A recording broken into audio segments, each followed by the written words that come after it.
Chapter 333, 128 Genius Gathered _1 The Buyuan summer camp in the country has the highest value. Whether for high school or university students who manage to secure a spot at the Buyuan summer camp during the holidays can basically guarantee themselves a postgraduate recommendation. It's second only to the raw summer camp, but the Buyuan only admits middle school students from within the country, with international students accepted only at the university level. Even so, there is still significant competition for the limited special training spots available to domestic high school students each year. Each session only accepts 30 to 40 students, almost 30 of whom are from the affiliated high schools of Jianghu University, with the other 4 major cities only being allocated 4 or 5 spots each. Basically, studying here means you've already got one foot in Jianghu University. Song Min is the only student from Beiqing High School who came to the Buyuan base. But, why is Bai Lian also here? Bai Lian glanced at him and immediately shifted her gaze away, continuing to reply to Director Ma's message with methodical slowness. Bai Lian, Buyuan. Director Ma was at Jianghu University not far away. Ji Heng wasn't sure what Buyuan was about, but Director Ma certainly did. Director Ma. Beside Bai Lian, Ning Xiao was seated one spot away from her, and Tang Ming was right next to Ning Xiao. Both felt an immense pressure as soon as they entered the classroom and were now buried in their notebooks, working on problems. 8 o'clock. The elderly professor with graying hair entered. He wore a gray, thick cotton-padded jacket and held only a set of 9 linked rings made of iron in his hand. You all know topology, right? This subject's prototype, the 9 linked rings, has a history of 5,000 years. I will give you 3 minutes to untie them. Reporting. A male student entered the classroom just on time, holding a thick book. The professor turned his head and then smiled warmly. Liang Wuyu, you're just in time, hand these out to everyone. Whoosh, the entire classroom fell silent. Almost everyone's eyes were on the boy. This was the first time the professor had shown warmth since he entered. After all, the professor himself was a genius. While most students in the classroom were quite smart, he saw so many intelligent people every year, and ordinary geniuses no longer caught his attention. Unless it was a rare genius like Liang Wuyu. Bai Lian also looked up. The heating was on in the classroom. Liang Wuyu took off his long cotton coat, revealing a black knitted sweater, and he held a copy of algebraic number theory in one hand. His complexion was somewhat pale, his thick hair almost reached his eyebrows, and he stretched his hand to receive the 9 linked rings from the professor to distribute them. Liang Wuyu, isn't he in your class? How come you're all looking at him as if you've never seen him before? We've hardly ever seen him attend class in our grade. He spends most of his time in the lab, and guess what? He scored 739 on the final exam.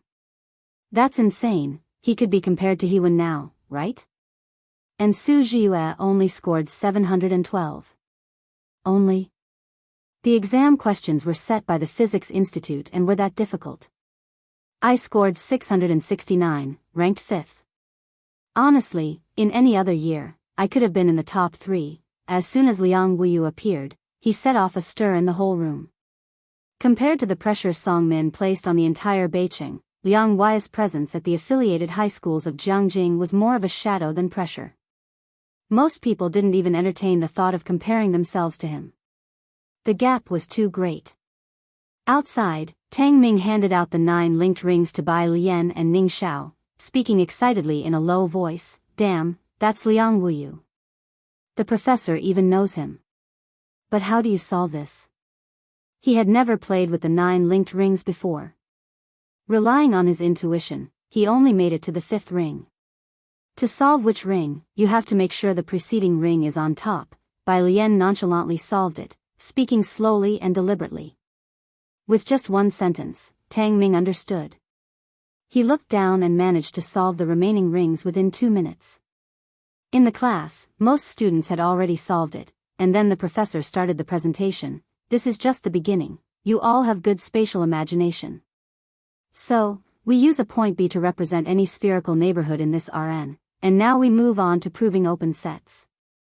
As the students were all high schoolers, the professor only taught the basics, which were both detailed and humorous. Bai Lian and her companions listened intently. After a morning of classes, the professor brought in some test papers from outside, and scanning the people here, he smiled and said, "You all know that here at the Buyuan base, we have an initial assessment score for each person, based on their abilities. We distribute 3 sets of papers, A, B, and C. Let's combine them, and also, from today on, everyone needs to prepare for an academic presentation. Liang Wuyu, Paper A. Su Jiyue, Paper A." Chapter 334, 128 Genius Gathered _2, Ling Xiao, Role B. Song Min, Role C. Ning Xiao, Role C. Bai Lian, Role C. Tang Ming, Role C. There were only a few with Role A, not many with Role B. The majority had Role C. Bai Lian and her 2 companions had Role C in their hands. Tang Ming looked down at the paper in his hand. "Even Role C is this difficult. I can't imagine what kind of deity is capable of doing Role A." People gradually left the classroom. Tang Ming stood at the classroom door talking to several people. When Bai Lian stood up with her cotton-padded coat, she saw the only other girl with short hair besides her, standing 2 meters away from Tang Ming and the others, glancing up at Tang Ming and the others, then fiddling with her bag strap over and over again. She wore a white mask, glasses, and a hat, wanting to come forward but not daring to. Bai Lian put on her coat and pulled Tang Ming aside. "You're blocking her way." The other boys also stepped aside. Seeing the way clear, the girl quickly lowered her head and walked by, not lifting her head as she went out the door. Luckily, Bai Lian had sharp ears and heard a very quiet, "Thank you." "Huh." Tang Ming only saw a blur, never catching a glimpse of the girl's face. "Sis, Ninggu, these are all people from the affiliated middle school." Tang Ming introduced these few boys to the 2 of them. Clearly they were from the same class. "This is Ling Xiao, he has Role B, he's very impressive, an IMO gold medalist." Tang Ming finished with a heavy introduction of the leading boy. Ning Xiao was amazed, staring at Ling Xiao in surprise. A gold medalist could only get Role B? Ling Xiao wore black-rimmed glasses, appearing honest and steady, accustomed to such gazes. He simply said, "Nice to meet you. If you run into any problems during the academic speech later, you can ask me." That was a polite decline to joining Bai Lian and her group for the academic speech team. "Thank you," Bai Lian said. "Thanks." They were thankful, surely, but asking was out of the question. Otherwise, young Master Jiang would remember them for 100 days. "Our sister is also very good at math," Tang Ming added. Upon hearing this, Ling Xiao's group glanced at Tang Ming, neither agreeing nor disagreeing with the remark. They were different from Tang Ming. This wasn't their first time at Buyuan Base. They saw different students coming here from various places each time. Buyuan Base was a gathering place for geniuses. All these people were top students from their respective places, prideful at heart, but these top students from other places were quite different from them. After today's exam, Tang Ming would start to become introspective and wouldn't be so confident anymore. In the afternoon, there was a 3-hour academic exchange.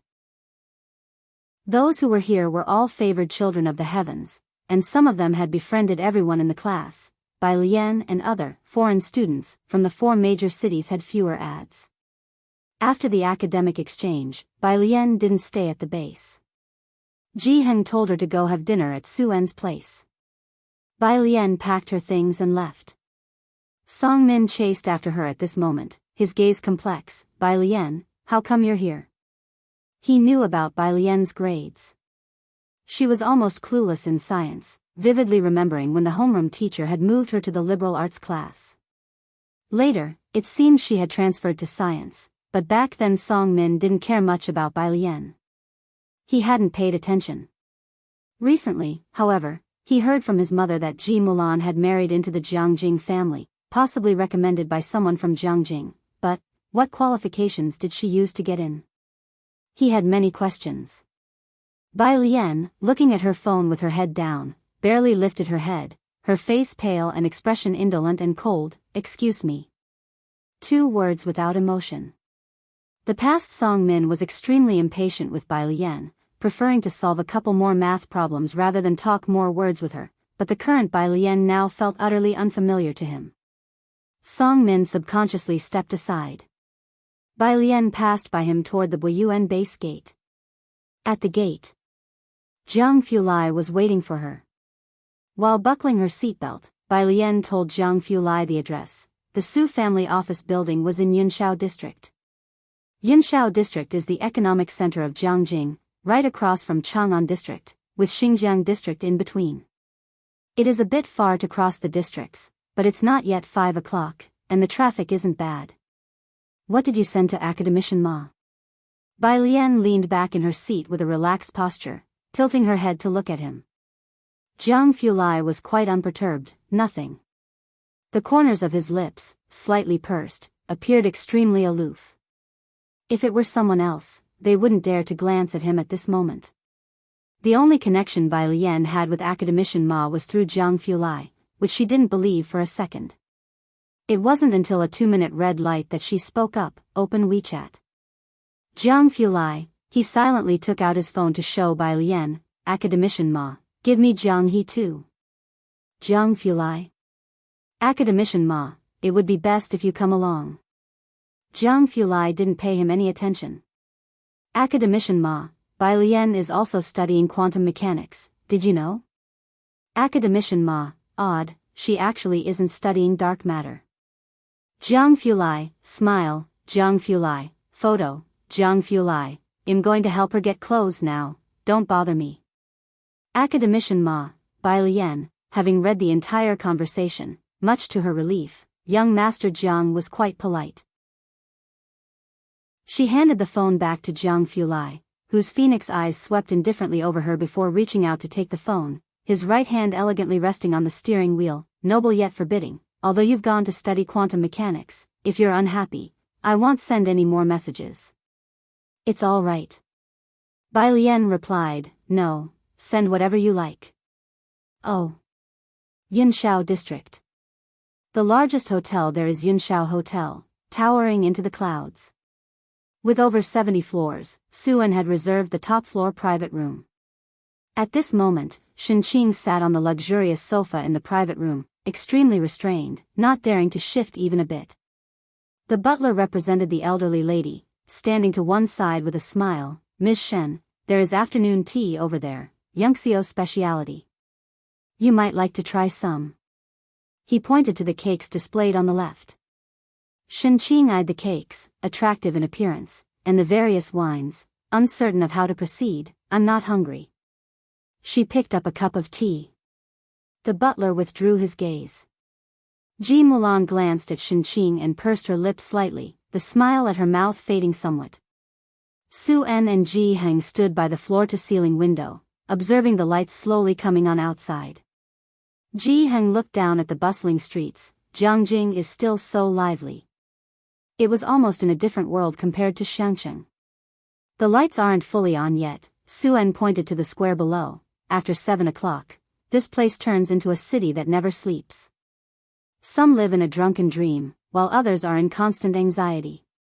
Hearing what Ji Heng said, Su En couldn't help but give him an extra glance. He and Zu's assistant had always known that Ji Heng was exceptional in his conversation, but he was still curious about the Ji family members. Downstairs. Such nonsense. Su Shujie had just got off work and ran into Su Wenyao, her brow furrowed in disapproval. "Are these Ji family people really worth putting down your books for?" Su Wenyao's efforts, particularly those of Jiyue, were well known to her. Especially Jiyue, during the new year when a bunch of people visited the Su family, she would stay in her room working on assignments, avoiding social interactions. Su Wenyao, preparing for graduate school, also reduced the frequency of his home visits. The elderly lady was so afraid of disturbing his studies that she couldn't bear to bother him with even the smallest matters. "Auntie," Su Wenyao spoke as amicably as ever, "after all, Auntie Ji is about to marry my dad." "Enough, don't give me that official talk." Su Shujie glanced at him, uninterested in the affairs of the Ji family. "I don't care about the rest, just don't let their matters interrupt your and Ziyu's studies." The Su family had grown to its current state, where the elderly lady paid great attention to the social status and background of potential spouses for Su En.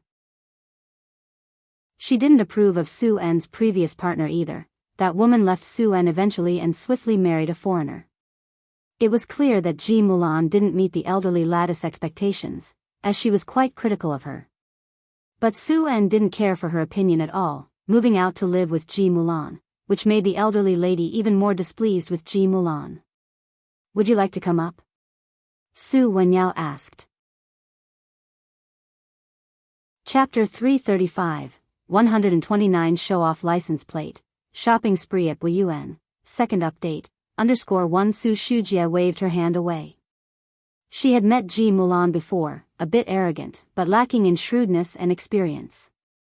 "I won't go." She had no expectations for the Ji family, just waved her hand dismissively, then lowered her voice. "I heard that the Chen family is moving into the pharmaceutical field. They've just entered the industry. There's a lot of opportunity." Su Wenyao paused at the mention of the Chen family. Then he bid farewell to Su Shujie and went upstairs.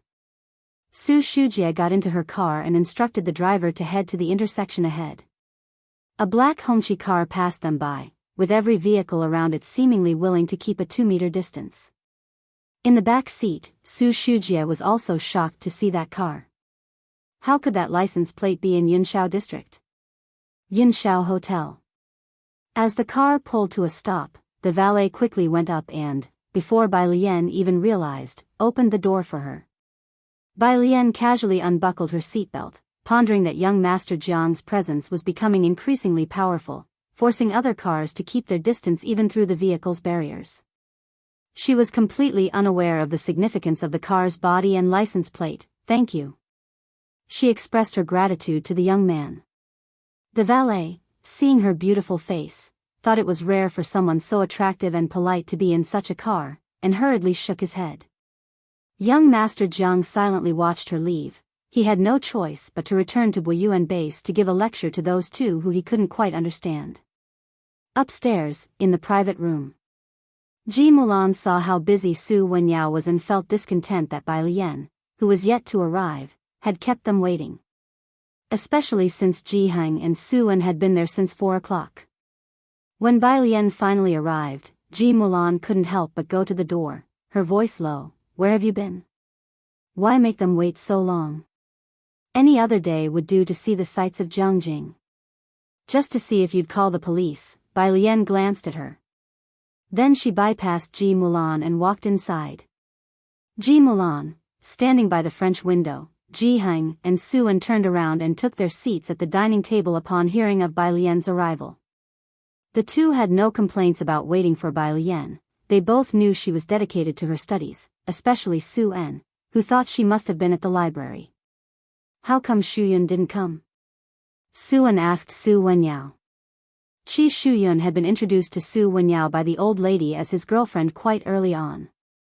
They had been in the same class since junior high, and the old lady liked her very much. "She didn't have time," answered Su Wenyao, looking up. Su En nodded and refrained from asking further.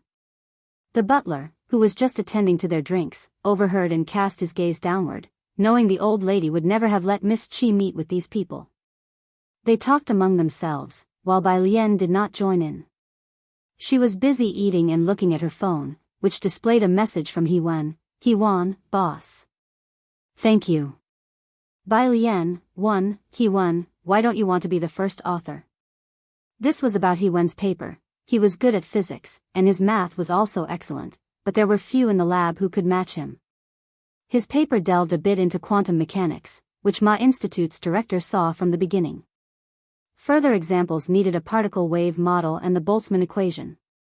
Strong mathematical groundwork was necessary, so Jiang Fulai recommended Bai Lian to Hewan. After working together on the model, Hewan realized that Jiang Fulai's recommendation wasn't just any genius. She solved a long-standing issue for him, and he wanted to put Bai Lian as the first author. Bai Lian had asked Jiang Fulai the significance of being the first author and didn't feel she deserved much credit in Hewan's paper. So she let him list her as the second author. But Hewan didn't understand. Bai Lian, shut up, she was blunt. Hewan, okay.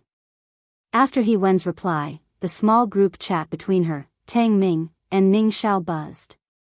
Tang Ming, Jiang bro is so moody today. Tang Ming, sis, when are you coming back? Tang Ming, crying, Bai Lian. Just be smart about it. At the side, while others were chatting casually, the butler glanced at Bai Lian, who was still engrossed in her phone. Ji Mulan noticed it too. She really wanted to say, don't play with your phone while eating. But she feared Bai Lian might retort with a forthright, I will play, in front of everyone. She dared not utter the words. Do you want to visit Jianghu University? Su Wenyao was seated next to Bai Lian and struck up a conversation. I'm heading back to school in a bit, I can take you there. Upon hearing this, the butler cast a glance at Bai Lian. He had anticipated this and was not surprised, though his brow furrowed slightly. He and Su Shujie thought alike, feeling Su Wenyao was wasting too much time on this family. Chapter 336, 129 Show-off license plate, shopping spree at Wuyuan, second update, _2 Bai Lian placed her phone on the table. Upon hearing the words, she lowered her eyelashes and responded, not going for now. She said she was not going for the time being. Su Wenyao was taken aback, then smiled, all right, just let me know when you're going, you have my number. Bai Lian stayed at Yunshao Hotel with Shinqing, returning to Wuyuan base early the next morning. To take today's C paper. The difficulty of C paper was apparent, and Bai Lian had roughly figured it out during the 3 hours that afternoon. She took a pen and began to write down the process on a blank sheet of paper. She was downstairs early the next morning. She was an early riser, but Zhang Fulai was up even earlier.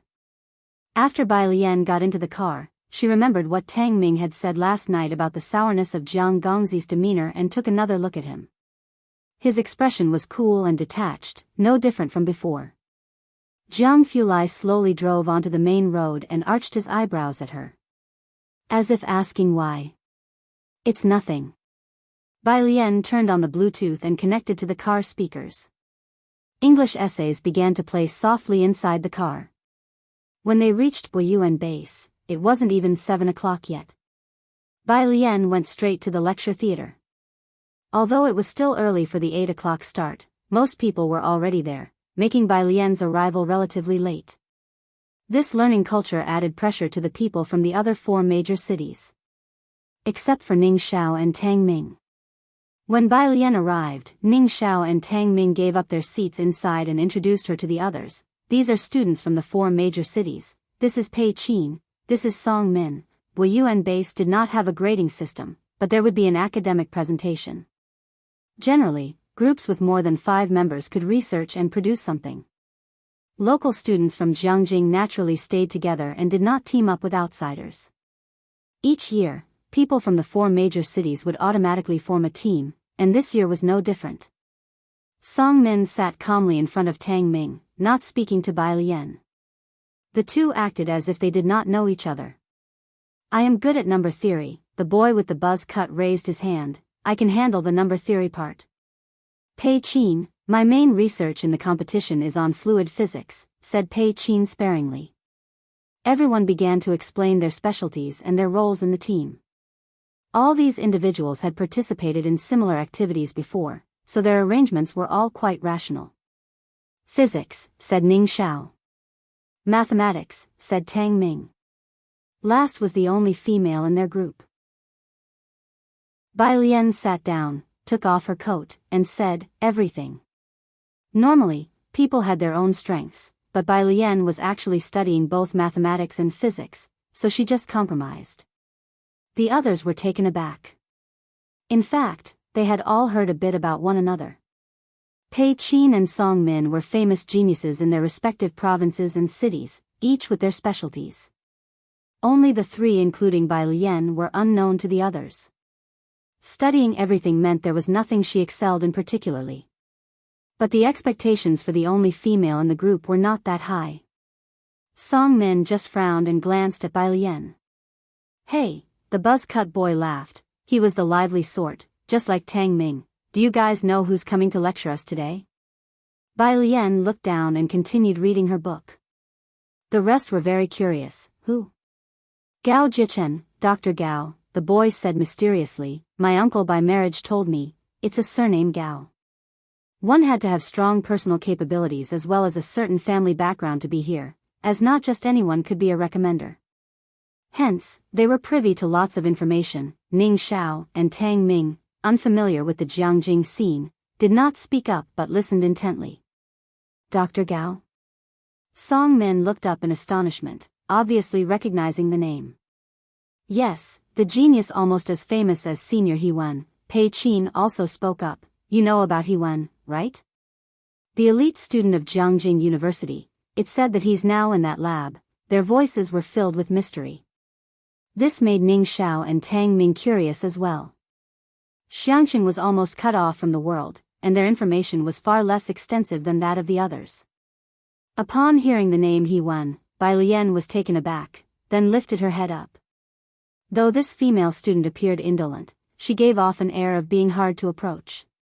Now that she finally seemed interested, the buzz-cut boy proudly said, that's right, He-Wen, from Xicheng, who got into Jianghu University on his own merit. He talked on and on. Bai Lian was surprised. Is he that impressive? The buzz-cut boy. As the conversation continued, someone suddenly turned around from the front row and looked back at the group sarcastically. What Xicheng? Senior He-Wen is clearly from our affiliated high school. Also, stop appraising Senior He-Wen. He's not someone you can casually comment on. What dreams are you few chasing? As for whether he's impressive, that's not for you to speculate. Wait until you become elite students of Jianghu University and have your names engraved on the stone behind the statues of famous people, then talk. Jianghu University had a long history, with its founder Liang Zuan leading the way, followed by his disciple Bai Shangjuan, and then a succession of talented historical figures. Behind the statues was a large stone where only the names of elite students from Jianghu University could be carved. This was the dream of everyone who got into Jianghu University. But having one's name alongside the statues of historical figures was exceedingly difficult, and a new student might not even make it in a year. Most of the names engraved were offspring from scholarly families, with He-Wen being the only one who rose from humble beginnings to great prominence, a textbook example. Those in academic research revered talents greatly. He-Wen's motivational story won him many fans in the academic world. Stop it, Tang Ming signaled to the boy with the buzz cut and Bai Lian to cease their discussion. Bai Lian furrowed her brows, looking towards the person who had spoken. Calm down, Tang Ming's internal alarms went off, and he quickly grabbed Bai Lian's arm. Harmony, democracy, civility, rule of law. Bai Lian withdrew her gaze. Her phone on the table lit up. She glanced at it. Headmaster Ma, location, Headmaster Ma, what a coincidence, I ended up at Wuxia base while out shopping. Chapter 337, 130 Prestigious Families, A Fortunate Encounter _1 Bai Lian pondered for a moment. She knew that Academician Ma was over 70 years old, and couldn't imagine how he managed to go shopping with Pu Xiaohan. Bai Jian, Academician Ma, be careful since Board Road is slippery. Don't fall down. The weather in Jianghu was colder than in Xiangqing, and parts of the smaller paths in Wuxia had iced over. Given the advanced age of some individuals, a fall could be significant, so she reminded Academician Ma. Academician Ma was ignoring her, but Bai Lian didn't mind. She took out a notebook from her backpack and a black pen, then used her free time to organize the shorthand music score. It was only the second day, and clear cliques had already started to form among the classes at the special training camp. Representatives of the student elite, like Liang Wuyu, sat in the first row, followed by outstanding students from Jianghu's affiliated schools, like Ling Xiao, sitting toward the middle. Bai Lian and students from the 4 major cities all sat in the last 2 rows on the left side of the classroom. From yesterday's distribution of test papers by the professor, it was apparent that the distinction was akin to that between a master's direct disciples, ordinary disciples, and mixed-race children. In front of Bai Lian, a male student with a crew cut showed strong leadership skills. He was allocating parts of the presentation they were responsible for. Ning Xiao is in charge of research, surveys, and setting the direction. Pei Qin will handle data analysis for the practice section, data collection. Also Pei Qin, you and Ning Xiao need to determine the model, and integrate classification. Bai Lian, you're going to write the results and the report with me. Oh right, Wang Su, this is my WeChat QR code. Everyone scan it so I can create a group chat for better communication. It was evident that Wang Su had spent the previous night researching everyone to delegate tasks sensibly. Their voices were quite soft. Wang Su had added many people yesterday, but only Bai Lian and Ning Xiao had yet to add him.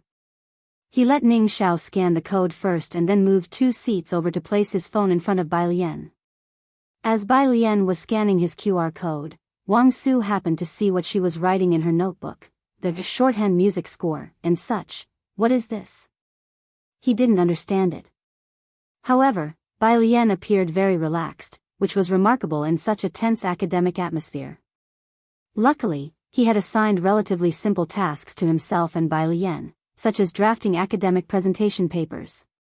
Among the few of them, it was likely that only he and Bai Lian were slightly weaker. Ding, a new friend request popped up.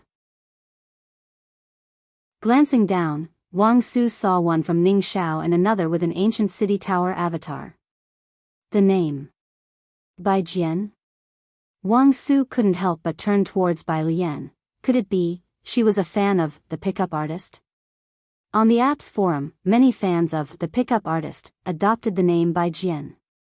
Of course, this included Wang Su. Since he couldn't use the exact same name, his was Bai Jian 111. After completing the group invites, at 8 o'clock, the classroom fell silent, and everybody looked toward the door, waiting for Dr. Gao to arrive. Next to Wang Su, Song Min also noticed Bai Lian working on the shorthand music score. He didn't recognize it either and, after a cursory glance, furrowed his brow and looked away. Could she actually manage to write an academic report? It was 8:05. The sound of dress shoes clacking could be heard in the hallway. Everyone turned toward the door. Wang Su was still sharing information with the group, though his voice had dropped to a whisper. That's the Gao family. His grandfather is an impressive academician, but it's his aunt who is truly formidable.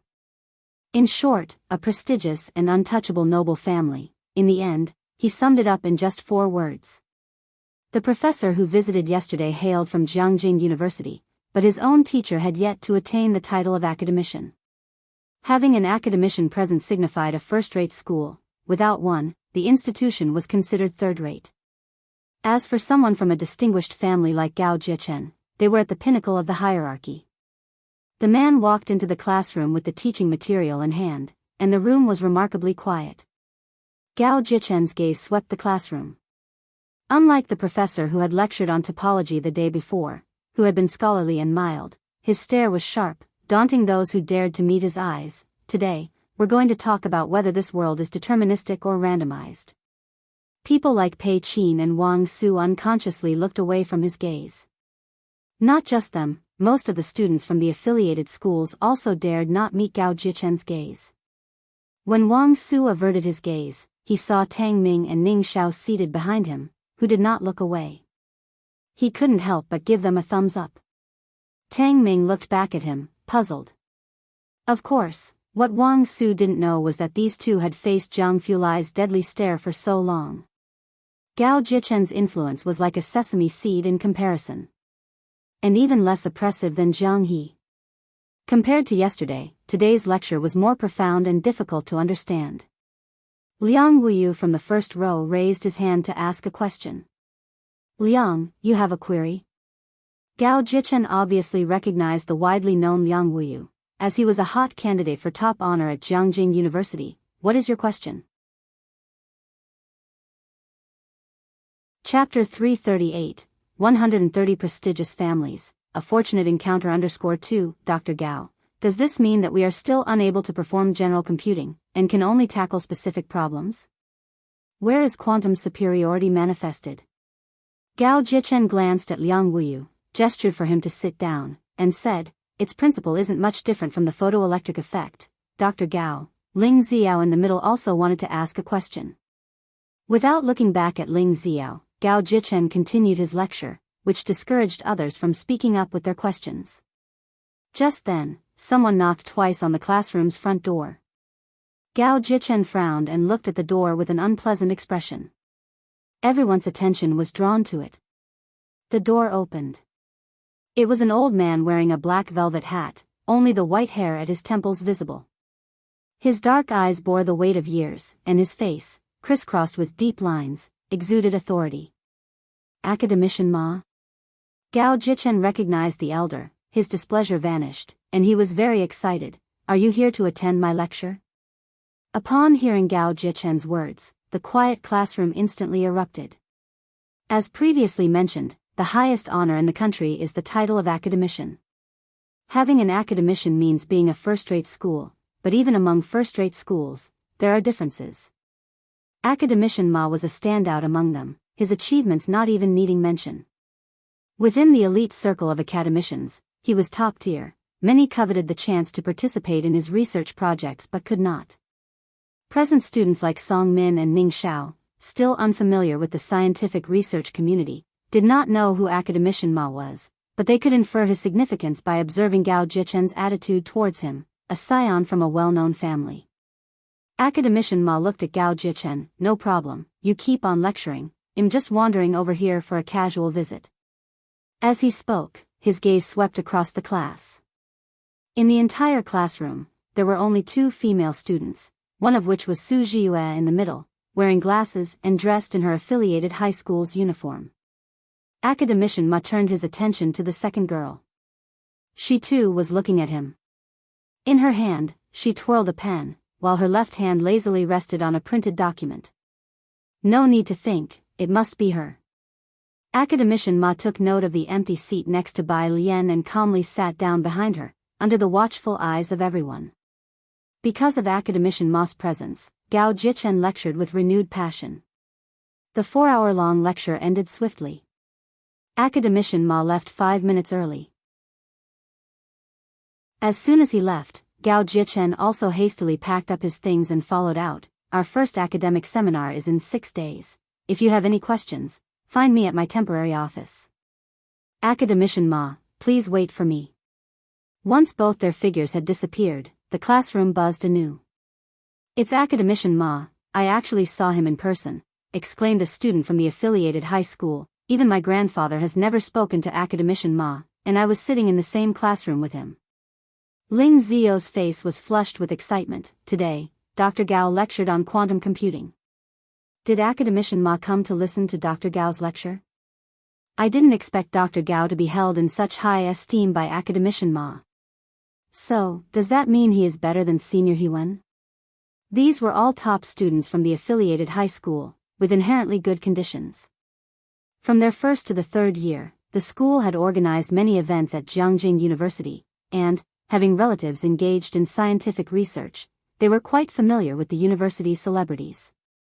In contrast, Ning Xiao, Wang Su, and Song Min were less informed.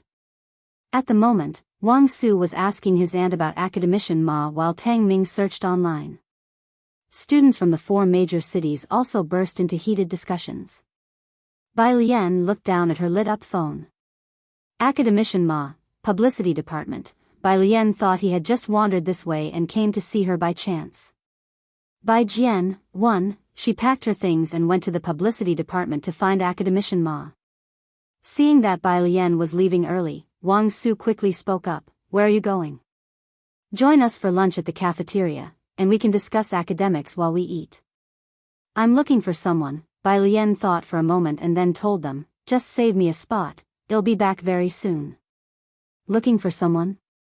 After Bai Lian left, Wang Su rubbed his head and looked to Ning Xiao and Tang Ming. Do you guys know people here in Jianghu, too? Ning Xiao bowed his head and started to pack up his things. Song Min watched Bai Lian's retreating figure. Knowing that Ji Mulan had married into Jianghu, he assumed Bai Lian went to find someone from the Su family. The publicity department was near the entrance. By the time Bai Lian arrived, she had just passed Gao Jichen on the main road. He was proud and aloof, looking down on even Liang Wuyu, fearing only the Liang family's clout. As for the others, he didn't even spare them a glance, so naturally, he did not recognize Bai Lian. Chapter 339, 130 Prestigious Families, A Fortunate Encounter _3 Just as he brushed past her on the road, he noticed Bai Lian's extremely attractive face and took a second glance. Others often looked bulky in down jackets, but Bai Lian appeared unusually slender in her white cotton coat embroidered with delicate vines and cats. Her tall figure, pale skin, and her face was beautiful without being coquettish, her gaze lazy. "Who is that?" Gao Jichen turned his head to take another look. The staff by his side looked back, probably a student participating in the training camp. Gao Jichen nodded. Bai Lian arrived at the publicity office, just as a group of people also reached the school gate. Almost at the same time as her. The publicity office. The person in charge and academician Ma were both there. The room was heated, and Bai Lian went to close the door without thinking. Academician Ma put down his teacup and raised his hand. "No need to close the door, come in and sit." Bai Lian didn't close the door. Seeing that the person Academician Ma was waiting for was Bai Lian, the person in charge of the publicity office wasn't surprised either, having seen more surprising things before. "Student Bai, have some tea." He poured a hot cup of tea for Bai Lian. "Thank you." Bai Lian expressed her gratitude to him. The person in charge waved his hands in a hurry. "Don't mention it." He sat back down and observed Bai Lian discreetly, wondering what was so special about this student that he wasn't aware of, as both young Master Jiang and Academician Ma seemed to treat her quite uniquely. "Why don't you study dark matter?" Academician Ma was forthright with Bai Lian, as they had been communicating on WeChat for several months. Both were academic elitists. The person in charge complained internally. Academician Ma was as direct as ever, and dark matter wasn't something just anyone could study. There were only 2 dark matter research institutes in the country, and it wasn't easy to get in, even Dr. Gao couldn't. Bai Lian finished her tea. "I'm not interested." The person in charge. "What? Not interested?" The person in charge, who was blowing on his tea, almost burned himself. "That's right, quantum mechanics is more interesting." Academician Ma nodded, obviously very pleased, took a sip of his tea, looked up, saw the person in charge, and directly pointed out the issue with a smooth face. "You have some tea leaves there." He pointed at the corner of the person in charge's mouth. The person in charge hurriedly wiped his mouth, embarrassed in front of Academician Ma. "I have a seminar on quantum chips in a couple of days," Academician Ma invited Bai Lian. "Do you have time to come? You'll find quantum mechanics even more interesting." "Which day?" Bai Lian was considering the time of Su En's wedding. Academician Ma was frank. "It was just decided. I need to discuss the timing with my team." "I'm occupied on the 19th of January, Bai Lian replied. "Then he'll schedule around that," Academician Ma quickly decided. Academician Ma was always busy, and it wasn't easy for him to spend the morning here. After finishing his conversation with Bai Lian, he picked up his coat, and they went out together. Bai Lian escorted Academician Ma to the main entrance. The publicity office was close to the main gate. The entrance to Biyao base. Lady Song, wrapped in her fur coat, smiled at Bai Shaoqi beside her. "Amin is too busy right now. When he's free, he'll show us around. He'll take you to try on the evening gown you'll be wearing." Bai Shaoqi took a photo of the Biyao base on her phone.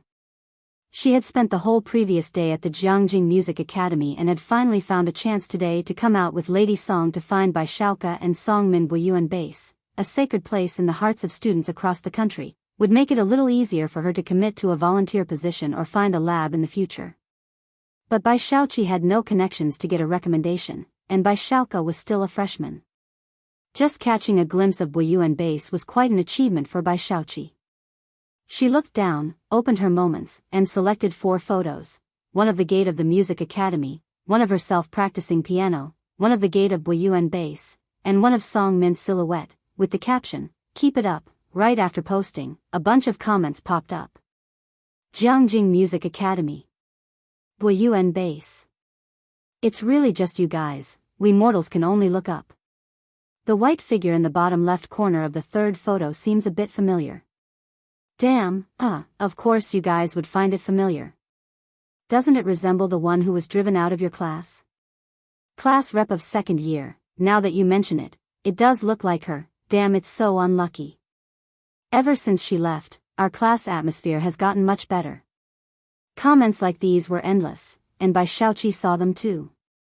She had the original picture, which was clearer than the one in the moments. She enlarged the original, and the figure in the picture wasn't very clear, only the side face was captured, but the person's temperament and appearance stood out so much that she was noticeable in a crowd. However, the difference from the dissolute Bai Lian in Bai Shaoqi's memory was too great. She wasn't sure.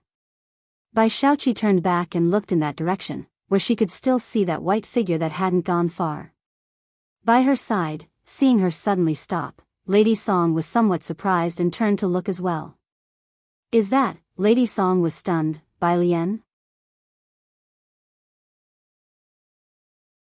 Chapter 340, 131 Lanji's exclusive spot, second update, _1 Lady Song had met Bai Lian once before in Xiangcheng. That time, Bai Lian had almost overturned the image Lady Song had in her mind, and now with just one glance she was sure this was the real Bai Lian. Her demeanor was almost no different from the last time she had seen her. Is it really her?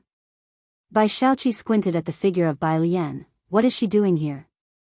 Song Min was always silent and hadn't told them about Bai Lian being here. Lady Song wouldn't think that Bai Lian, previously rejected by the science class, would be at Wuyuan base for special training. She considered for a moment. Don't worry about her. Though that's what she said, Lady Song shook her head internally. With her mind full of thoughts, she couldn't help but speculate that Bai Lian was here to find someone. Who could she know at Wuyuan base? It could only be Song Min. What Lady Song could think of, Bai Shaoqi could naturally guess. She withdrew her gaze from Bai Lian. She wasn't surprised by Bai Lian's actions. After all, in the past, Bai Lian indeed used to chase after Song Min. Bai Shaoqi bowed her head and unlocked her phone, replying to one person, looks like it's her. WTF? What's she doing there? What else could she be doing? Haha, she's there for Song Min, of course. Cafeteria. Wuyuan base wasn't large, and with the winter and summer camps along with the training sessions underway, the students from college, high school, and middle school, as well as the staff, added up to several hundred people. The dining hall offered a variety of dishes, all for free, with long dining tables. Bai Lian picked up her tray and grabbed some food at random before looking for Ning Xiao and Tang Ming, who had saved a spot for her in the middle. Song Min was sitting opposite Tang Ming when he received a text message and glanced up at Bai Lian. Bai Lian was eating while listening to the division of labor being explained by Wang Su. The phone by her plate lit up. Dog friend, image, dog friend, is that you? Bai Lian opened it and replied with one hand, dog friend, WTF? What are you doing looking for Song Min? Bai Lian, ? Bai Lian, I'm here to participate in a special training camp. Dog friend was a bit incredulous. Did you secretly evolve without telling me? Bai Lian. She put down her phone, not dwelling on this matter, as Ning Xiao, Pei Qin, and Song Min were discussing particle model problems, a topic few others could keep up with. She listened quietly the whole time. After listening for a while, Bai Lian opened her vocabulary app and put on a single Bluetooth earbud. Ning Xiao and Tang Ming were already immune to her multitasking habit. The others, seeing her listening to English, said nothing. After all, there were others at the table who also didn't understand, so Wang Su discussed with Tang Ming, like I said, leaving these things to those three is totally fine. Tang Ming glanced at Bai Lian and nodded in agreement, right. You say it's right, but why look at Bai Lian? Wang Su was somewhat speechless. She looked so beautiful, there was nothing scary about her at all. Their group could tell, Bai Lian, Ning Xiao, and Tang Ming not only knew each other but were also very tight-knit. Although Ning Xiao was known to excel in physics, his math skills were not inferior to Song Min's, not to mention his physics. He was an absolute core member of their team. But, in this core trio, Bai Lian was the central figure. Have you finished the C paper? Pei Qin, after finishing the academic discussion, asked about the C paper from the night before. Song Min shook his head. None of the others had finished either. They had realized the night before why they were given the C paper, to learn that even this level of difficulty was out of their reach. I have no idea what level of difficulty Liang Wuyu had with the A paper. The students at the table, who were top scholars in their own schools, fell silent again. Too big a gap, they couldn't do the C paper, and yet someone could do the A paper. At that moment, Wang Su noticed Ning Xiao and Tang Ming glancing at Bai Lian again. Bai Lian lazily tapped the table with her hand. Wang Su, before he could express his thoughts, Tang Ming spoke, "We have finished it." "What?" Wang Su exclaimed, standing up sharply. The others looked up, Song Min's gaze intently focusing on Tang Ming across the table. "Take a look." The homework was mentored by Jianghu Lai, so Tang Ming naturally would have consulted Bai Lian's opinion. He retrieved the previous night's answers from his backpack hanging on the back of his chair. Processes were filled on A4 papers. The others didn't speak, simply taking out their phones to take pictures of the answers, intending to head to a study room right after the meal to thoroughly go through them. Song Min naturally took a photo as well.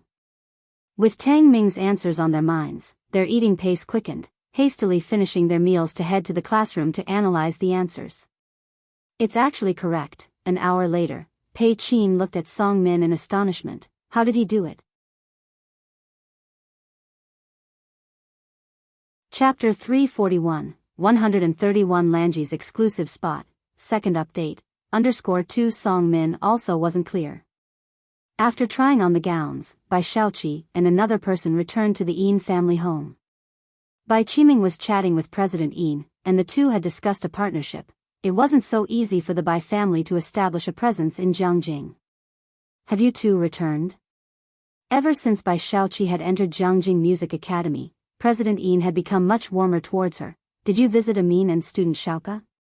"Brother is still in the lab, he can't come out," Bai Shaoqi said as she sat on the sofa, neither humble nor arrogant. President Yin felt a little regretful. Once he has vacation, they'll definitely have him come over. Lady Song found an opportunity to speak with Bai Qiming. "I saw Bai Lian today at the Buyuan base." "Her?" Bai Qiming frowned. Upon mention of Bai Lian, naturally, one would think of her disobedient actions. If it hadn't been for the later opportunity to meet with Dean Jian, Bai Shaoqi would surely have been delayed. "I heard that the Su family seems to value her quite a bit," Lady Song mused. In the outer circles of Jianghu, the networks were only so big. Lady Song, curious to know more, had heard that Suan had set aside his own work to receive the Ji family. Bai Qiming was very resistant to news about Bai Lian. "The Su family has accepted her? They're letting her into the ancestral hall?" "That's not yet the case," Lady Song shook her head. Bai Qiming was not surprised in the slightest. "I expected as much. They stopped mentioning Bai Lian there. If it weren't for the Su family's involvement, they wouldn't bring her up at all." Upstairs, Bai Shaoqi had her own room and even a guzheng to go with it. She took out her phone to send a message to Song Min. "When will you have some free time?" "Song Min, I'll have sorted out the data in a couple of days." Bai Shaoqi, "Good, I'll look for you then." Because of the matter with Tang Ming providing the answers, the group of 8 had grown even more respectful towards Tang Ming and Ning Xiao.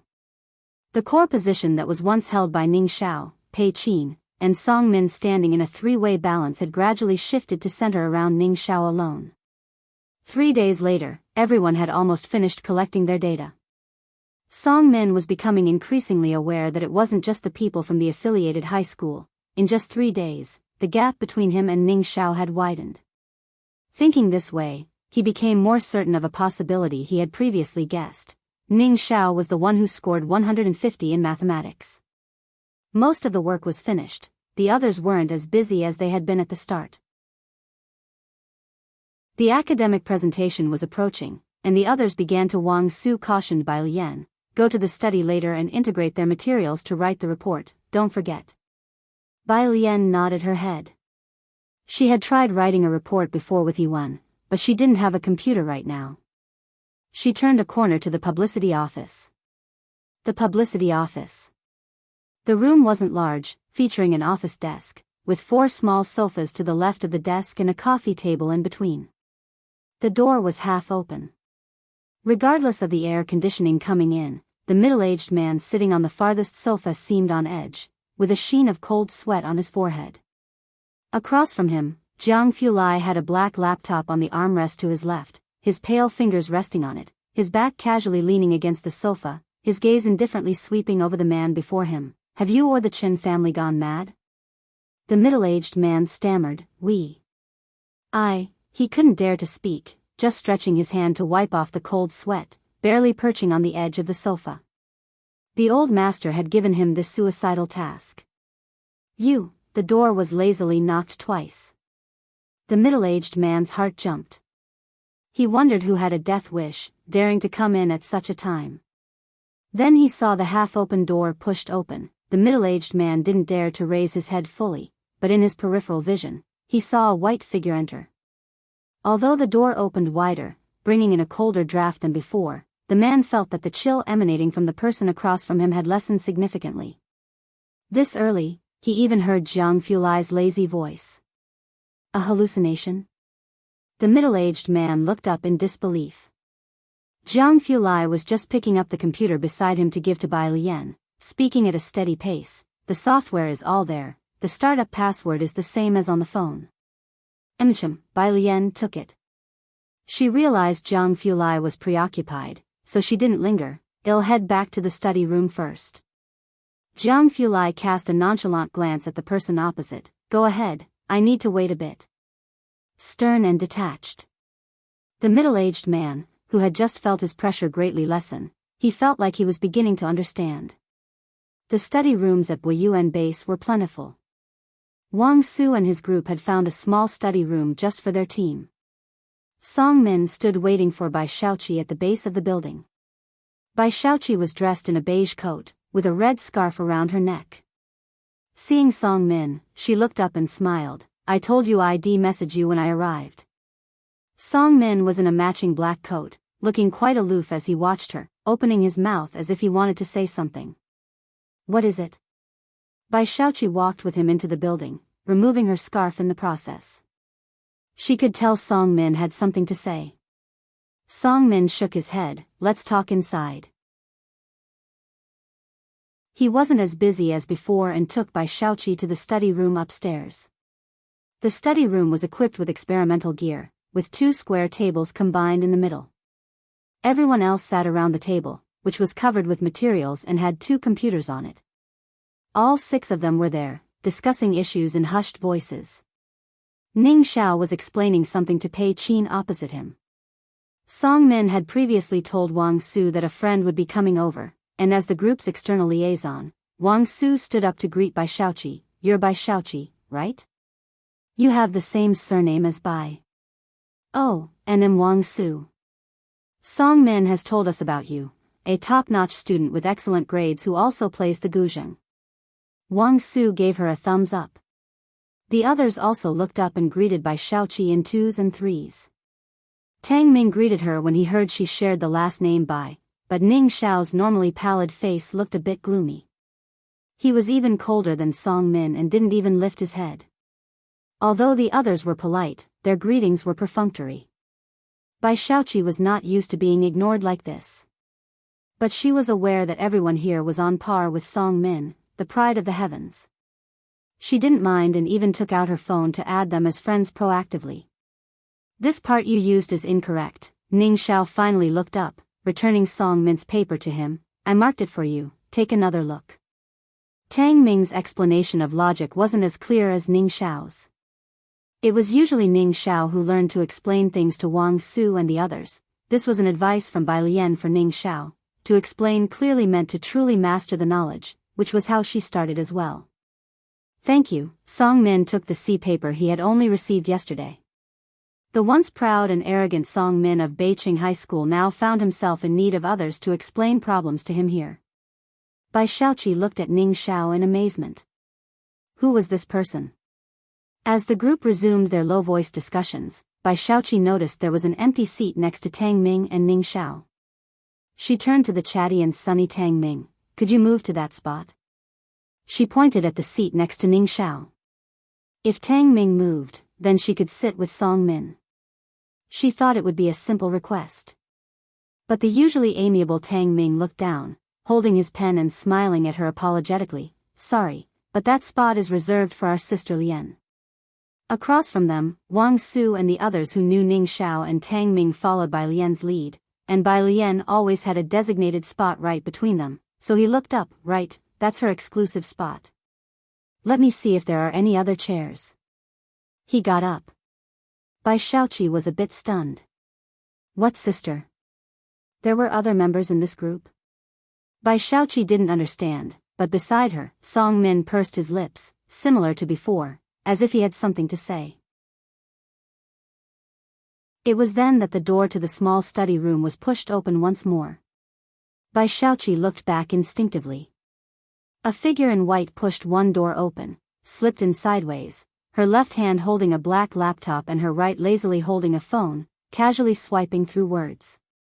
Her eyelashes slightly lowered, she stepped in and nonchalantly kicked the door shut with her foot.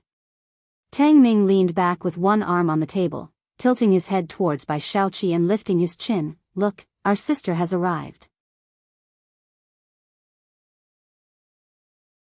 Chapter 342, 132. Bai Shaoqi's astonishment. Director Chen wants an invitation _1. Bai Lian felt eyes locked onto her as soon as she walked in. She glanced up and saw Bai Shaoqi standing next to Song Min. With just a fleeting look, she averted her gaze. Did you get your computer? Tang Ming saw Bai Lian come in, stood up to pull out a chair for her. I'll send you the materials. The data is done. Ning Xiao also looked up. Bai Lian sat down, placing her computer casually to one side. She took off her coat, opened the computer, and clicked on a document and some software. She typed very slowly, using only 2 fingers. The first time he saw her type, Tang Ming fell silent for a moment. He almost said, "Let me do it for you." Thinking about Bai Lian's perfect 150 score in Chinese, Tang Ming knew he was not worthy, but he really wanted to become a typing machine. Wang Su also happened to bring a chair over, placing it next to Song Min. "Here is a chair for you, Song Min." After saying that, he sat back down in his own chair and leaned over to discuss with Bai Lian where to start writing the academic research presentation. Next to Song Min, Bai Shaoqi's face was taut. Her eyes fixed on Bai Lian's back for a long time before she was certain this was real, looking at Song Min with an almost absurd expression. People on the app had discussed Wuyuan Base, a gathering place for geniuses among geniuses, with every entrant being a prospective seedling for Jianghu University. Even students from Jianghu's affiliated high school were dying to get in. The summer camp offered daily lectures from Jianghu University professors and their meticulously crafted exercises. As long as one performed exceptionally, they could be noticed by a professor before entering university, and start helping in a lab as a freshman. With some luck, one might even join a top-tier lab, or catch the attention of an academician. Becoming a direct disciple was not out of the question either. Bai Shaoqi hadn't been able to get into Wuyuan Base, yet Bai Lian was there. What did she rely on? The Wuyuan Base tended toward mathematics and science. Did Bai Lian understand the problems here? Bai Shaoqi looked at Song Min, her face a mix of astonishment and questioning. Song Min nodded slightly at her. He placed the chair Wang Su brought off to the side, signaling Bai Shaoqi to sit down first and not say much. Bai Shaoqi calmed down and sat beside Song Min, surreptitiously observing Bai Lian. She had looked down on Bai Lian before, seeing her as foolish, easily angered, and transparent with her thoughts.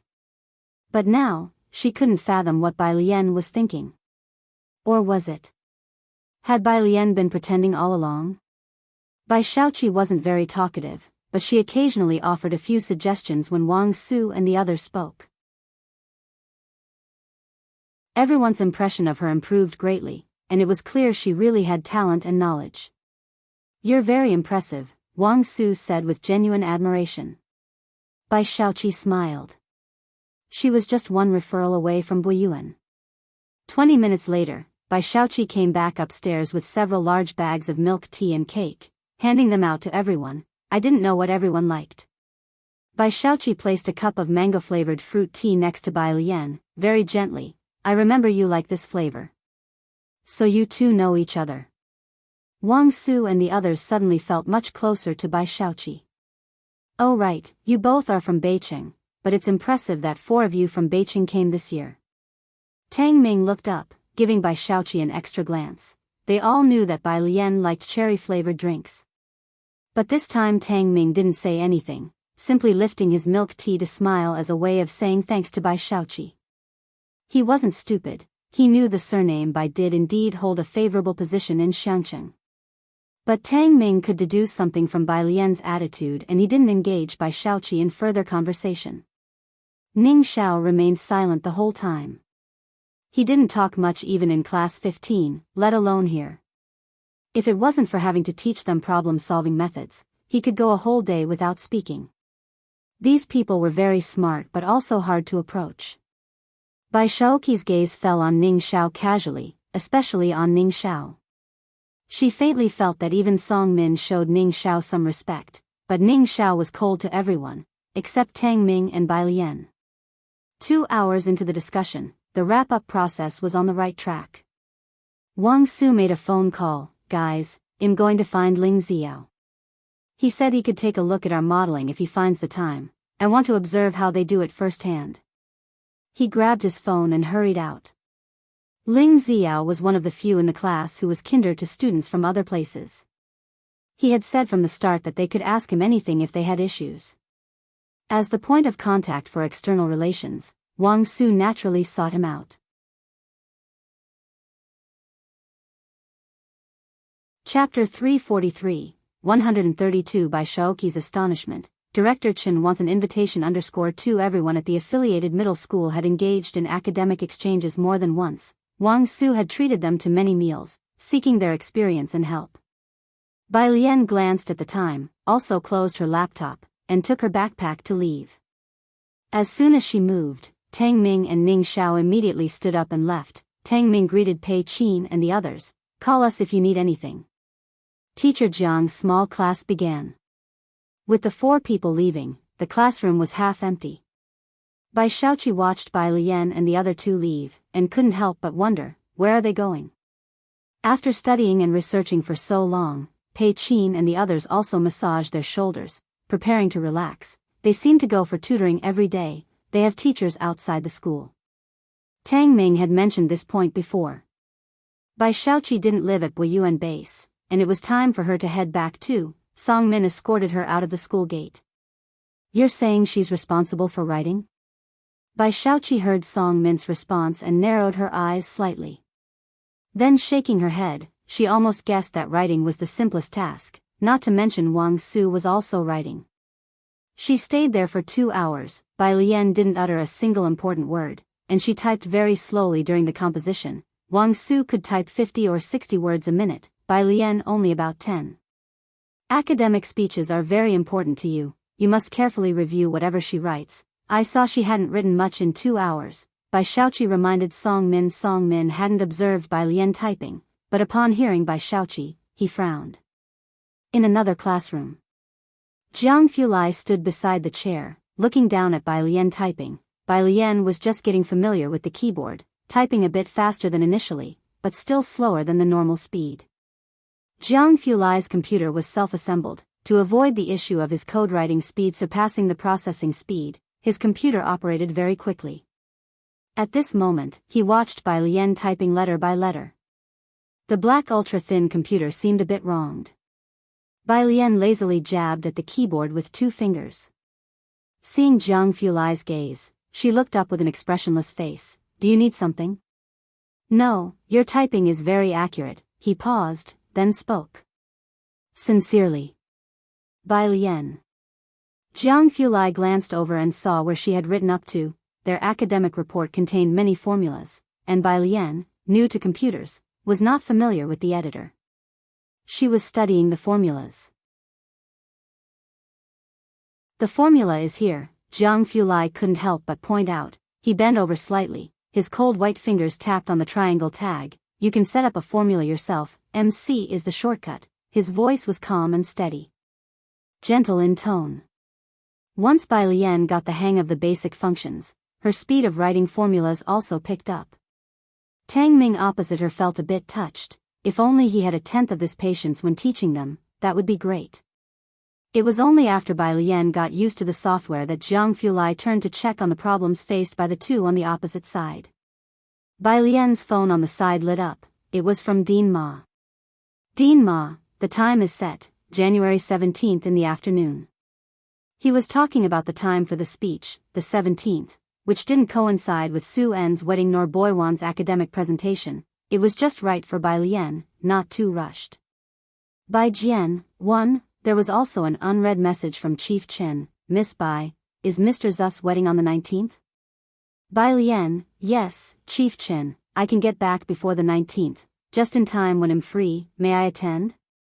Chief Chen always had proper discretion. Su En actually wanted to bring it up to Chief Chen, but Chief Chen knew his attendance at the wedding was for someone else's sake, thus the invitation should naturally come from Bai Lian and Ji Heng's side, not from the groom's side. Bai Lian, you can. Bai Lian had no objections. Ji Heng got along well with Chief Chen.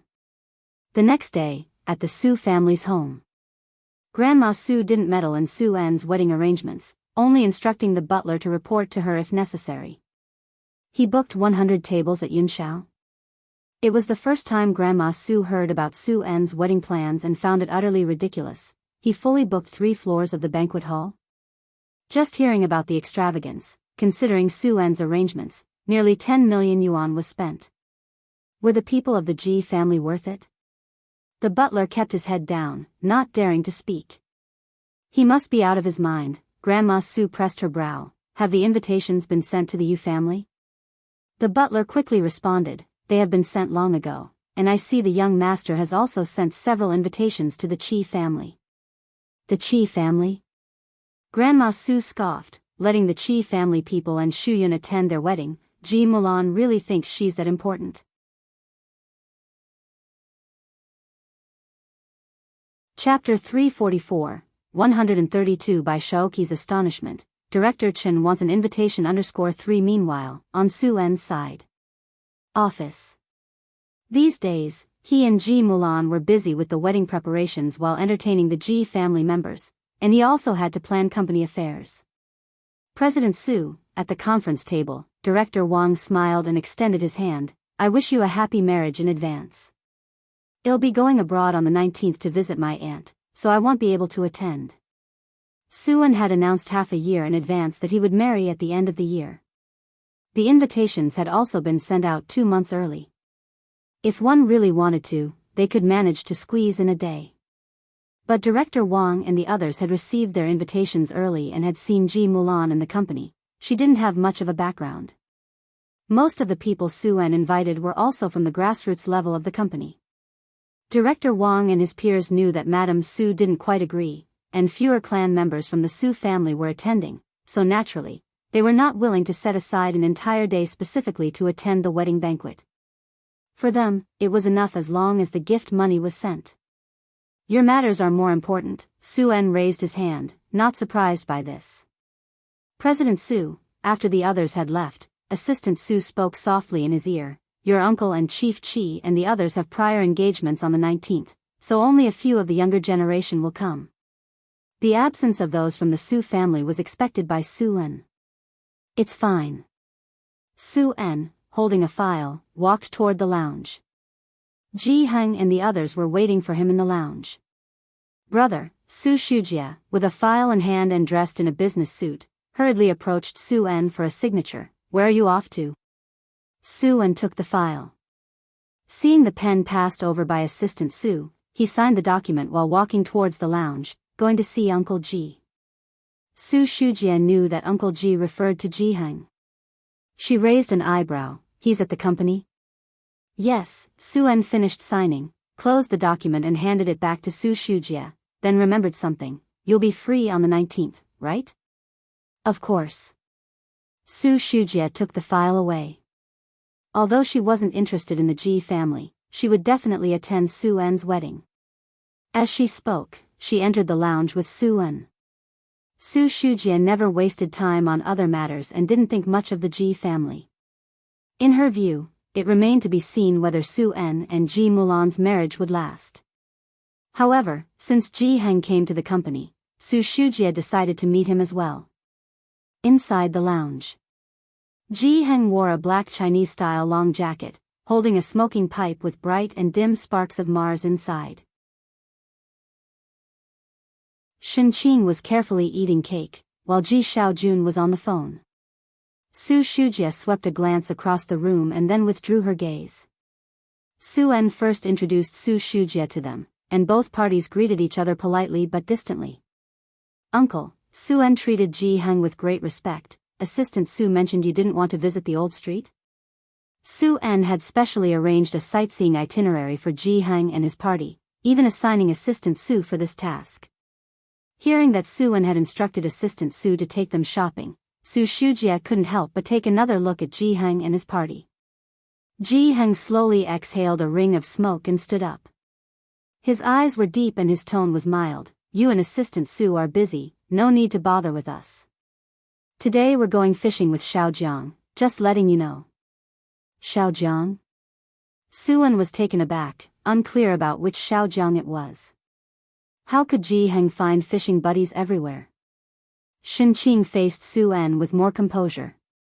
Her hair hadn't grown much, and she was still wearing a velvet hat. "You and Mulan are busy, don't worry about us. These few days, we've been hanging out with Xiaojiang. When you're free, let's go fishing with them."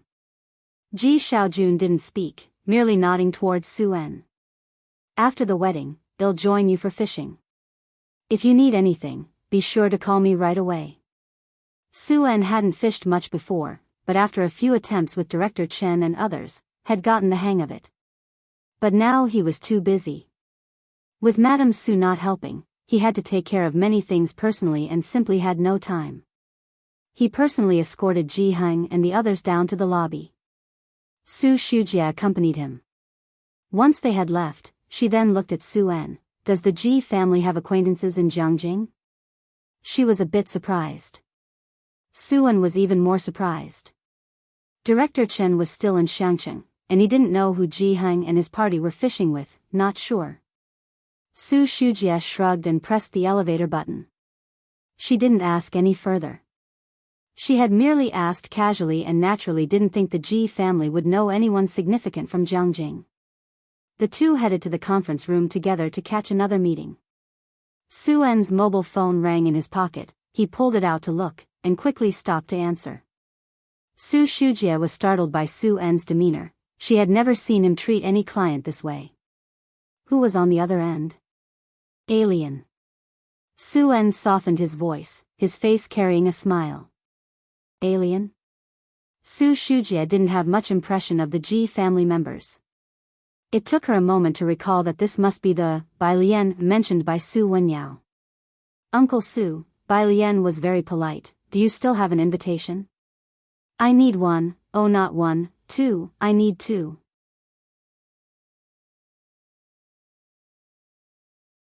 Chapter 345, 133 Went fishing with Xiaojiang, bringing things down a notch. Second update, _1 invitations. Su En was taken aback, unsure why Bai Lian needed more invitations when he had sent out those for the Ji family members. "Of course, they'll bring them to you right now." "No need, just give them to my grandfather when you have time." "Alright," Su En felt a bit regretful, "they'll bring them to your grandfather tonight." The two finished talking and hung up the phone. On the other side of the phone, at the entrance to the Biyao base, Jiang Fulai was wearing a cashmere coat, leaning slightly against a roadside withered tree, his figure tall and slim, his pale face showing faint expression. He exuded a strong presence, with even his tousled hair catching the cold frost of the wind. But those light eyes were staring at Bai Lian with a brooding look. "Bai Lian, I said two. But you mentioned only one before," Jiang Fulai calmly pointed out her error. "Wasn't it because only Director Chen had spoken to her about it?" Jiang Fulai saw what she wanted to say. "Oh, I knew it, Russell." The black business car stopped beside them, the rear door automatically opened, revealing Shen Qing's face, who was excited. "Alien, Xiaojiang." Jiang Fulai turned aloof in a second. He stood tall, wrapped in the chilly breeze, greeting the people inside the car politely, his eyes and brows revealing a sense of pride. "Bai Lian, 6. Only after Jiang Fulai got into the passenger seat did Shenqing turn to Bai Lian. Alien, aren't you coming ice fishing with us? Bai Lian lazily waved her hand. Next time, you guys go ahead, I haven't finished my report yet. The passenger seat's Jiang Fulai opened the car door, shaking his phone at Bai Lian, meaning, he recorded it. Bai Lian reached to close the car door. Jiang Fulai didn't have her strength and was forced to settle down. Only then did Bai Lian smile at the driver. Have a safe trip. Without looking at Jiang Fulai. The driver was startled by her action, too frightened to say much, only daring to steal glances at Bai Lian with his peripheral vision, and caught sight of Jiang Fulai's cold face, shivering again. Scary, so scary. The black car drove onto the main road. Shenqing noticed the roads growing wider, the cars fewer, the buildings taller, and realized they were not heading to the outskirts. The center of Jiangjing city had restrictions, so there were far fewer private cars than other areas. Where are we going? Shenqing asked with some confusion. She whispered her question to Ji Xiaojun. Ji Xiaojun didn't know either. Only Ji Heng sitting by the window knew, as he observed the route and, after seeing a particular building, he couldn't help but look up and study Jiang Fulai, who was in the passenger seat. 20 minutes later, the car gradually entered a cobblestone road section and finally stopped at an arched stone gate. It was obviously a back entrance. Shenqing looked up and saw 3 bold and vigorous characters next to it, Jiayu Lake. Walking through the archway, a black-clad manager came to show them the way, leading them along the spacious concrete road flanked by pine trees and plum blossoms, with a faint scent trailing. Occasionally, sparrows flew by, and a few passers-by strolled along the road. Soon, they caught sight of the frozen lake, a spectacular scene Shenqing had never witnessed before. Jiang Fulai let the manager take her around, while he went fishing with the other 2. Ji Heng and the others fished all day. They didn't return until after dinner. Jiang Fulai dropped them off at the Yunshao Hotel entrance. This is a card for Jiayu Lake. If you want to go ice fishing later on, just head straight there. Jiang Fulai courteously handed a black card to Ji Heng. Ji Heng, holding his pipe, glanced at Jiang Fulai. Dad, why don't you take it? Shenqing took it for Ji Heng and then handed it to him. Today's fishing spot was great. Ji Heng, ice fishing had been a rare experience. Even Shenqing, who disliked fishing, had patiently stayed the entire day. She carried a black bag. The fish inside were still jumping. She smiled broadly as she said goodbye to Jiang Fulai. They were staying on the 56th floor. While waiting for the elevator, they happened to meet Su En and others coming out from it.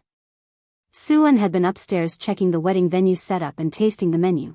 Ji Mulan's face beamed with a smile. Beside her, members of the Su clan were speaking with Su En. I've arranged that spot for you to look at with Su's assistant. Remember to give me a list when the time comes. He had gone up with Su En to see the table arrangements. With so many people, the seating would need to be carefully planned. Su En nodded his head. Looking up and seeing Ji Heng, his eyes lit up. Uncle Ji, how was today's catch? Ji Heng showed him the bag. Next to him, Ji Mulan was surprised. You actually caught fish? Yes, do you want to take a few home? Ji Heng was not one for many words.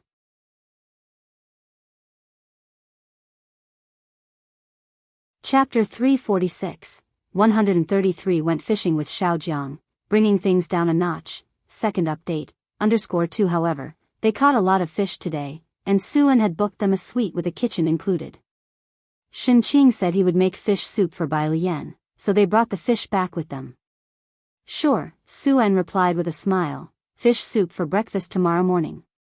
By the side, a member of the clan glanced at the black bags in Ji Heng and his companion's hands and declined politely, thank you, but I don't like fish. Su En took a bag of fish from Ji Heng, his eyes lighting up. Is it that easy to catch? Next time you have free time, you all should go fishing together. Xiaojiang gave you the card. Shenqing said with a smile. Most of those were caught by Xiaojiang, who hasn't fished much before. Can you believe it, one after another? Shenqing was implying something about Ji Xiaojun and Ji Heng. One looked up at the sky while the other lowered his head to look at the rod, neither saying a word. Right, Su-en quickly took out an invitation to help Ji-hang and another out of their awkward situation. This is an invite that alien asked me to bring you, please keep it safe. Bai Lian had already mentioned this to Ji-hang, who took it from him. I don't fish, said a person from the Su family clan, uninterested in fishing. He preferred to spend the time attending more gatherings to meet new people. Mr. Su, they'll be leaving first then. You can find me if you need anything. With that, he left the hotel. Su-en waved him off and continued to discuss ice fishing with Ji-hang. Ji Mulan was also indifferent to their fishing, merely watching on the side. She found it odd how well Su-en got along with Ji-hang and the others. Su-en escorted Ji-hang and the others to their room before returning with Ji Mulan. Buyuan base. Wang Su and Bai Lian were writing a report. Beside them, Pei Qin, who was discussing with Ning Xiao, was very impressed. Your ideas are so ahead of their time. Are you really the one who did the C roll? Everyone in the group knew that the heart of this paper relied on Ning. His research ideas were very clear. Ning Xiao, he was somewhat eager to see Bai Lian. All of these were ideas he had discussed and refined with her and had been validated by Jianghu Lai. How could they not be clear? Oh right, Song Min suddenly remembered something important, looking at Wang Su. Has Ling Xiao and his team finished the modeling? They were in a rush because the mathematical model required using MATLAB, so they collaborated with Ling Xiao's group to use the same modeling. Wang Su had given them the data 2 days ago. Not yet. Wang Su lowered his head to check the time on his wristwatch. Standing up, they'll go and ask their group. 5 days passed. Each group had a designated classroom, and Wang Su knew where Ling Xiao's group was. Although Bai Lian typed slower than the average person, she managed to write half the report by comparing it with the data. The second half required the use of the model for simulation of results. She methodically clicked save and then took her phone with her to the restroom. Song Min frowned across from her, not at all confident in her report. The restroom was at the end of the corridor. You had to pass by the stairs. As Bai Lian had just walked a few steps, she heard voices coming from the stairs, slowing her pace and turning a corner, heading directly to the stairwell. At the staircase landing, Wang Su looked at Ling Xiao in disbelief. Didn't you say we were responsible for the data and you for the model? Ling Xiao frowned, righteously retorting to Wang Su, when did I ever say such a thing to you? But you clearly, Wang Su became frustrated. Wang Su was naive, sharing all the research ideas and details with Ling Xiao.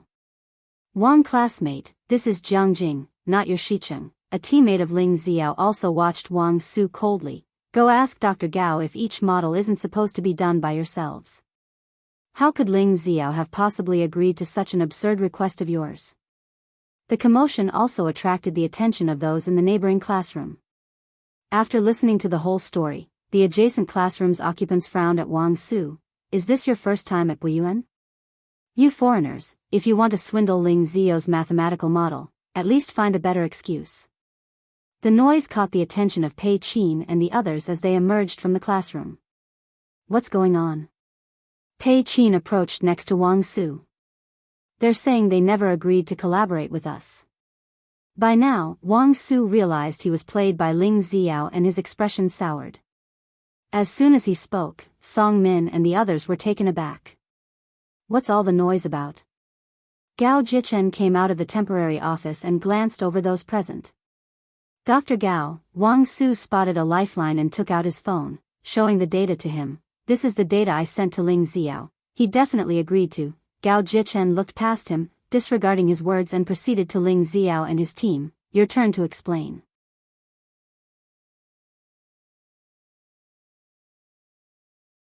Chapter 347, 133 Went fishing with Xiao Jiang, bringing things down a notch. Second update, _3 Ling Xiao spoke succinctly, and added, Dr. Gao, you know that my grandfather asked you to help me with my thesis topic. How could I possibly collaborate with them? Indeed, with Dr. Gao present, who would want to partner with Wang Zu's group of C-level students? When Ling Xiao said this, Wang Zu's face turned pale. He opened his mouth, wanting to argue something. But someone lifted him by the collar from behind. It was a pair of pitch-black calm eyes. by Lien's. You guys go back first, she said without looking at anyone, glancing at Wang Su as if to say he was useless. She went to the bathroom first. But Wang Su didn't want to go back. He felt he had let down every member of his group and wanted to explain himself to Ling Xiao. Tang Ming wrapped his arm around his neck and led him back into the classroom. All right, let's go back first. You can't do anything by staying here. Let's go back and discuss, see if Sister Bian has any other remedial methods. Remedial methods? Ling Xiao, standing at the top of the stairs, heard their conversation and almost sneered.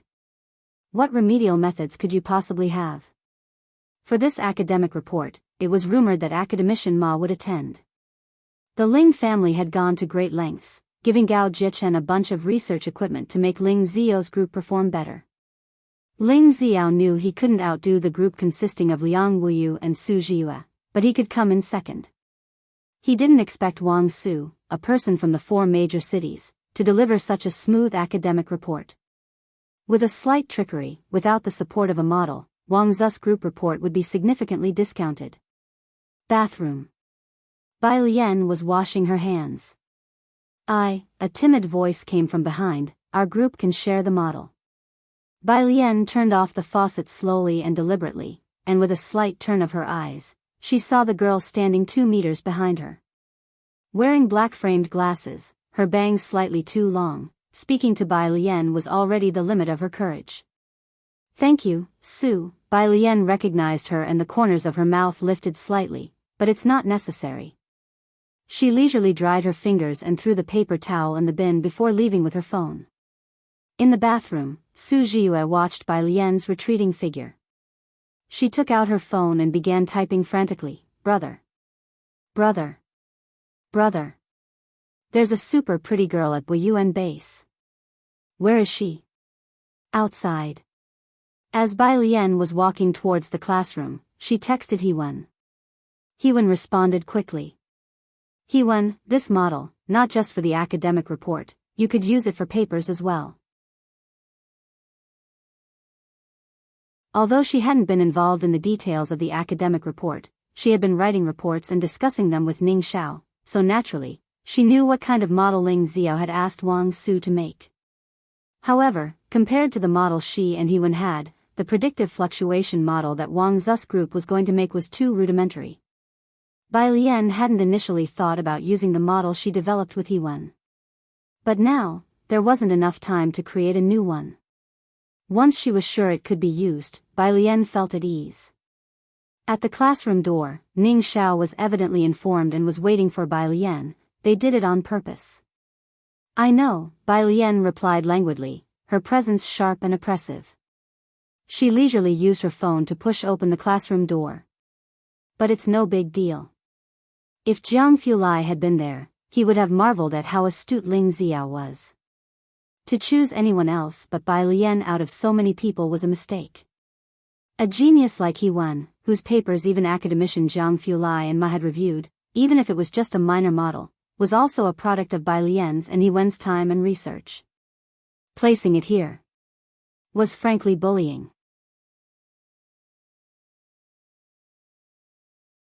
Chapter 348, 134 A Miraculous Reprieve. Su Wenyao brings food to alien_1 in the classroom.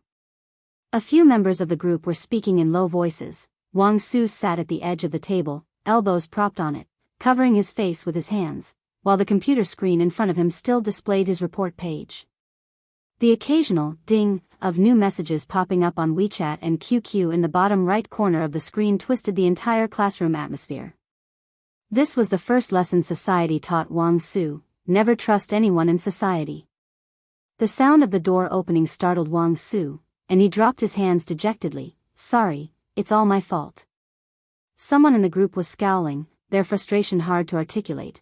We worked so hard to collect data, to gather materials, to integrate the model, and we were about to start presenting. Our whole group trusted you so much, and now you're saying there's a mistake in the modeling? Does that do justice to all the effort we've put in these past days? The opportunity at Buyuan base was so precious, everyone had given their utmost effort. They didn't return to the dorms until after 11 at night, and then they'd be off to the computer lab, the laboratory, or the library by before 6 in the morning. Enough, Tang Ming frowned, standing up to stop the internal quarrel. When Wang Su suggested collaborating with Ling Xiao, none of you objected. It's not fair to push all the blame onto him now. This isn't the time to complain. Let's calm down and think of a way to make amends. Not many in the group had participated in mathematical modeling, and with the data support, choosing problems C in the National Math Modeling Contest would take at least 3 days, so that was why they had thought of collaborating with Ling Xiao. The data they obtained were to establish a model that would explain and predict the actual problems in their academic report. That person snorted coldly, turning their head away, a hint of despair in their voice. What can we do now? Where can we get an analysis model from? A cloud of gloom enveloped the entire classroom. The silence was suffocating. Song Min also clenched his fists, took over Wang Zu's computer, closed the document, and opened MATLAB. Well, rush the modeling now. With only 1 day left, it was impossible to finish the model. Some members numbly watched Song Min work on the model, while others helped him organize data. When Bai Lian sat down at her desk, the classroom was still oppressive and somber. Tang Ming looked at Ning Xiao and then Bai Lian, noticing their expressions were the same as always. Their emotional stability was frightening to Tang Ming. Bai Lian sat down and opened her chat with Yuan, scrolling through the conversation they had about preparing the model and making assumptions, interspersed with a lot of papers. Bai Lian read fast, helping him integrate a lot of reference materials, confirming the expressions. It was only after a few exchanges that she saw the compressed file Yuan had sent, a model. She clicked download, then forwarded it to the group chat. Just as she was about to exit WeChat, a message from Su-an came. I've given the invitation to your grandfather. Image, do you like this room design? Bai Lian clicked to look. It was a room design, slightly Chinese style. She didn't understand much about design but felt the space was large and looked comfortable. Bai Lian, it looks nice. Su-an gritted teeth, that's good. Then came a message from Ji Xiaojun, I will bring you fish soup tomorrow morning. Do either of them dislike fish soup? Ji Xiaojun knew Tang Ming and Ning Xiao were there. She tilted her head, whispered quietly, asking the two, do you guys drink fish soup? Ning Xiao had already downloaded Bai Lian's compressed file in the group chat and was installing the decompression software. Hearing the question, he nodded. Tang Ming hadn't expected Bai Lian to bring up eating fish at such a serious time, but he also nodded, yeah. Their voices were not loud, but it distracted Song Min, who was trying to calm his mind. Bai Lian had also been there, clearly aware there was a problem with the model, and yet had the mood to discuss food now. He looked up, his irritation hard to articulate. Even if you can't help, can't you at least stay silent? Song Min's gaze swept over the computer page Bai Lian had opened, where she had written less than half as much as Wang Su. At this moment, he couldn't help but think of Bai Shaoqi. If she were here, she'd surely be working on the model with him. Instead of being like most of the others, choosing to give up. Song Min even thought, it would be so much better if the spot belonged to Bai Shaoqi. Rather than Bai Lian, who seemed oblivious to the situation and probably couldn't even make sense of the papers. Bai Lian put down her phone, her back lazily resting against the back of the chair, casually opening software on the computer screen with her fingertips. She glanced at Song Min. If I'm silent, can you finish it?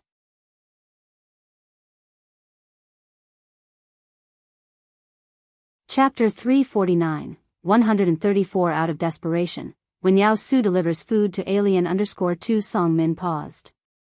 It seems I can't. Bai Lian withdrew his gaze, slowly typing 2 words with his fingertips on the keyboard. Then I suggest you have fewer problems. Ning Xiao had already opened the zip file. It contained models and analysis. He quickly scanned through, then sent screenshots to the group chat, turning his head to discuss with Bai Lian. It's a bit complicated.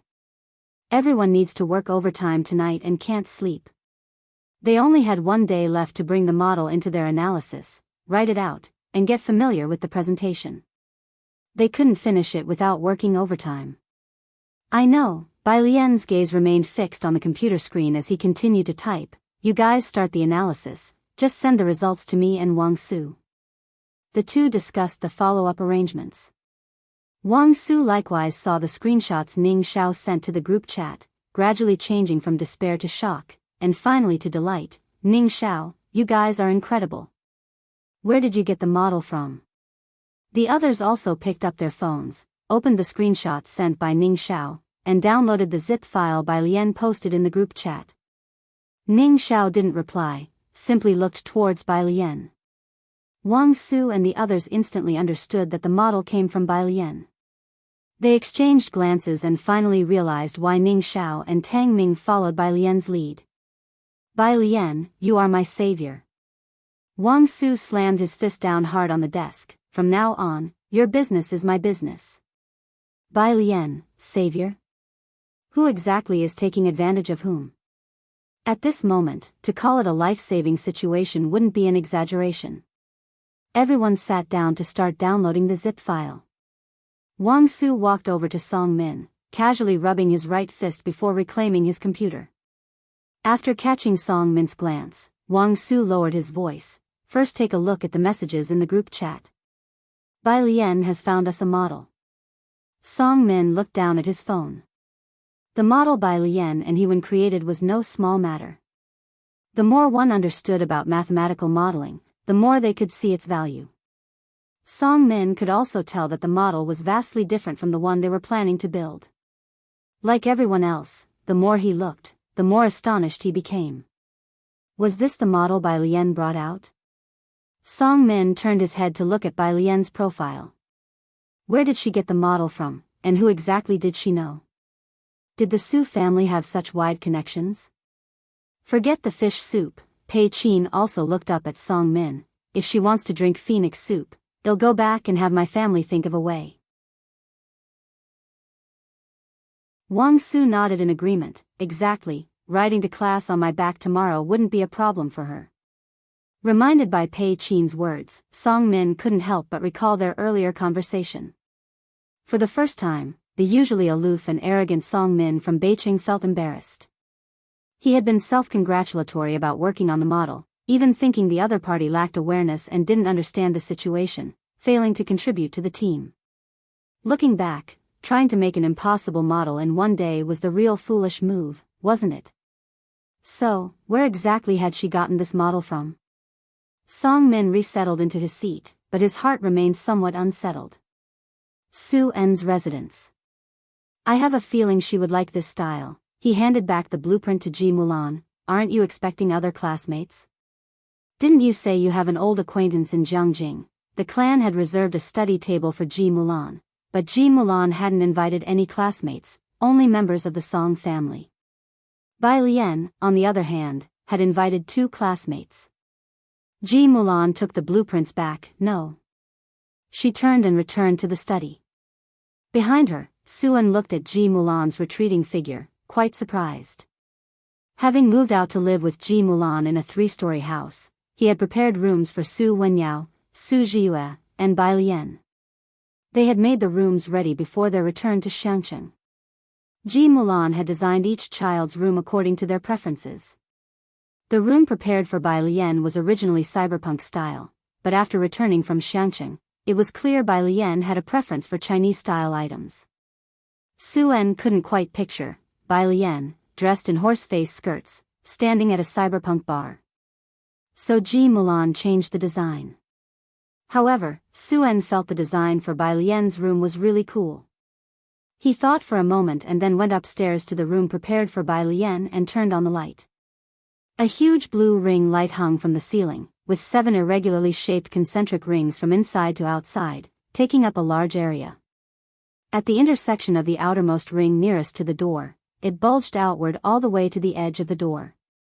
Alongside transparent glass cube segments, lit one after another from top to bottom, they illuminated all the way down to the bar.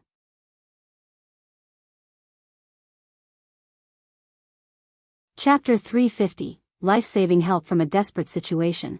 When Yao Su brings food to Alien_3, the Rubik's Cube edges hung from a metal rod that extended down to the floor, beside which was an irregularly shaped white single-seater sofa. Beside the sofa, stood a white robot. Although it was not the first time he had seen it, Suan was still amazed by the design. The Ji family was born for art. It was strange, though, how Ji Xiaojun, who drew so well, had no fame, whereas Ji Mulan's planning and design for Xiangqing were mentioned as a part of key projects, yet amongst designers, she hardly made a splash. He opened his phone to take a picture and send it to Bai Lian. This is what it looks like now, compared to the recent new Chinese style. Which do you prefer? Right after sending it, a call came through, from Su family's residence. Ming will come tomorrow. You and Wenyao should both come back to the old house for a meal, said Madame Zu's voice, leaving no room for refusal. Su En replied directly, I have a lunch planned with Uncle Ji and the others tomorrow. If Shuyun wants, she can join us here. Ji Heng had caught a lot of fish, and they planned to prepare a fish head hot pot for tomorrow's lunch. Su En.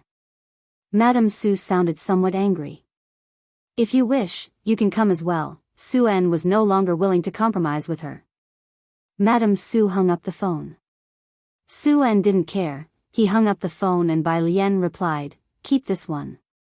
She wanted Su En to keep the cyberpunk style, which was unexpected yet understandable. The next day, Shenqing and Ji Xiaojun crossed 2 districts early in the morning to deliver fish soup to Bai Lian. Ning Xiao, Tang Ming, Shenqing looked at their dark circles, hesitated to speak, then moved beside Bai Lian, lowering her voice to ask, what's with them? Bai Lian sat in her seat, with her cotton-padded jacket set aside. She wore only a white cashmere sweater, the cuffs and collar embroidered with pale yellow, her hair gathered back with a wooden hairpin. Her face was enveloped by the mist from the soup, looking ethereal but sharp. They haven't slept all night, might be a bit of yin deficiency. Despite the lack of rest, she was still lively and spirited. I see, Shenqing looked at the 2 men's complexions, considering picking up some velvet antler to stew into a soup on her way back. You're really not coming for the fish head hot pot at noon? Shenqing asked again. After finishing her soup, Bai Lian placed her chopsticks neatly before answering, I have to give an academic report tomorrow, no time. The deadline was too tight, and she and Wang Su had yet to finish the report. Then we'll bring you some medicine at noon. Shenqing bit her tongue, quickly withdrawing her gaze from Tang Ming and Ning Xiao. We'll bring you fish heads at noon. Fish heads weren't much to give. Shenqing intended to bring some tonic soup for the 2 men. The 3 of them saw off Shenqing and Ji Xiaojun. Tang Ming touched his head as he watched them board the bus. Why do I feel like Andy's gaze towards me was very weird? Ning Xiao was also in contemplation. Bai Lian spoke calmly, let's head to the classroom and hustle on the problems. Noon. Yinshao District. Su family. Su Wenyao parked the car and, after getting out, gentlemanly opened the door for the woman in a black coat to step down. This was Qi Shuyun. Slim waist, long legs, sunglasses pushed up to just catch the loose bangs, she exuded a strong presence. The 2 were here to find Su En. At the entrance of Su family, Qi Shuyun took a call. Right at the doorstep, they bumped into Shenqing and Ji Xiaojun. As the 3 were well acquainted, and upon learning that Su Wenyao was returning to Jianghu University, Shenqing suddenly remembered, Jianghu University is also in Chang'an District, right? Could you bring this to Alien and the others? Shenqing gestured towards the black bag in her hand. Inside was an insulated food container with fish heads and the soup for those 2 men. Su Wenyao hadn't known where Bai Lian was. He always assumed she was out playing with classmates. Hearing she was also in Chang'an District, he quickly asked, of course, where is she?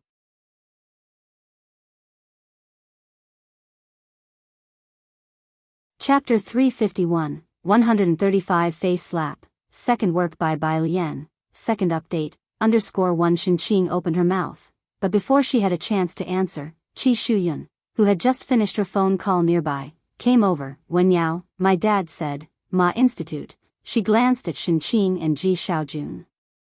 Shenqing was wearing a cotton-padded jacket and a somewhat irregular velvet hat, a terrible aesthetic. Qi Shuyun hooked her arm with Su Wenyao's. And these 2 are. Su Wenyao paused slightly but remained as gentle as ever on his face as he introduced Shenqing and Ji Xiaojun to Qi Shuyun. Upon hearing that the two were relatives of Ji Mulan, Qi Shuyun dismissively withdrew her gaze.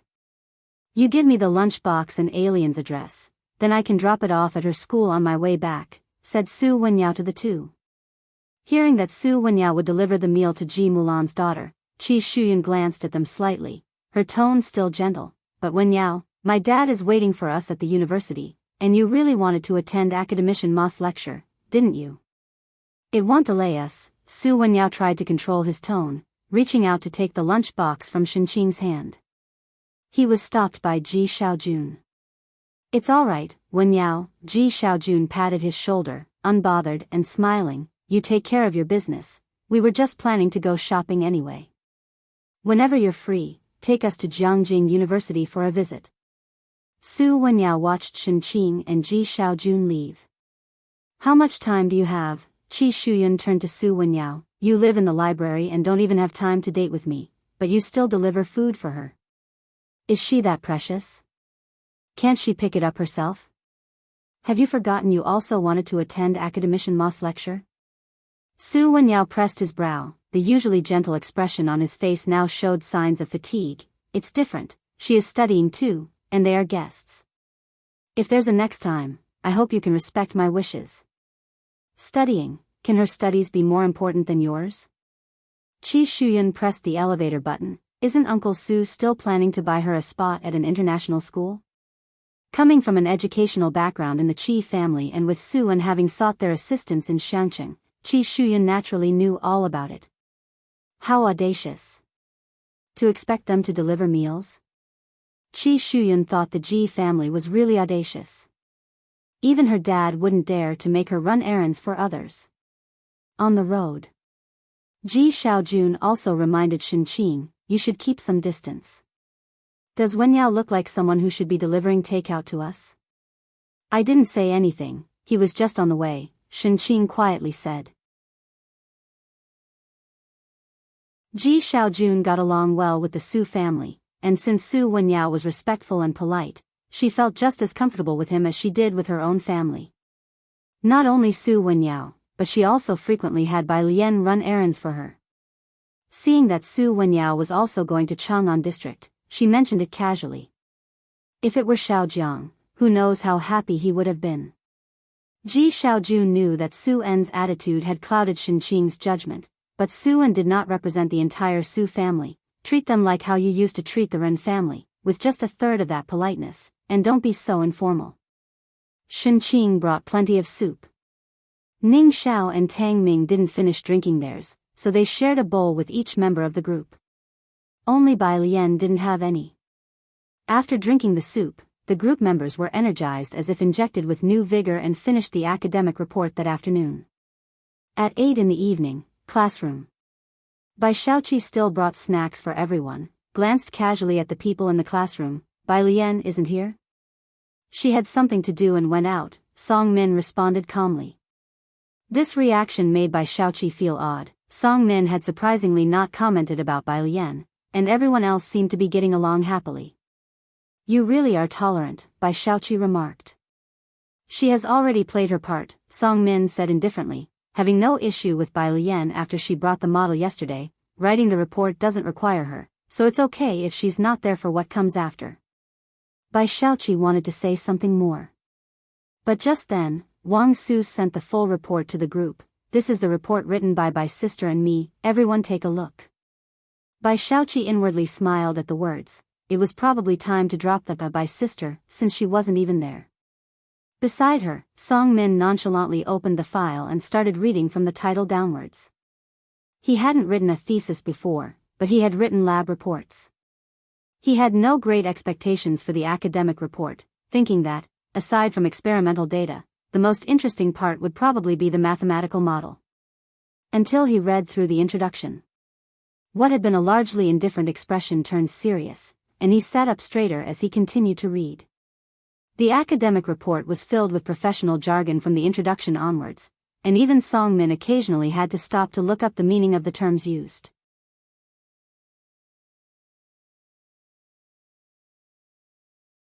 Chapter 352, 135 Face Slap, second work by Bai Lian, second update, _2 the other people present weren't much different from him. After reading a section, they had to look up the professional vocabulary. The report was over a dozen pages long with many charts included, and it took these people half an hour and they were still not done. Bai Shaoqi cast a curious glance. She couldn't understand it. She stood up, told Song Min before leaving Buyuan base, since everyone else was busy poring over the report. Another half an hour later, Pei Qin and Ning Xiao were the first to finish reading the report. Pei Qin looked at Wang Su in shock. How did you manage this?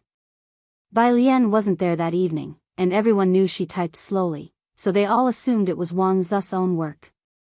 It's really simple, Wang Su said, looking at Pei Qin and shrugging. You, Tang Ming was also shocked. Versailles? No, Wang Su smiled. Ctrl+C, Ctrl+V, don't you know how to do that? Ctrl+C?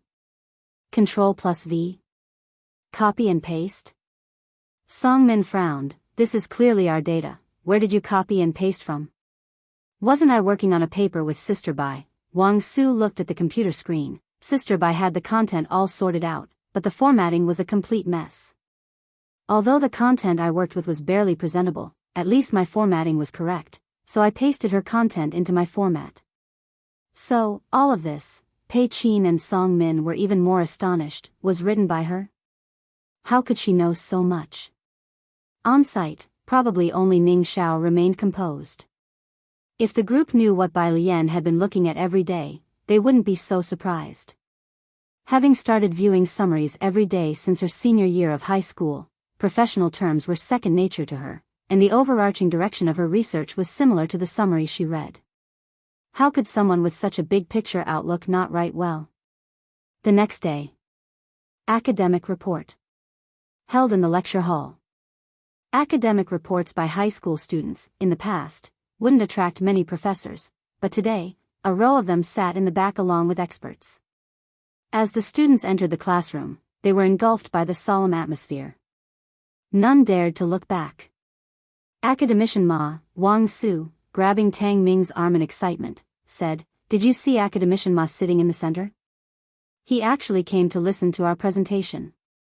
Members of other groups were also abuzz. He must have come for Dr. Gao. At 7:50, Gao Jichen arrived. He first approached Academician Ma and respectfully greeted him. "Academician Ma, thank you for coming." Academician Ma looked up and nodded slightly. Next to him, other big shots from the physics department also greeted Gao Jichen. Bright future ahead. 8 o'clock. The first group went up to present, and it was Liang Wei's group, with Liang Wuyu as the presenter. Everyone, including the row of professors at the back, listened attentively. This is Liang Wuyu, indeed someone who has been in the lab. In a few years, she could compete with Yiwen. The professors nodded in agreement, and the professor sitting on the edge, who had lectured by Lian and the others on the first day, scribbled a high score, 90. This was an affirmation of Liang Wuyu. After this group finished, it was Ling Zio's group's turn, and overall, they were much worse than Liang Wei's group, resulting in the people at the back losing interest. Gao Jichen, as their training teacher, gave a score of 81. Subsequent presentations were worse than the one before. Director Huang, the professor sitting on the edge, whispered to the middle-aged man next to him, "Do you think your teacher really came for Gao Jichen?" They hadn't found anything particularly noteworthy in this academic report after so long. Only Liang Wei's group had been somewhat impressive. The middle-aged man paused before glancing at the director sitting in the center. Well, maybe the teacher just wanted to see the new generation in action. "Ah, it's the last group now, let's listen first." He straightened up. Someone handed out the last group's paper report to each professor. Although Director Huang spoke of listening to the presentation, he hadn't actually flipped through the report, and neither had the other professors. Truthfully, they hadn't bothered to look at the papers after the first group. Accustomed to Jiangjing's group of graduate and doctoral students' papers, and having seen countless SCI papers, the reports by these high school seniors were riddled with too many flaws, with nothing worthwhile to explore. The more they read, the more they felt the need to cleanse their eyes, and it was troubling. Director Huang's colleague casually tossed the report aside and then looked up to see a girl stepping onto the stage. The classroom was well heated, and the girl wore a somewhat thick white cross-collared shirt with dark bamboo leaves embroidered on it, paired with a black and gold brocade horseface skirt that rippled with gold as she moved.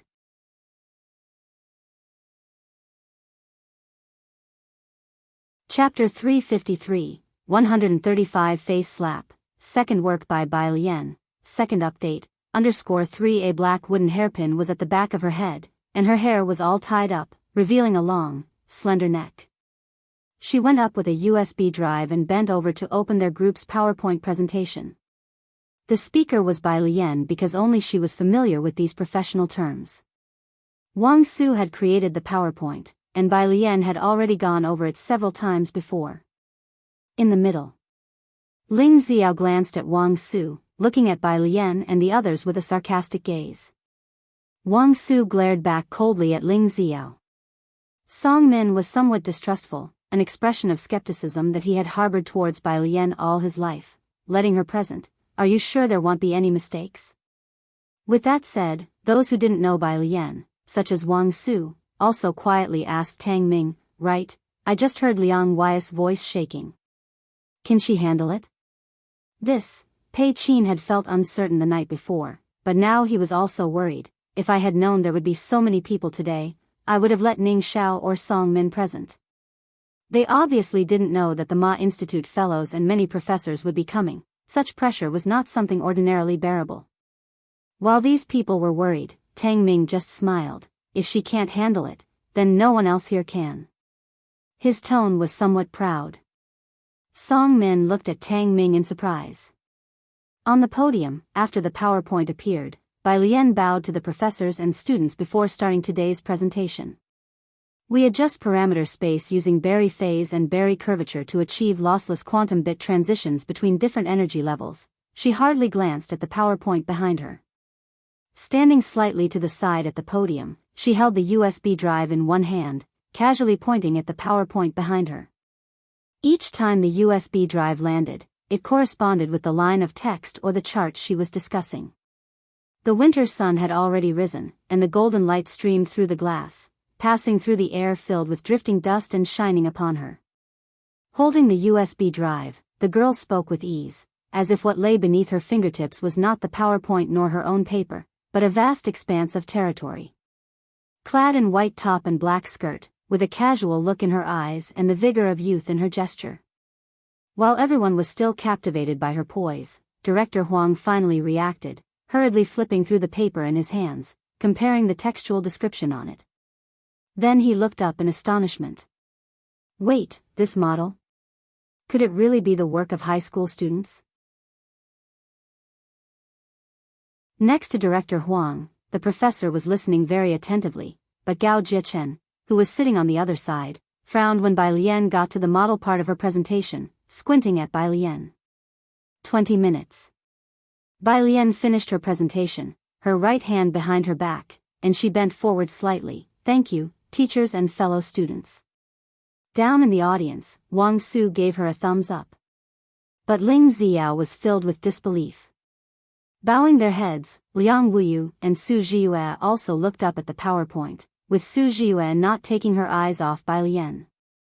Teacher, I think their group did really well, said Director Huang, who hadn't commented before, to the Ma Institute fellow. He seemed to understand why his teacher was there. What do you think? The Ma Institute fellow hummed in response, giving his brief critique. The others were still quietly discussing. Hearing the Ma Institute fellow's hum, it was like setting off an explosion. Bai Lian straightened up, just about to return to her seat. Wait, from the crowd, Gao Jichen stood up and looked at Bai Lian with a sharp gaze. I should have mentioned before that the model requires hands-on involvement. Are you sure you participated in the model you presented? As soon as he said this, the bustling classroom suddenly fell silent. In the back row, Director Huang breathed a sigh of relief and said to the professor beside him, I knew it. Where would students be so skilled? Fortunately, it wasn't these students' work. The professor nodded. Regardless, the use of terms in this paper is impressive indeed. It shows that they've researched the reviews and the papers. In the middle seats, Wang Su looked up dumbfounded, asking Tang Ming, is that a rule? Before this, Gao Jichen had not mentioned any such regulation, which is why they collaborated with Ling Xiao.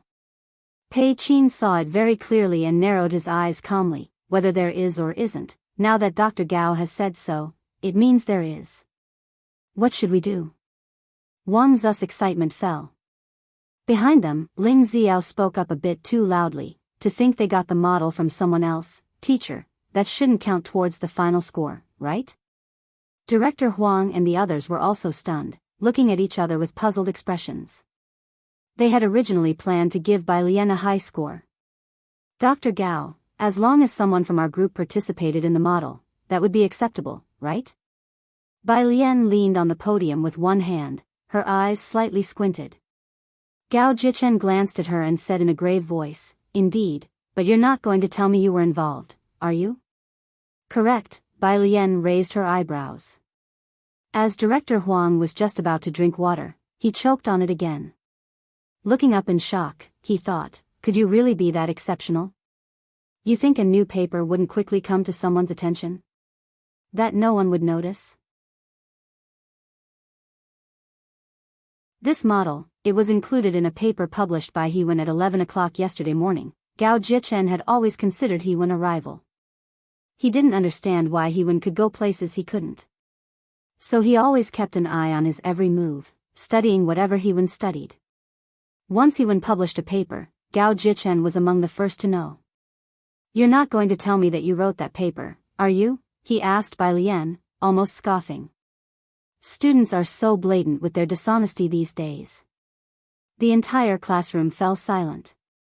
In the back row, all the professors grew serious, their expressions stern. Not having made the model oneself is understandable, but claiming to have done so would mean a problem with one's character. It raises serious concerns about academic integrity. "Of course, I didn't write it," Bai Lian shook her head. Just as Ling Xiao was about to laugh, she spoke again, unhurriedly. "However, I did indeed participate in the modeling process. If you look at the authors listed after the title, you should see my name.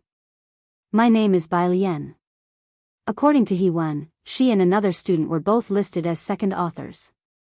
As a second author, her name would naturally appear on the paper.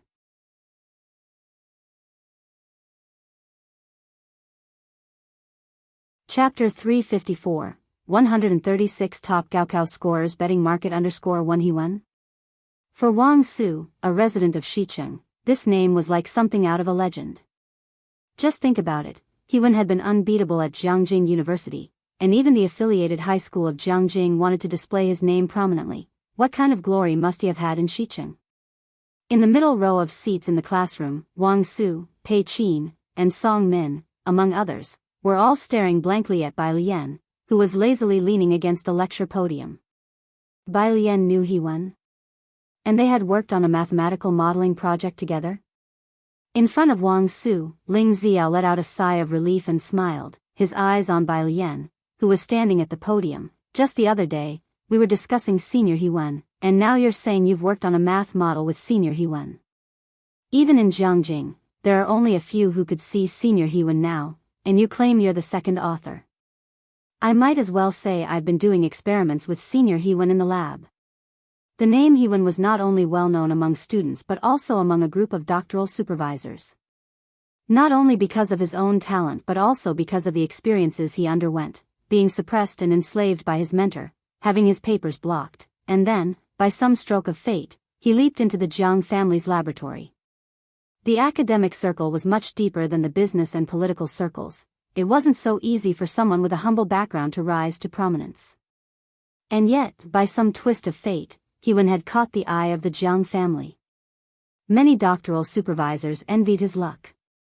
He owed his fame today to talent, effort, and luck. Not one could be lacking. It was well known that those who entered the Jiang family's lab were almost cut off from the world, appearing in public only for important occasions. Right now, only the people in Director Huang's row had learned from Gao Jichen that this modeling was part of Hewen's paper. So it's his work. Director Huang breathed a sigh of relief, which was understandable. Considering the people under Jiang Fulai's command, it wouldn't be impossible for Director Huang to believe they could achieve controlled nuclear fusion research the next day. However, when Bai Lian said she had also participated in He Wen's model, it was almost akin to a kindergarten student participating in a university competition. If someone else had claimed this, Director Huang would have simply laughed it off, thinking that the person who said it was somewhat hysterical. But the one who said this was Bai Lian, and Director Huang glanced at Academician Ma. Academician Ma merely raised an eyebrow, completely unfazed, without even a flicker in his eyes, and as his most senior disciple, Director Huang quickly stood up. Gao Jichen, Director Huang approached Gao Jichen's place. Pull up He Wen's paper. Apart from Liang Wuyu, Gao Jichen really didn't care about anyone else in the class, and naturally he hadn't paid attention to Bai Lian's name. Of course, even if he knew Bai Lian's name, he wouldn't care about who was the second or third author in He Wen's paper. Gao Jichen rarely looked at papers on his phone, so he was a bit clumsy in doing so and took some time to search. He remembered the title of He Wen's paper and typed in a few keywords. Soon, a newly published paper appeared. Gao Jichen clicked on it directly. Director Huang, how could you believe what a high school senior?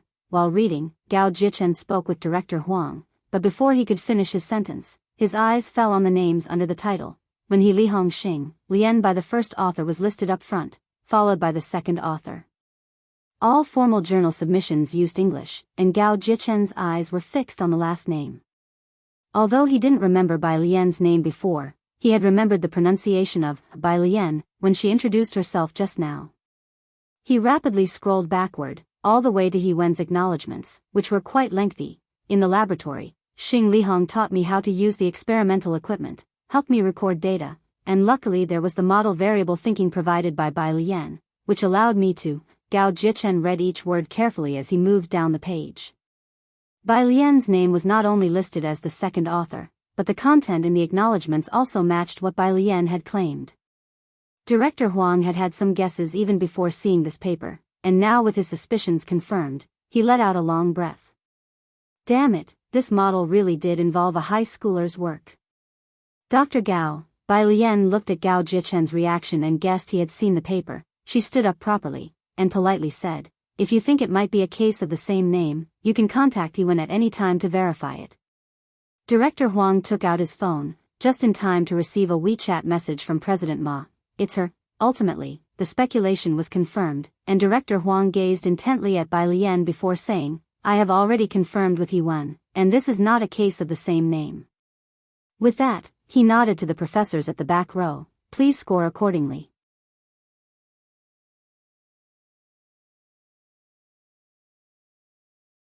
Chapter 355, 136 College Entrance Exam Top Scorer Betting Pool _2, the model was created by herself, the whole report is professional in terminology, logical, 99 points.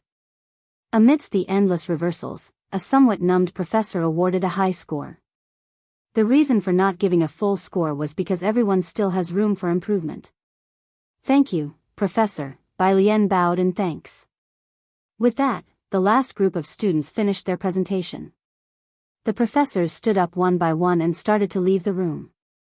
The back door was open, but all the professors exited through the front door, nodding and greeting Bai Lian with kindness as they passed her. This was a student who was able to participate in particle wave modeling as early as high school. She might very well be the next He Wen. Once outside, the professors began to discuss quietly among themselves, who is she? Why have we never heard of her before? That shouldn't be the case. When He Wen was in high school, he was so exceptional that Jianghu's affiliate high school even poached him. But Bai Lian truly emerged out of nowhere. Academician Ma, Gao Jichen finally snapped back to reality. He put away his phone and followed Academician Ma out. All the professors had left.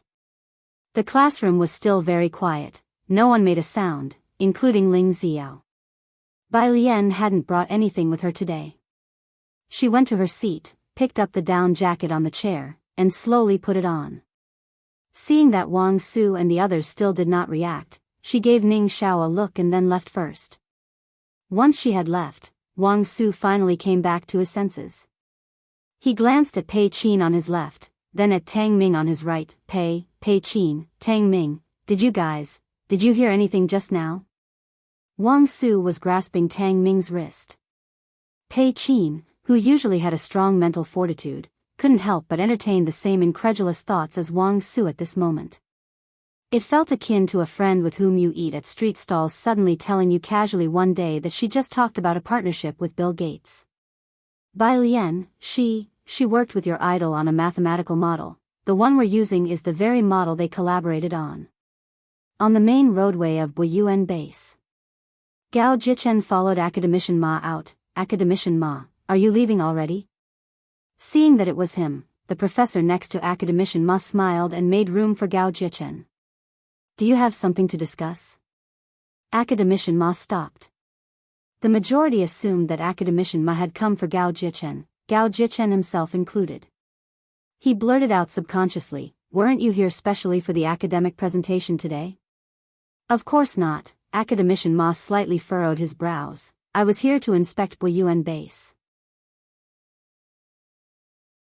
Upon these words, the gaze that the PhD students next to him cast on Gao Jichen turned peculiar. There had been rumors at Jianghu University before about Academician Ma visiting Buyuan Base twice for Gao Jichen's sake. Gao Jichen's face stiffened, and he gave an awkward smile as he stepped aside. Professor, Director Huang followed behind Academician Ma. Before coming here today, I really thought you had the intention of letting Gao Jichen enter the lab. Academician Ma commented indifferently, too superficial. Director Huang had to suppress a laugh upon hearing this. In the past 2 years, Gao Jichen had been quite prominent, and after returning from studying abroad this year, he had won 3 awards. His research projects and papers were on 2 different topics. Academician Ma came alone to the PR office. Waiting for Bai Lian. He didn't wait long. Bai Lian arrived within 10 minutes. This is a ticket for tomorrow's lecture. Academician Ma handed a ticket to Bai Lian, 1 o'clock in the afternoon. Okay, Bai Lian received it with her hand. The door of the PR office was open. She stood against the sunlight, her attitude calm and casual. The academic circle is not friendly to women. Before Bai Lian could command everyone's respect with her abilities as he once had, Academician Ma would not thrust her into the limelight, nor did he wish all her subsequent research to be questioned as having the Academician Ma label. It's just that there are too many impetuous people in the circle now. But what he didn't expect was that Bai Lian, a high school senior, seemed to carry an air of lofty disdain mixed with calm composure. He had visited Buyuan twice, and the rumors about his coming to see Gao Jichen were rampant in Jianghu University, but not a single piece of information had leaked about the person he was truly observing. She could stand strong on her own without leaning on anyone else's momentum. Have you visited Jianghu University yet? Academician Ma, showing a rare warmth, looked at Bai Lian. Bai Lian looked up, arching an eyebrow. Not yet. How come you haven't gone? There are many places worth seeing inside. Academician Ma was surprised. Can't you get in? I can get you a temporary pass. I don't. Bai Lian raised her hand in refusal. I want to get in on my own by passing the exam.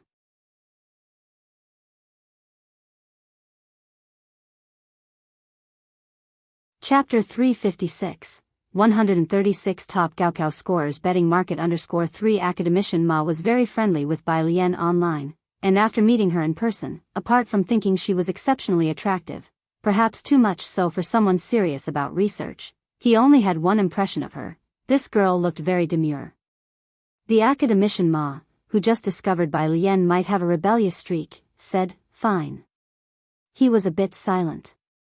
Now wearing a down jacket, Bai Lian only revealed the snow-white collar of her shirt underneath.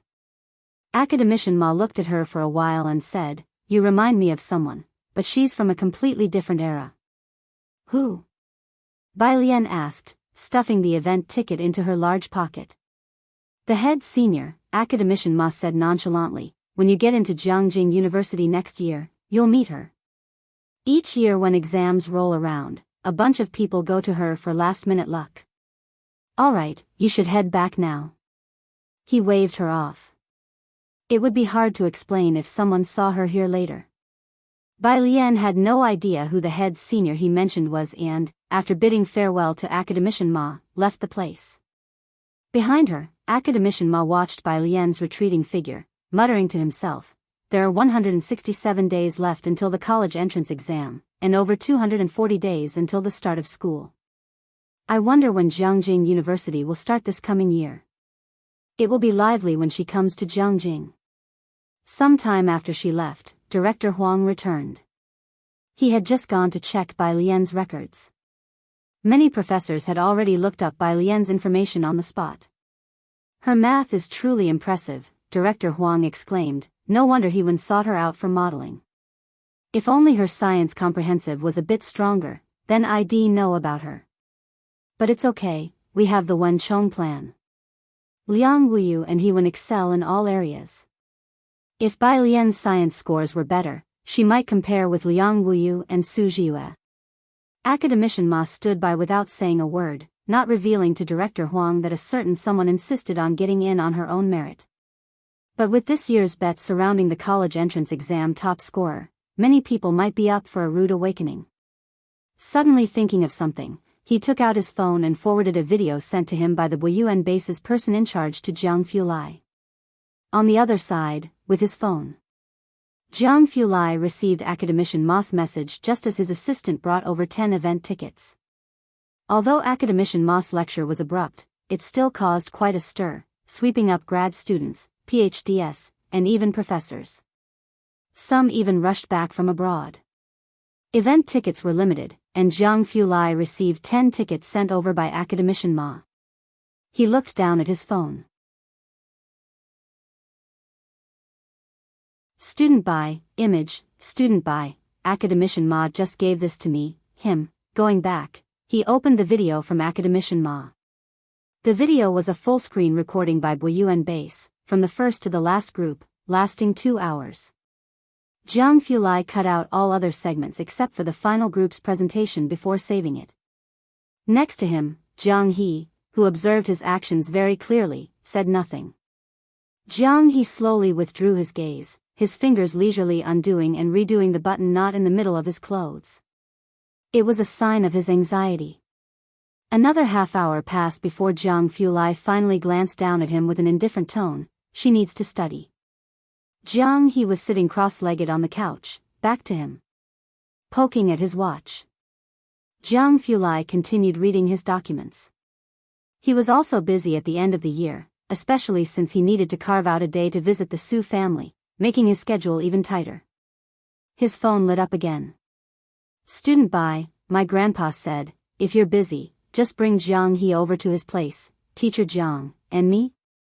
You have withdrawn a message, Teacher Jiang. Oh, student by, you focus on your work, Teacher Jiang. Was he not quick enough with his fingers? Noon, Su family cafeteria. Taking advantage of the free morning, Suan brought Jiheng, Ji Xiaojun, and Shenqing for a tour of the entire Su family building, letting everyone in Su family know that he was Suan's future father-in-law. Ji Mulan's face was filled with evident joy. Suan had planned to take them out for lunch, but Jiheng didn't let him. He said the company cafeteria was just fine. The group walked toward them, running into Director Wang and his party. Director Wang caught a glimpse of Jiheng holding a smoking pipe, smiled slightly, and knew who they were. President Su, congratulations in advance on your wedding. It's a shame I have to fly abroad tomorrow. He sighed. By Suan's side, Ji Mulan understood the subtext of Director Wang's words. If it were someone else, if Su Wenyao were marrying Qi Shuyun, Director Wang would make the effort to clear a day to attend the wedding, even if he were busy. Ji Mulan cared too much about others' opinions and could hardly stand any negative ones. Her expression faded. And when she saw that Shenqing wasn't wearing the elegant hat she had given her but still that terribly unfashionable velvet cap, Ji Mulan's smile began to freeze. She anticipated that 80% of Su family's upper echelons wouldn't show up for the wedding. Zhang, the uplifting surge of the guzheng sounded. The tense atmosphere was broken. By Suan's side, Jiheng switched the hand holding his smoking pipe, digging out an elderly cell phone from his pocket. Xiaojiang, are you there?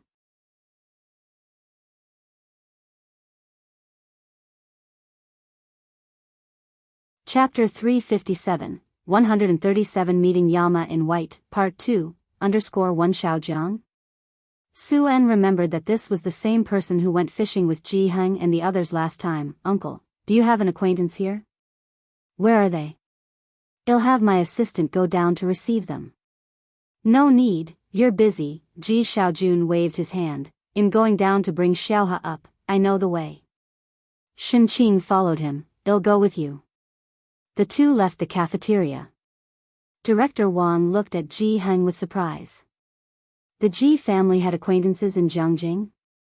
However, since today Su En brought Ji Heng and the others to visit the Su family, inviting an acquaintance over at this time was not unexpected.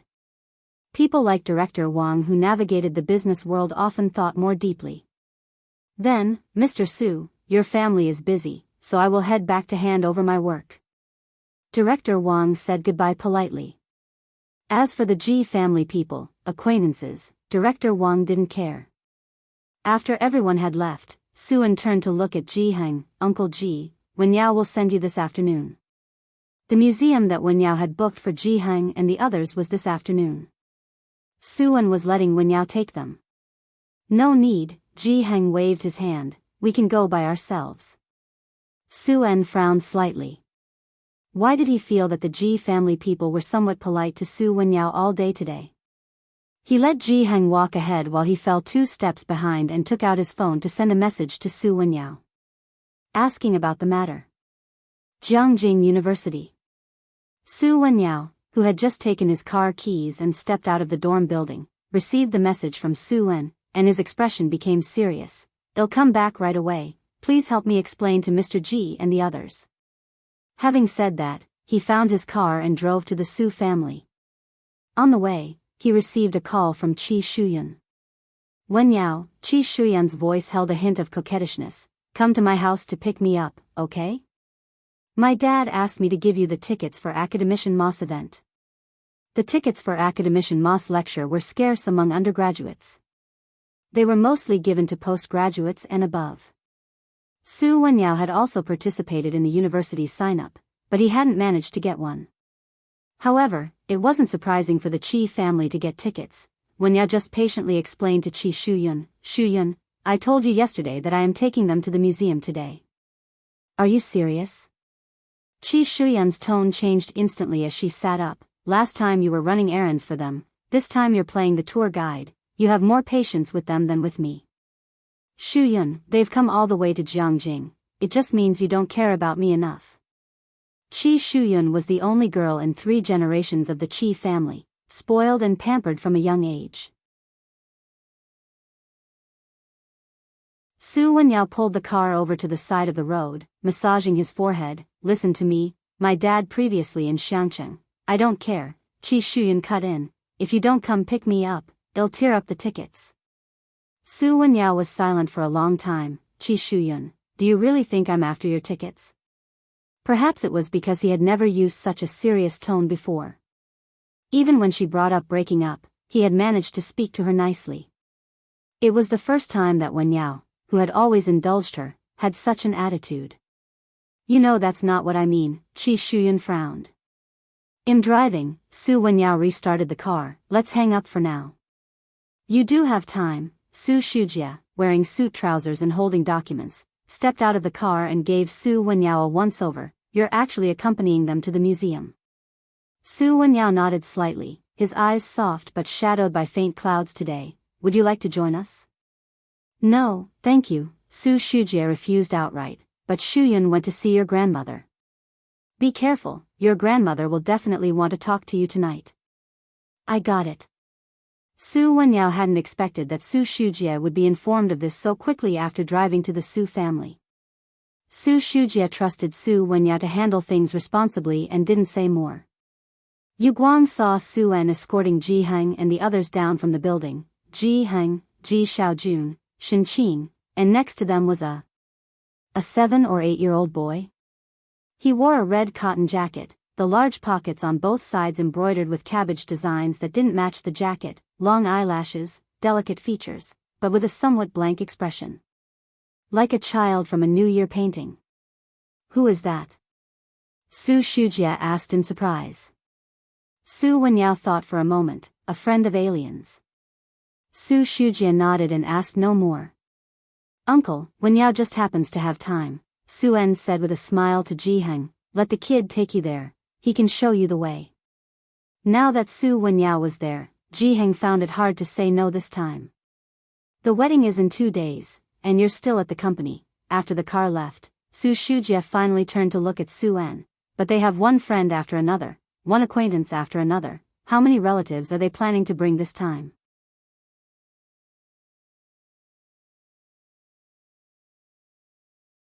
Chapter 358, 137 Meeting Yama in White, Part 2, just one table. Su En glanced at her. Just one table? So few people? Su Shujie was a bit surprised.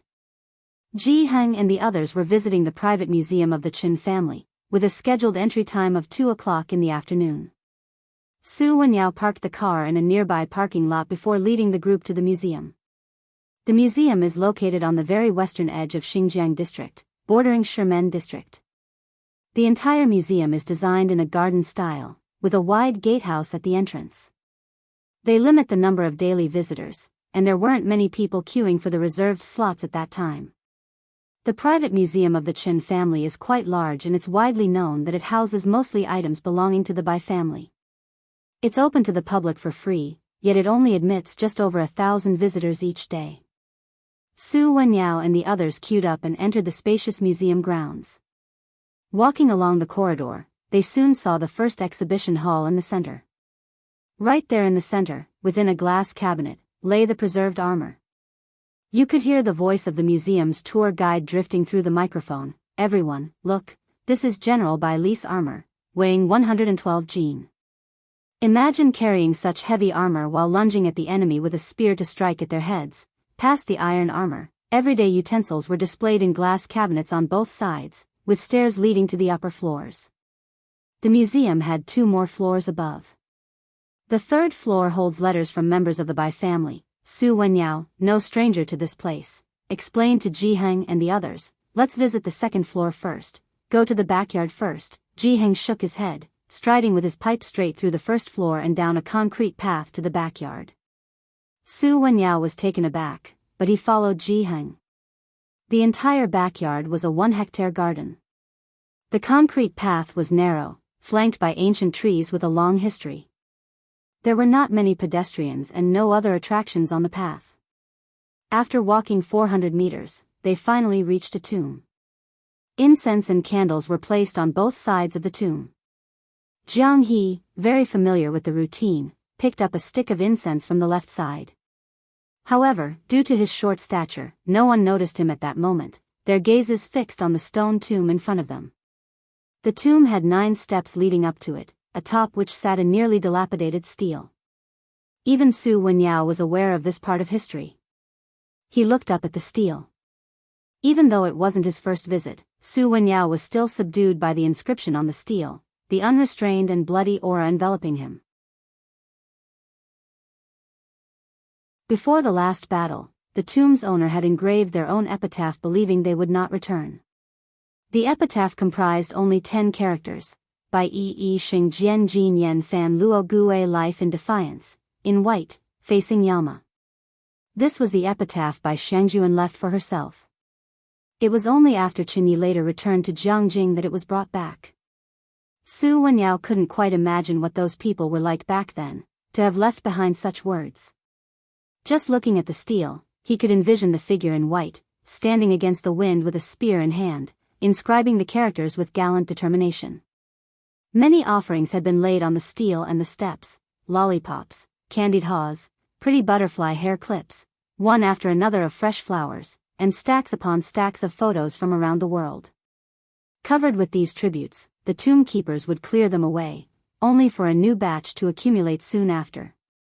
At such times, Shenqing didn't speak either. She watched as Jianghu took some incense sticks and followed suit, handing a few to Ji Shaojun and the others. The group ignited the incense in the nearby flame and then bowed respectfully. This wasn't Su Wenyo's first time engaging in this ritual either. Before his college entrance exams, he had specifically gone to pay respects to the first row of bronze statues at Jiangjing University. After the ritual, Su Wenyao finally understood why Jianghu had wanted to come here. Ji Heng and his companions were from Xiangcheng. However, Su Wenyao looked at Ji Heng with surprise. Was this not his first visit? Otherwise, how would he have known that behind the museum was a mausoleum?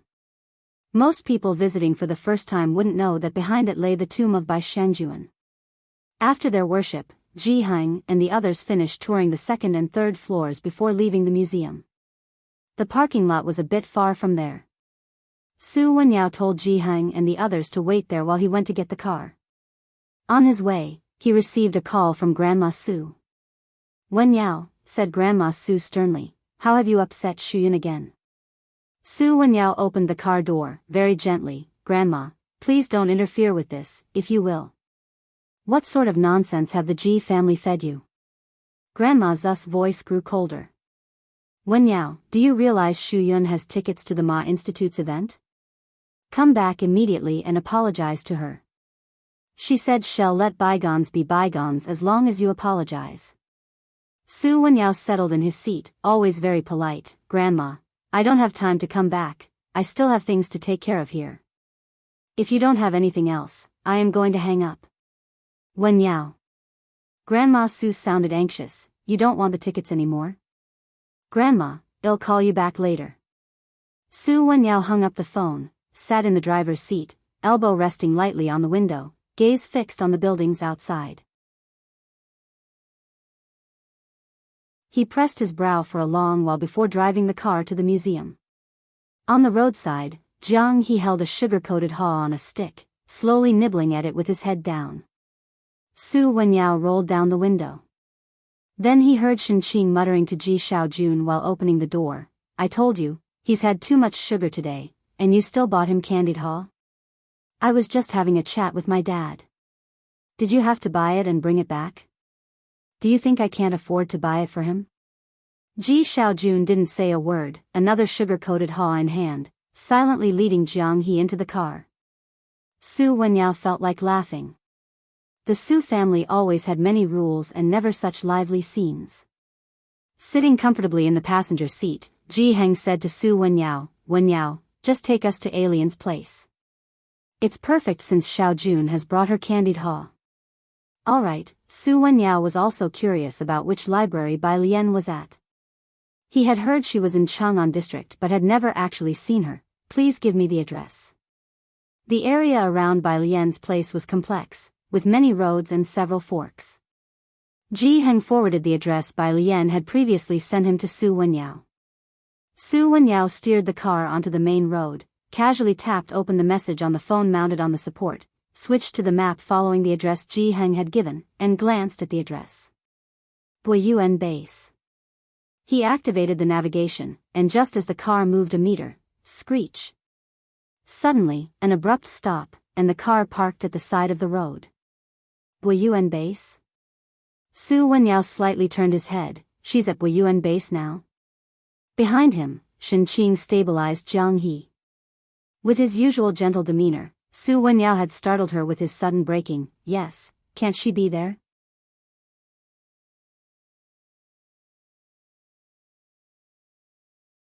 Chapter 359, 138 Found Sister Land's True Score. Director Chen returns _1 Buyuan Base was established by the renowned mathematician Zhou Buyuan, who has significant international influence in Jiangjing. Programs like Buyuan Base and the Wenchong Plan are only known to a part of the top students. Naturally, Shenqing and the arts-focused Ji Xiaojun have no idea about them. When Shenqing asked the question fearfully, Su Wenyao also became somewhat confused. Was Shenqing so nervous because she believed Buyuan to be an unlawful place? If Buyuan Base found out, they would likely feel quite helpless. No, Su Wenyao turned around, explaining to Shenqing as gently as possible, Buyuan Base is the most famous summer camp in Jiangjing. Generally only top students can get in. Top students? As Su Wenyao mentioned these three words, Shenqing was also perplexed.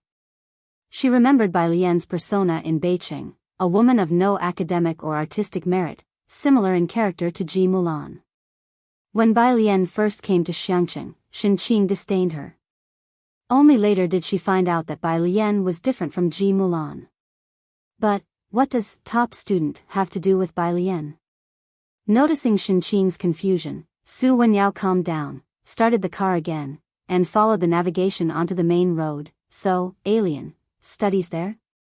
The Ji family always said that Bai Lian was studying hard. Su Wenyao and Su En both thought she was at the library since the Jianghu library is well stocked. Su Wenyao even considered advising Bai Lian to study there. But was she at Wuyuan base? She studies at Wuyuan base. Ji Heng lowered the car window slightly, letting the cold wind blow in, and also doubted in his mind, is that really a place only for top students? Their family never brought up grades in front of Bai Lian. Ji Heng and Ji Xiaojun always thought that Bai Xiaoke and Bai Xiaoqi had impacted Bai Lian too much. She even switched to science for them, so they tried to avoid mentioning such sad topics. And as for Bai Lian, the more she learned about modern knowledge, the more she realized how superficial her own understanding was. They didn't ask, and she never told her scores, only Jiang Fulai would ask her. Yes, Su Wenyao nodded. He looked at the rearview mirror quietly, feeling for the first time that even his usually steady family could be unreliable. Asking them wouldn't yield any information, but Su Wenyao suddenly remembered the message Su Jiue sent him last time, mentioning a very attractive girl at the special training class. At the time, Su Wenyao didn't care about that message. But now recalling it. The museum was on the edge of Shimen district, some distance from Chang'an district, but luckily there was still time before traffic jams, so it took nearly 40 minutes to reach Buyuan base. As soon as Su Wenyao parked the car by the roadside, he saw Bai Lian coming out of Buyuan base. It wasn't just Su Wenyao, Ji Heng and the other three were also quite silent, except for Jiang He who was watching Bai Lian with shining eyes. Ji Xiaojun handed back the candied haw to Jiang He, then silently offered it to Bai Lian. Jiang He had eaten 3 haws off the stick, revealing its pointed end. When they got on the car, Ji Xiaojun had taken away the candied haw. Bai Lian looked down at the candied haw, pausing for a moment, not taking it immediately. Not eating? Ji Xiaojun asked. It was during the memorial service when he saw them laid out, and upon coming out, he saw Jiang He wanting to eat them, so he had bought some for the kids as well. Regaining her senses, Bai Lian took the candied haw, looked up, and gave Ji Xiaojun a rare warm smile. I'll eat. It had been a long time since an elder bought her one. Ji Xiaojun pondered to himself. Alien, Shenqing could never keep her thoughts to herself. Wenyao said that this place is only for top students, is that right? Yes, Ji Xiaojun added from the side. Wenyao said that to be admitted here, students must be exceptionally talented, with most even having the potential to compete for the national top exam scores. Su Wenyao nodded. No, Bai Lian was well aware of her current abilities. She was still far behind in biology and chemistry. I can't compare to them. She unhurriedly unwrapped the candy haw stick.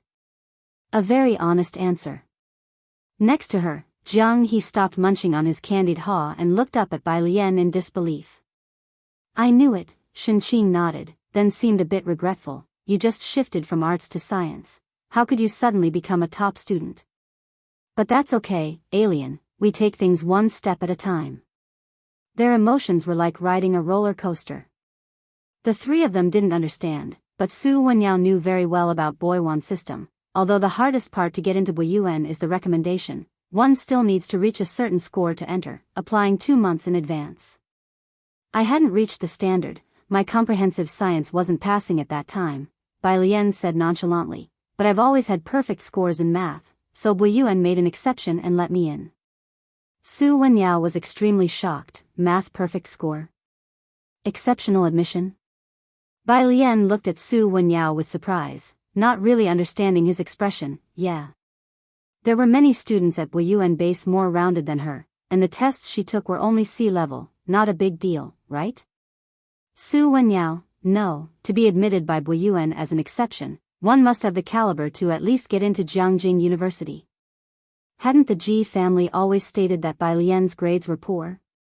Especially Ji Mulan, worried that Bai Lian couldn't get into university, was even planning to send her to an international high school and arrange for her to study abroad.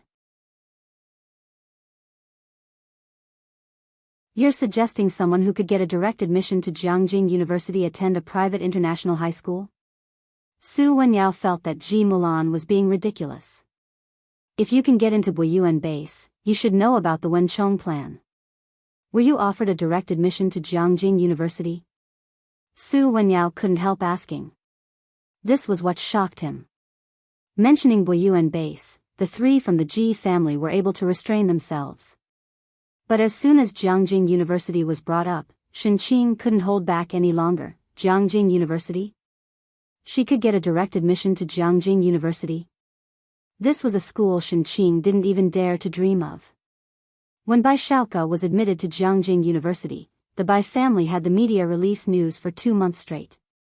And now, Su Wenyao was saying Bai Lian could get a direct admission to Jianghu University? Oh, that. Bai Lian understood the point of Su Wenyao's shock and calmly explained, I didn't join. I plan to take the college entrance examination. What? Su Wenyao frowned. Didn't your school tell you about the Wenchong plan? They did. Bai Lian bit into her candied haw and explained leisurely, but I don't like the major they offered. Su Wenyao, who heard someone being picky about Jianghu University for the first time, he involuntarily shifted his gaze to the other 3 members of the Ji family. Alien, are you really going to take the college entrance exam? Ji Heng positioned himself behind Shen and the other one. In a good mood, he lit a cigarette and took a puff with squinted eyes. Bai Lian twirled the candied haw stick in her hand, yes. When Bai Lian switched her major from arts to sciences, neither Ji Heng nor Ji Xiaojun had ultimately stopped her. Now she chose not to join the Wenchong plan, and the two still did not interfere with Bai Lian's choice.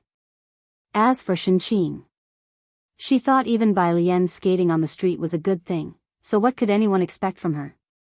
Su Wenyao drove back to the Su family in a disheveled state. Ji Heng and the other 2, along with Jiang He and Bai Lian, toured the Buyuan base and then went to the base's cafeteria for dinner before taking the bus back to the hotel. Bai Lian saw the group out the gate before she returned to the classroom. On the way, she connected her Bluetooth headset and launched her vocabulary app to start memorizing technical terms. A message from Chief Chen popped up on the home screen of her phone.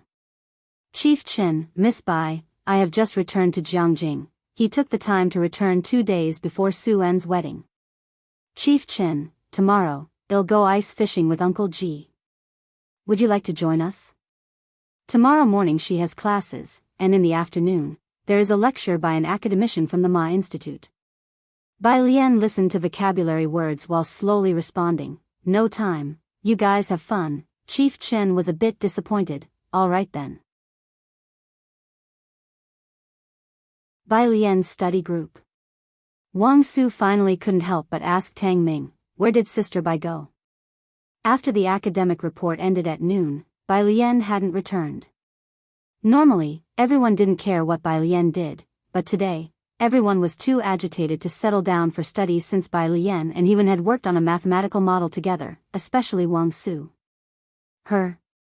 While focusing on a research paper, Tang Ming answered without lifting his head, she was practicing the piano in the dormitory in the afternoon, she should be coming over soon. Whenever Bai Lian had an inspiration, she quickly noted it down. Practicing the piano and reading reviews were her ways to relax between solving problems. Practicing the piano? Wang Su couldn't associate the activity with Bai Lian. Why is she practicing the piano? Not just the others, but even Song Min found it outrageous. Not to mention that students at Buyuan base wouldn't usually spend time practicing the piano. Song Min also remembered something Bai Qiming once said. The incident of Bai Lian sleeping through her zither lesson and driving her teacher away had become a joke among the Bai family members. As they were talking, the door was gently pushed open. The study group members, gathered around a couple of tables, all snapped their heads up and stared intently at the classroom door.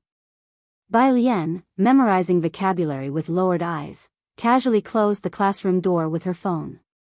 Seeing Bai Lian's return, Wang Su was the first to grow restless. Sister Bai, how come you and Senior Hewen worked on a mathematical model together? Do you two actually know each other? How come you never mentioned it before? With his question, everyone's gaze was fixated on Bai Lian. Especially Song Min, who quietly watched her. He had always doubted her ability to get into Buyuan. Until today, Hewen was someone he looked up to with great admiration. In front of Hewen, even Bai Shaoke, the pride of the Bai family, was just an ordinary person. He never imagined that Bai Lian would actually know Hewen. Bai Lian took a seat between Tang Ming and Ning Xiao, not really acquainted, just online friends. He had a model but couldn't find a collaborator, so he asked me. I see, Wang Su nodded, somewhat understanding. After all, that was Hewen, someone you couldn't just meet if you wanted to. Why would he look for you? Song Min gazed deeply at Bai Lian as he asked. Bai Lian ignored Song Min beside her. Tang Ming, with his legs crossed and his right hand resting on the table, glanced at Song Min. Sister Bai always gets full marks in math. Why do you think he would look for her?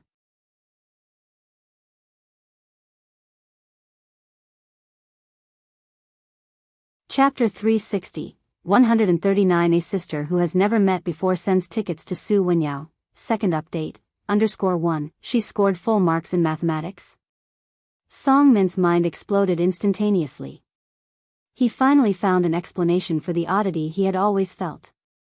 No wonder Bai Lian said she didn't care about the spot back then in Xiangcheng. No wonder he had seen her at the Buyuan base. The full score in mathematics that had been looming over him since the midterms, almost becoming his shadow. Was it Bai Lian? He knew both Tang Ming and Ning Xiao were from Xiangcheng No. 1 high school. Finally catching on to something, he pressed his hand against the table and stood up. So, the one who scored 150 in mathematics in the last joint exam was her? What about this time's mathematics and the science comprehensive? At the base, he had also interacted with Ning Xiao, who was good at both math and physics, especially physics. Therefore, Song Min had always thought that Ning Xiao was the one who scored 150. Yes, Tang Ming didn't understand why Song Min was reacting so strongly and jumped in shock. He hesitantly began. Of course, the math was Sister Lian, but the first place in science comprehensive was Ning Xiao.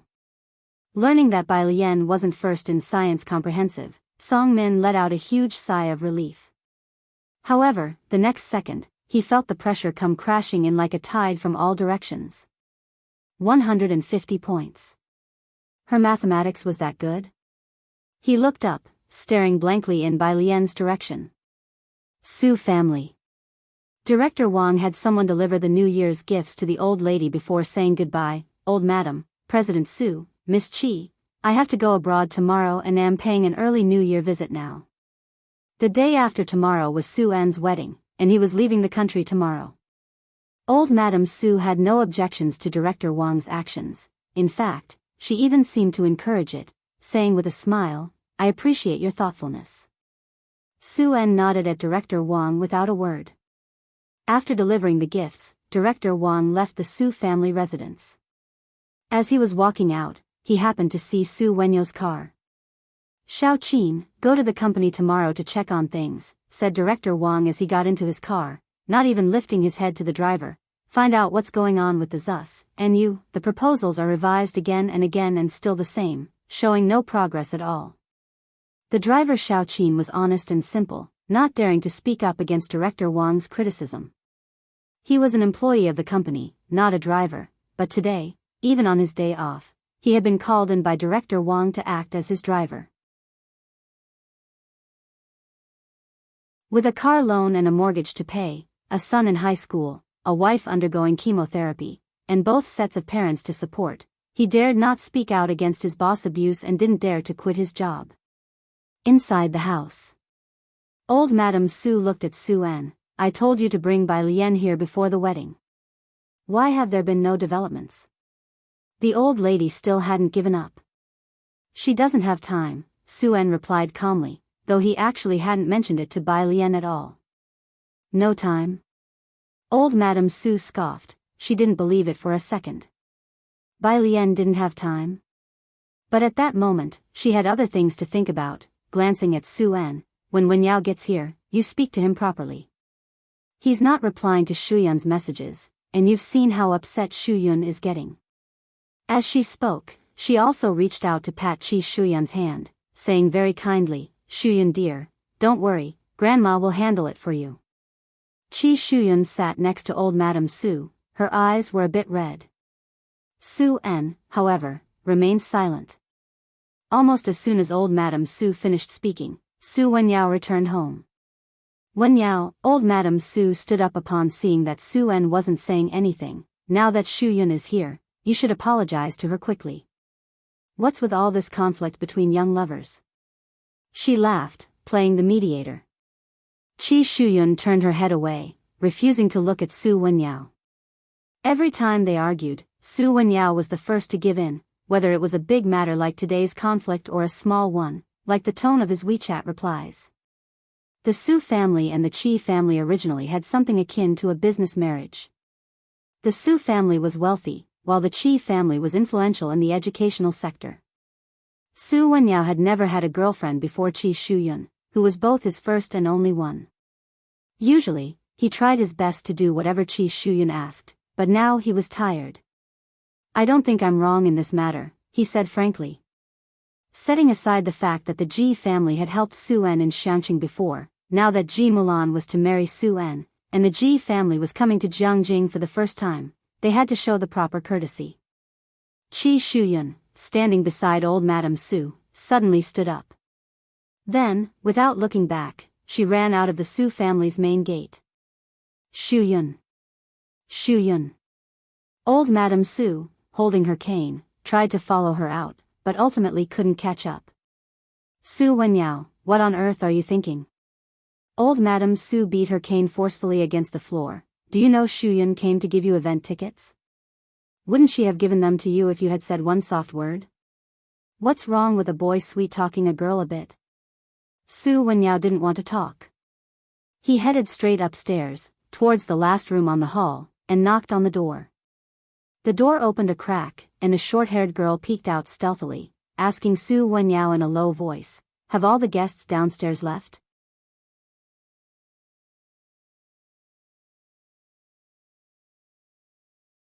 Chapter 361, 139. A sister who has never met before sends tickets to Su Wenyao. Second update, _2, I'm leaving. That's good, Jiwa breathed a sigh of relief, opening the door casually to let Wenyao in. Brother, help me close the door. She slouched back into her chair nonchalantly. With a bag of potato chips, she watched, perfect day. Grandma told me not to come back the day after tomorrow. Buyuan base was far from the Su family, and Jiyue had been called back by old lady Su today, who specifically instructed her not to attend the wedding, saying that studying is more important. Wenyao picked up the books from the floor and arranged them properly. So, are you going or not? Of course, I'm going, Jiyue replied bluntly. I haven't met the sister I've never seen before.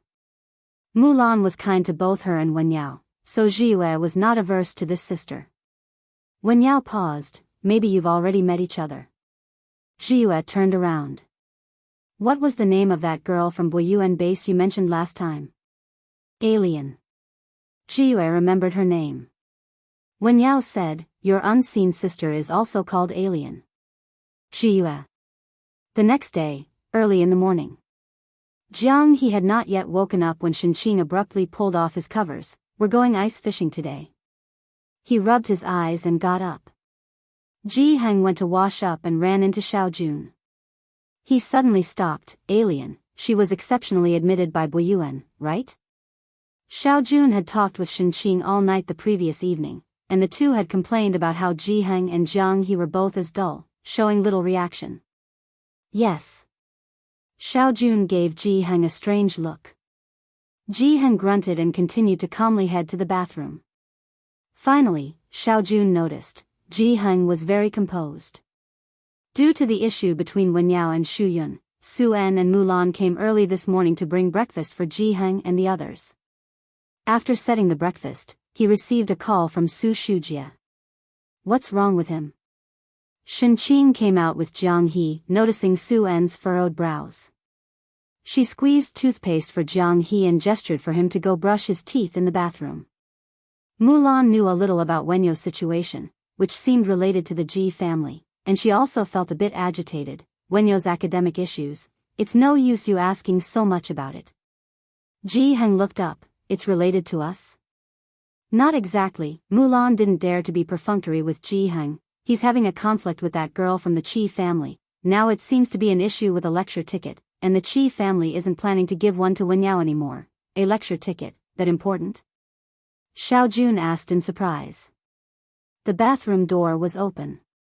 Jianghu stood on a stool, slowly watching himself brushing his teeth in the mirror, listening to the adults talk.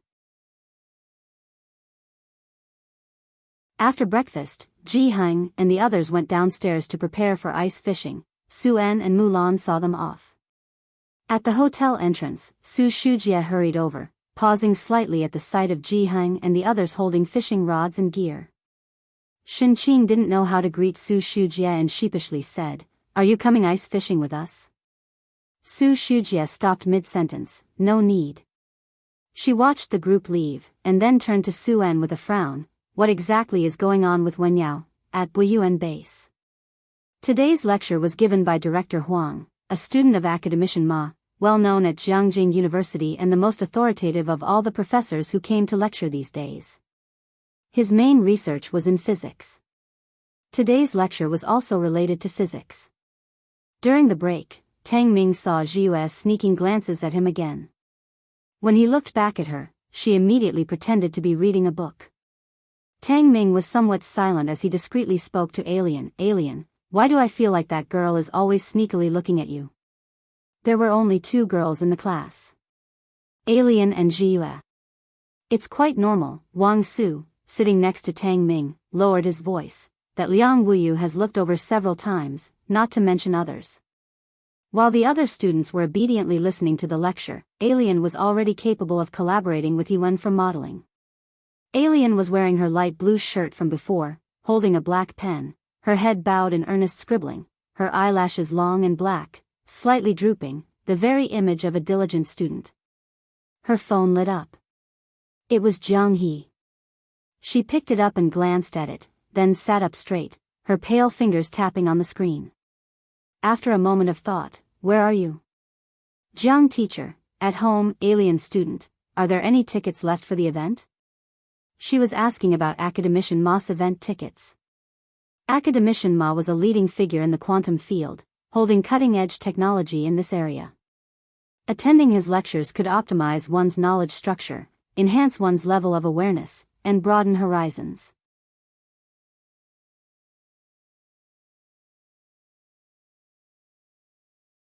Chapter 362, 139. A sister who has never met before sends tickets to Su Wenyao. Second update, _3. Of course, they would also get to know more experts and scholars. "Teacher Jiang, how many do you need?" That meant there were still some left. Bai Lian had originally thought that his 10 tickets wouldn't be enough to go around, so she hadn't asked him for any. But hearing him say this, she was no longer polite. "Bai Lian, 3. "Bai Lian, where are you?" "I will come to pick them up later." She asked for 1 each on behalf of Tang Ming, Ning Xiao, and Su Wenyao. To understand his lecture, one would need a certain academic foundation. Tang Ming might not understand it, but it would be good for him to broaden his horizons. On the other end of the phone, Jiang Fulai raised an eyebrow and only replied with 2 words, "Wait." Today there was a lecture by Academician Ma, and Director Huang ended today's class at 11 o'clock. As soon as he left, the students in the class also got up, ready to leave. "Do you know why Professor Huang left so early?" In the front, Ling Xiao and his group were talking. "I heard there's a very important lecture today." Ling Xiao glanced over at Wang Su and Bai Lian, failing to detect any emotion on their faces. He left the room sullenly. Su Jiue, who had been sitting in his place looking repeatedly towards Bai Lian, wanted to approach her but, seeing so many people around her, he didn't dare to come forward. In the end, Bai Lian disappeared at the door. Su Jiue, it was a bit early, but Ning Xiao and the others were still ready to go for a meal first. "You guys go eat," Bai Lian said lazily, holding her backpack and gripping her phone. "I'm going out for a bit." Jiang Fulai had arrived. The others were used to Bai Lian's mysterious comings and goings. Ever since that model came out, not just Ning Xiao and Tang Ming, even Pei Qin started calling her sis. Song Min lagged behind, unusually silent these past few days. After watching Bai Lian walk towards the gate, he held his phone and paused in place, but eventually he still followed her. Bai Lian always walked slowly, so it didn't take long for Song Min to catch up to her. Bai Lian, he called out to her, a few steps behind. If this was the Bai Lian of the past, upon hearing his voice she would have stopped. But now, Bai Lian didn't even break stride. The sense of disparity was profound. Song Min pursed his lips slightly and quickened his pace, walking in front of Bai Lian to block her path. Classmate Bai Lian. Bai Lian took a step back. Her down jacket had been taken by Shinqing for cleaning, and what she wore over her green shirt today was a white, double-layered, embroidered cashmere vest with straight collars and lapels embroidered with plum blossoms and falling petals. A belt in the same color scheme was loosely tied around her waist. Stopped by someone, she simply looked up indifferently, her ink-black eyes sweeping over Song Min. The golden sunlight accentuated her beautiful face, with a look of annoyance. Are you sick? Is it illegal to beat someone up at the Buyuan base? Classmate Bai Lian, Song Min snapped out of it, feeling cold as it was his first time stopping someone. He looked at the Bai Lian who was completely different from his memory. Your mathematics. Jianghu Lai had just entered the school gates when he saw this irritating scene. The girl stood there coldly, her lazy face covered with a layer of irritation, like a cat basking in the sun but disturbed by someone. Excuse me, move aside, Jianghu Lai said indifferently. Song Min hadn't finished speaking when he felt a cold breeze behind him, followed by an icy voice that mixed with a scrutiny that was hard to ignore. Despite the path being 2 meters wide, Song Min instinctively stepped to the left to make way. Only then did he see the person who had just spoken, a man dressed in a severe black coat with a casual beige fluffy scarf around his neck. Despite the lack of expression on his face, when his gaze swept over, Song Min felt like an invisible hand had grabbed his insides tightly. It took his breath away. He turned noticeably pale. Ran into a fool. Bai Lian's impatience disappeared as she looked at Jianghu Lai with irritation. Jianghu Lai glanced at Song Min from the corner of his eye and walked away with Bai Lian. Who is that? Bai Lian unconsciously replied, Song Min. Song Min. Jianghu Lai had a good memory. After learning she had a fiancé, he had deliberately inquired about it. And what a coincidence, the fiancé had that name. Song Min? Jianghu Lai held the car keys, his tone mockingly elongated. Ex-fiancé, huh? His voice stretched out long. Bai Lian, a bit of a miscalculation. Seeing Bai Lian's expression, Jianghu Lai knew this man was indeed her ex-fiancé. He opened the passenger door. Bai Lian, please get in. Bai Lian silently got into the car. Jianghu Lai took his seat in the driver's seat, leisurely buckling his seatbelt and starting the car. Then, turning his head, he politely asked, Bai Lian, are we heading to Jianghu University's intersection? Yes. Bai Lian connected to Bluetooth and started to loudly play an English reading. Oh, Bai Lian, Jianghu University. Su Shujie found Su Wenyao.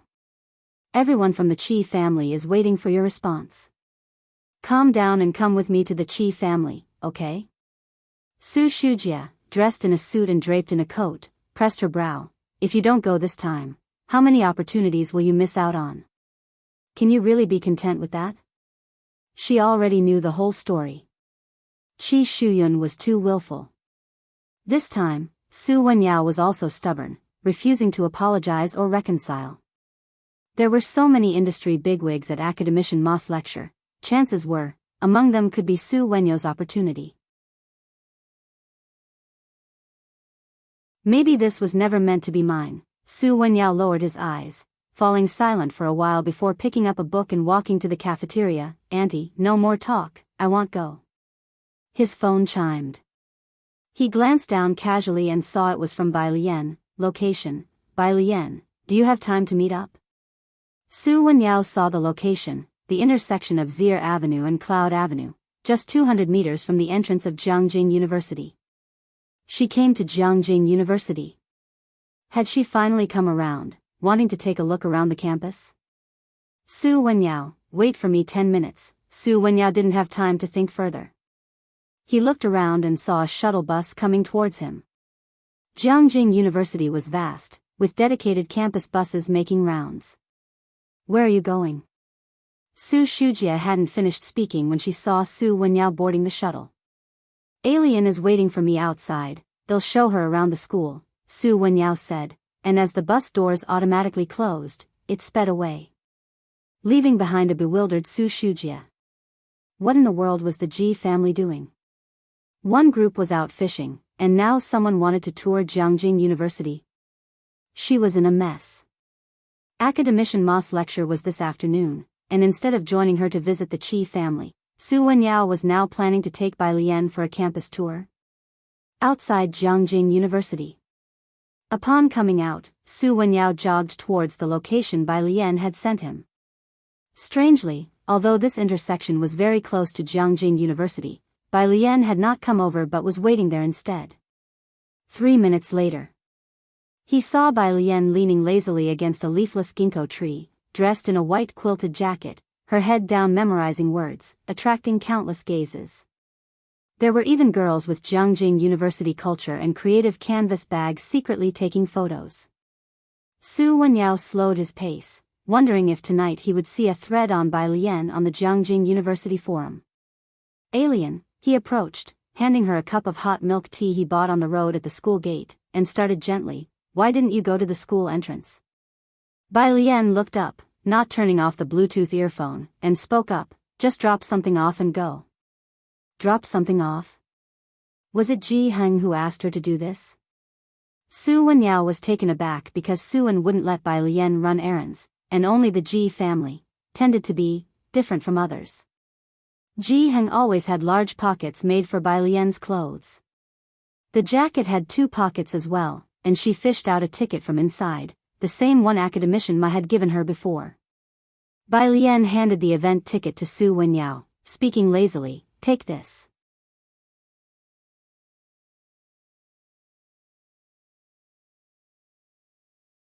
Chapter 363, 140 Su Wenyao's opportunity. Bai Lian invites President U_1, what?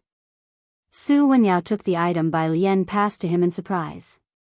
Due to the conflict, Qi Shuyun hadn't given Su Wenyao a ticket to the event. He had never seen an event ticket before. Su Wenyao looked down curiously. The ticket was 5 centimeters wide, more than 10 centimeters long, overall in a light blue color, with an image of the Jianghu Science and Technology Museum on the front. He flipped it over. Several lines were written on the back. Quantum and Information Era Lecturer, Ma Tongfeng date, January 17th in the afternoon at 2 location, Lecture Hall, basement level 2 of Jianghu Science and Technology Museum, Quantum and Information Era. Ma Tongfeng. As Su Wenyao read on, he suddenly realized what this was and a barely visible tremble went through his hand holding the light blue ticket, his fingertips turning a little pale. A lecture by academician Ma. To say that tickets were hard to come by was an understatement. Any random person at the scene would be a big shot in the industry. Su En and Su Shujia had also put some effort into it, but the tickets couldn't be obtained by simply spending money. Otherwise, Su Shujia and the old lady Su wouldn't take turns persuading Su Wenyao to apologize. And now? Bai Lian just gave him one like that? Where did you get this? He raised his head to look at Bai Lian, astounded. Even for someone as calm as him, his mind was in a daze. He was too flustered to know where to start. Someone gave it to me. Bai Lian was still wearing a Bluetooth earpiece. The wind was a bit strong outside. She put her hands in her pockets and said languidly, "Jiang Xiaoniao said you wanted to attend academician Ma's lecture." Su Wenyao replied subconsciously, "Jiang Xiaoniao." "Ah," Bai Lian said too fast and misspoke. She tilted her head. "I mean Jiang He, the one you've met." Su Wenyao knew Jiang He. They had gone to the museum together that day. It's just. Looking at the unconcerned face of Bai Lian, so beautiful, Su Wenyao really couldn't fathom how she would nickname someone and call them so earnestly by that nickname. "I should go now." Bai Lian nodded slightly to Su Wenyao. There was no parking here, and Zhang Fulai was still waiting for her at that temporary parking spot. She couldn't afford to go back too late. You, Su Wenyao opened his mouth, and Bai Lian looked at him with raised eyebrows, somewhat puzzled, as if asking if there was anything else. No, Su Wenyao paused, just asking since you're at the school gate, why not go in and take a look? Well see, Bai Lian bid him an unhurried farewell and turned to find Jiang Fulai. Behind her, Su Wenyao stood still on the spot. The event ticket in his hand felt like it weighed 1,000 pounds. Having grown up in the Su family, Su Wenyao always knew that the relationship between the Su family and everyone else was based on the value of interests. The old lady Su valued the Qi family's connections in the education sector, and how could the Qi family overlook the Su family's money? Qi Shuyan was capricious, but the Qi family was also using the event ticket to test his limit. Living in such an environment, for the first time someone directly told him, if you want to go, I'll give it to you. She was the kind of person who was so relaxed, so easy to spark a liking for. Su Wenyao thought, if she were a general, many people would be willing to follow her into battle. Zier Avenue is a main road with many students, and vehicles can't stop here. Jiang Fulai circled around for a while before parking the car on the side of Cloud Avenue. There are many schools here, and despite it being close to the new year, many Jiangjing students still hadn't gone home. Passing students were all looking at Jiang Fulai's car. But seeing the tightly closed windows, no one dared to approach. Bai Lian opened the passenger door and sat down, buckling her seatbelt unhurriedly. Bai Lian interrupted him, I gave Su Wenyao the ticket to Academician Ma's lecture. Jiang Fulai, who could change subjects elegantly, with his eyebrows carrying a cool pride and cool white fingers tapping on the steering wheel, spoke seriously, well, go eat Jiangjing cuisine for lunch. Okay. The situation was temporarily back to normal. Bai Lian turned the Bluetooth speaker volume down. After lunch, they would still go to the Science and Technology Museum. The museum was located between Chang'an and Xinjiang districts, and Jiang Fulai didn't drive too far, stopping at a private restaurant on the edge of Chang'an district. It was within a small alley, in an ancient building with few people around. Jiang Fulai had ordered the dishes before coming, in a second-floor private room by the window, a small square table next to the window, with a bamboo curtain half rolled up behind it was a transparent glass pane, offering a view of the river below through the glass. Occasionally a small boat would drift by. Bai Lian settled in her seat, pulled up the curtain, and while talking to Jiang Fulai said, I also saved one for Tang Ming. Him? Jiang Fulai poured her a glass of water with elegance and casually said, he could benefit from the learning atmosphere. Bai Lian, lounging back, supported her chin and watched the view outside, that's what I thought too.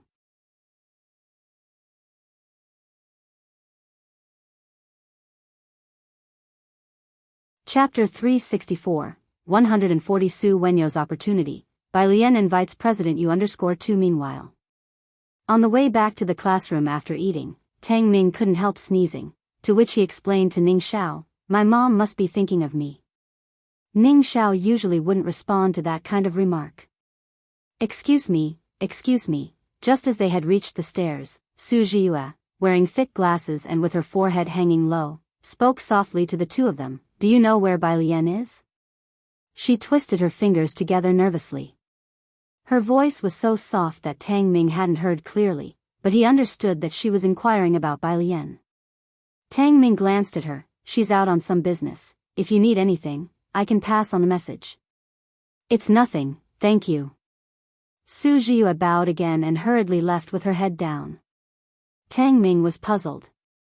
He still wanted to say something. His phone beeped, and at the same time, Ning Xiao's lit up. It was a message from Jiang Fulai, containing only the location of a science and technology museum. The two of them exchanged a glance and then turned to leave. Jiang Fulai was signaling them to hurry over. The Science and Technology Museum covered a vast area. The entire building was shaped like a concave streamline, and from high above, the Science and Technology Museum resembled a semicircular blue crystal, glistening brilliantly. Bai Lian and Jiang Fulai had arrived first, and they decided to look around the exhibition before heading to the lecture hall when it was time. The first floor showcased the evolution of science and technology from the modern era to the present, featuring 3D projections and displays about intelligence and co-creation. The second floor was dedicated to the evolution of physics, chemistry, and mathematics. The third floor focused on the universe and aerospace, whereby Lien even saw a small satellite. The second basement level.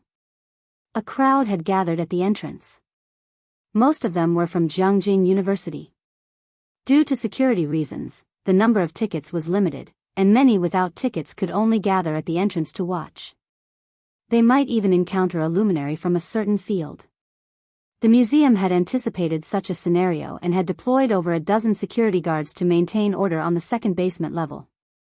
The lecture was set to begin at 2 o'clock. Su Wenyao arrived early with tickets to secure a good spot. He handed his ticket to the security check, and the staff member gave him a glance after seeing the blue ticket. It was only 1 o'clock, and there were only a few scattered seats left in the lecture hall. Su Wenyao, carrying a stack of books, found a corner seat, sat down, and began to go through problems with his head bowed. Preparing for the graduate school entrance exam? A voice came from above. Su Wenyao looked up and saw a somewhat bald middle-aged man. He was taken aback. Dean Huang. He recognized him as the dean of the physics college and also the director of Jianghu University. There was even an introduction to him hanging in the corridor on the first floor of the physics teaching building at Jianghu University. Yes, Director Huang glanced at the ticket beside Su Wenyao. There are few students who can get a ticket. This? Su Wenyao looked down at his ticket, his voice softening. It was given to me by my sister. Director Huang seemed thoughtful. What's your name?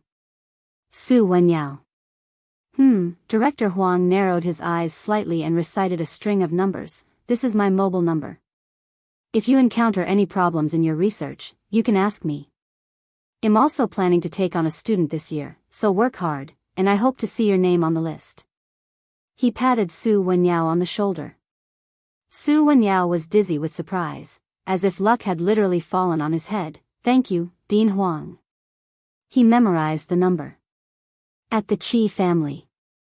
Madame Su was speaking with Lady Qi. Is Shuyun still angry, refusing to come downstairs? As Su Wenyao hadn't shown up, Madame Su had to make a personal visit. Lady Qi sighed. Shuyun has been pampered by us. She lacks manners. Please forgive her, old madam. This matter isn't Shuyun's fault. Wenyao has trouble prioritizing. Madame Su had a very poor impression of the Ji family. This Ji Mulan hadn't even married into the Su family and already she had disrupted their feng shui. She put her hands together in a prayer-like gesture. I hope Shuyun can forgive Wenyao. Lady Qi gave a slight smile. Upstairs. Mr. Qi sat in his study, speaking very calmly to Qi Shuyun. Don't worry, Su Wenyao will come. He knew how much the Su family needed this opportunity to integrate into the academic circle. Lectures by academician Ma attracted many people from abroad to fly to Jianghu specifically. The Su family had been rising rapidly over the last 6 months, directly cooperating with the railway and cultural tourism officials. The Qi family wanted to use this opportunity to sound a warning bell for Su Wenyao, to show that one doesn't just enter this circle by wishing to. Without the Qi family, the Su family really would be helpless. I know, Qi Shuyun said indifferently, sitting aside and sipping her tea. Both were quite composed at the start. As time edged closer to 2 o'clock, Qi Shuyun was becoming visibly restless. Dad. Mr. Qi also frowned. Although he knew of Ji Mulan, he had never considered the Ji family a threat, as they were nothing compared to the Qi family.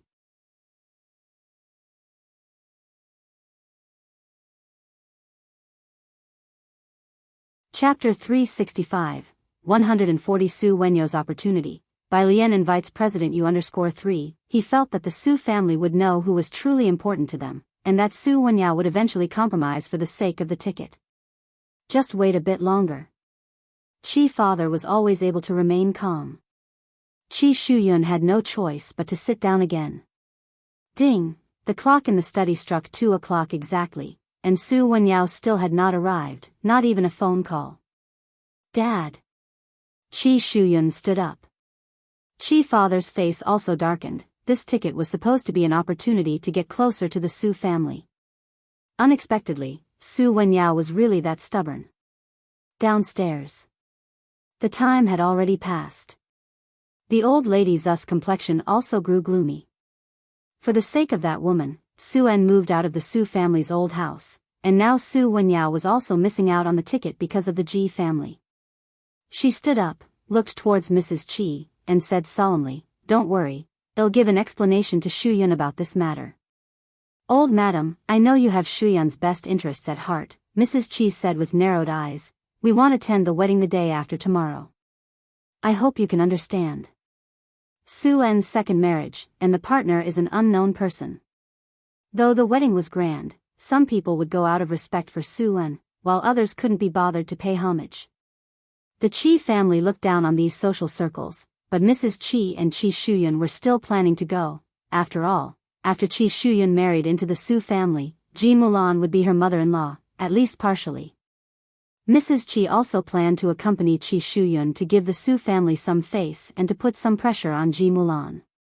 However, Mrs. Qi was now very dissatisfied with Su Wenyo's attitude. She decided not to attend the wedding and would not let Qi Shuyun go either. Science and Technology Museum. The lecture by academician Ma was about to conclude. The last part was the question and answer session. Bai Lian arrived late and had no seat, so she stood in the corner with Tang Ming and Ning Xiao. Jiang Fulai had left after accompanying Bai Lian to the exhibit, as he had put aside a pile of work to find Bai Lian. Accompanying her to dinner was manageable, but attending academician Ma's lecture was unnecessary. There were people in the back rows, and Bai Lian, holding her phone, put on her Bluetooth headset when the Q&A started. Her phone lit up, and she casually swiped to check it. It was Jian Zhongyo. Dean Jian, screenshot. The screenshot showed a conversation with Pu Xiaohan, who said she was in Jiangjing. Dean Jian? A simple question mark, inquiring why she didn't visit him while she was in Jiangjing. Bai Jian. Dean Jian, location, Dean Jian. There's a small student performance the day after tomorrow. Want to come see it? Classical Music Ensemble. He sent the location of Jiangjing Music Academy. He also sent Bai Lian a photo, a group shot of classical instruments at the venue, with over a dozen gushings, and besides these, there were gyukins, flutes, pipas. These instruments, played by students who had practiced for a long time, along with arrangements and direction by the tutors. Just imagining it told you how good it would sound. Jian Zhongyo was arranging music for Yan Lu, and Bai Lian wanted to find an opportunity to thank him, but the day after tomorrow was really not possible, coinciding with Su En's wedding, so she honestly replied that she didn't have time. Dean Jian was speechless. Dean Jian, today? He was asking her out to meet today.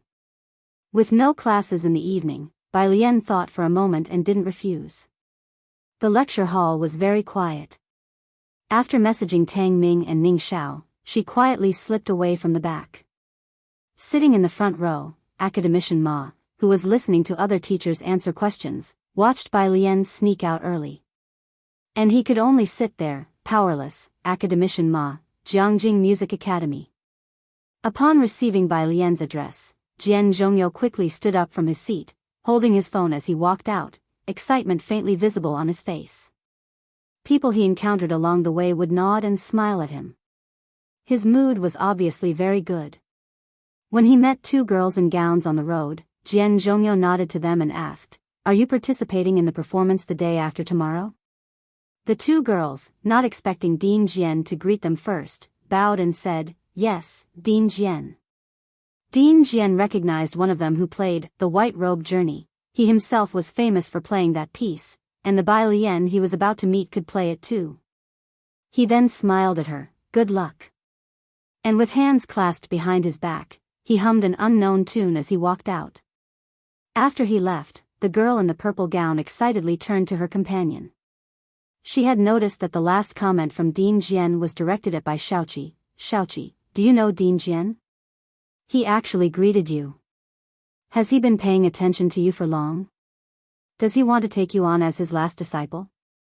At the entrance, Mrs. Song, wearing a coat, walked inside. Hearing the girl's last remark, look at this, what's going on? A last disciple?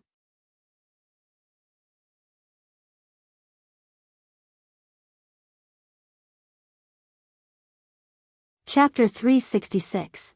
141 went to Jianghu Lake to pick up Jianghu, afraid to become the most explosive news. Second update, _1, Bai Qiming had already returned to Beijing, as Song Min was still at the Buyuan base. Madame Song had not yet gone back.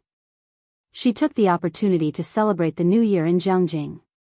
Upon learning that Bai Shaoqi was selected for the school's gala performance, Madame Song would find time to watch her. Today, with Song Min visiting the Yin family for dinner, Madame Song specially came to pick up Bai Shaoqi. Those who could study at the Jianghu Music Academy all came from impressive family backgrounds. Bai Shaoqi's background was relatively modest among these people, and her fellow students were not particularly warm to her. This was the first time Madame Song saw a student actively clinging to Bai Shaoqi's arm. Bai Shaoqi, stunned, heard this and looked towards Madame Song, steadying herself. I just happened to run into Dean Jian. I saw as well, Madame Song sighed. She had seen Dean Jian leaving as she came in, but could not find an opportunity to get to know him. The girl in the purple dress smiled as she exchanged contact information with Bai Shaoqi. When you become Dean Jian's student, don't forget about me, okay? Having said this, she waved her phone at Bai Shaoqi and left. You? Dean Jian's student? Madame Song's heart skipped a beat. She looked at Bai Shaoqi in astonishment. She had assumed they were discussing Dean Jian's disciples because, after all, Bai Shaoqi had failed to secure her previous academic ambitions. Just now, Dean Jian took the initiative to greet me, Bai Shaoqi spoke up, her unsettled heart in these past days now beginning to calm down. Madame Song exhaled, pondering silently. She was to pick up Song Min from the Buyuan base and bring him back to the Yin family. Song Min had been very silent on the way, but since he was always aloof, neither Bai Shaoqi nor Madame Song suspected anything. At the Yin family's home, hearing the news about Dean Jian, Mr. Yin also made a special trip back. Shaoqi, that's very impressive, he praised with a smile. Bai Shaoqi went upstairs to change clothes. I will go watch Shaoqi's performance the day after tomorrow. Madame Song had been struggling with the Su family and Bai Shaoqi. After all, the Su family had now reached heights that the Song family could not. However, important as the Su family was, it did not outweigh Bai Shaoqi's position in Madame Song's heart at the moment. Fortunately, she had calmed down and broken off the engagement with Bai Lian at that time. Mom, Song Min, who had been silent all this time, finally spoke up. Bai Lian is also at the Buyuan base. Oh. Madame Song, as usual, responded indifferently to the mention of Bai Lian's name. After saying this, she realized what Song Min meant. She's at the Buyuan base? How did she get in there? Through the Su family? Madame Song was well aware of Bai Lian's past cheating incident in the humanities class. As I mentioned last time, the person who got full marks in math, that's her, Song Min said, looking out the window. Full marks in math? Madame Song thought it was unbelievable. Bai Lian's notorious reputation for lack of study in Beijing was well known. When Bai Lian left the Bai family, Madame Song decisively chose Bai Shaoqi as a swift solution to the messy situation. Now, with Song Min saying that Bai Lian scored full marks in math, Madame Song's first instinct was that it was impossible. But Buyuan base, what kind of place is it? If Song Min wasn't certain that Bai Lian had scored full marks, he would never have brought it up to her. Full marks, that means she scored even higher than you? Madame Song asked, still stunned. Song Min's expression remained cool as he added, but she didn't do as well as I did in the comprehensive science section. He was second in comprehensive science, with Ning Xiao in the first place, so Bai Lian definitely wouldn't have scored higher than him. Well, that's a relief. Madame Song felt a slight ease, like Song Min before, with just over 100 days left until the college entrance examination. Work hard and don't be careless next time. Before today, Madame Song might have felt a tinge of regret hearing Bai Lian's score. But now, with Bai Shaoqi personally greeted by Dean Jian, Madame Song felt that, in comparison, Bai Shaoqi was a more worthy investment. A disciple of Dean Jian, her future in the art world would be like looking down from a mountain peak. She could then be compared to Bai Shaoqi, but Madame Song also felt a bit of regret. Full marks in math, thankfully her comprehensive science was less than perfect, otherwise, she would have felt anguished. And she wondered if Bai Qiming knew about this. The Jiangjing Music Academy was not far from the Science and Technology Museum. Knowing she was at the Science and Technology Museum, Dean Jian sent her an address. It was an old restaurant, also in Chang'an district. Bai Lian started searching for directions on the map. Before she found the route, Assistant Su called. His voice was very respectful. "Miss Bai, do you have time tonight?" "No," Bai Lian explained, "I have an appointment with someone." Assistant Su heard the sound of the museum's loudspeakers. "Are you at the Science and Technology Museum?" "I happen to be nearby. It's just a few minutes' drive." "Where do you need to go?" "I can take you there." Bai Lian looked at the bus, which would take at least an hour to ride.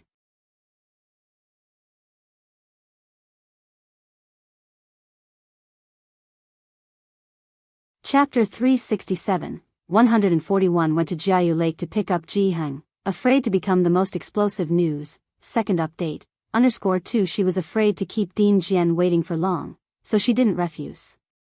On the other end of the phone, in the car, Su Shujia, who was sitting in the back seat, was already quite irritable, and now looked at Zu's assistant in shock. "You're taking her?"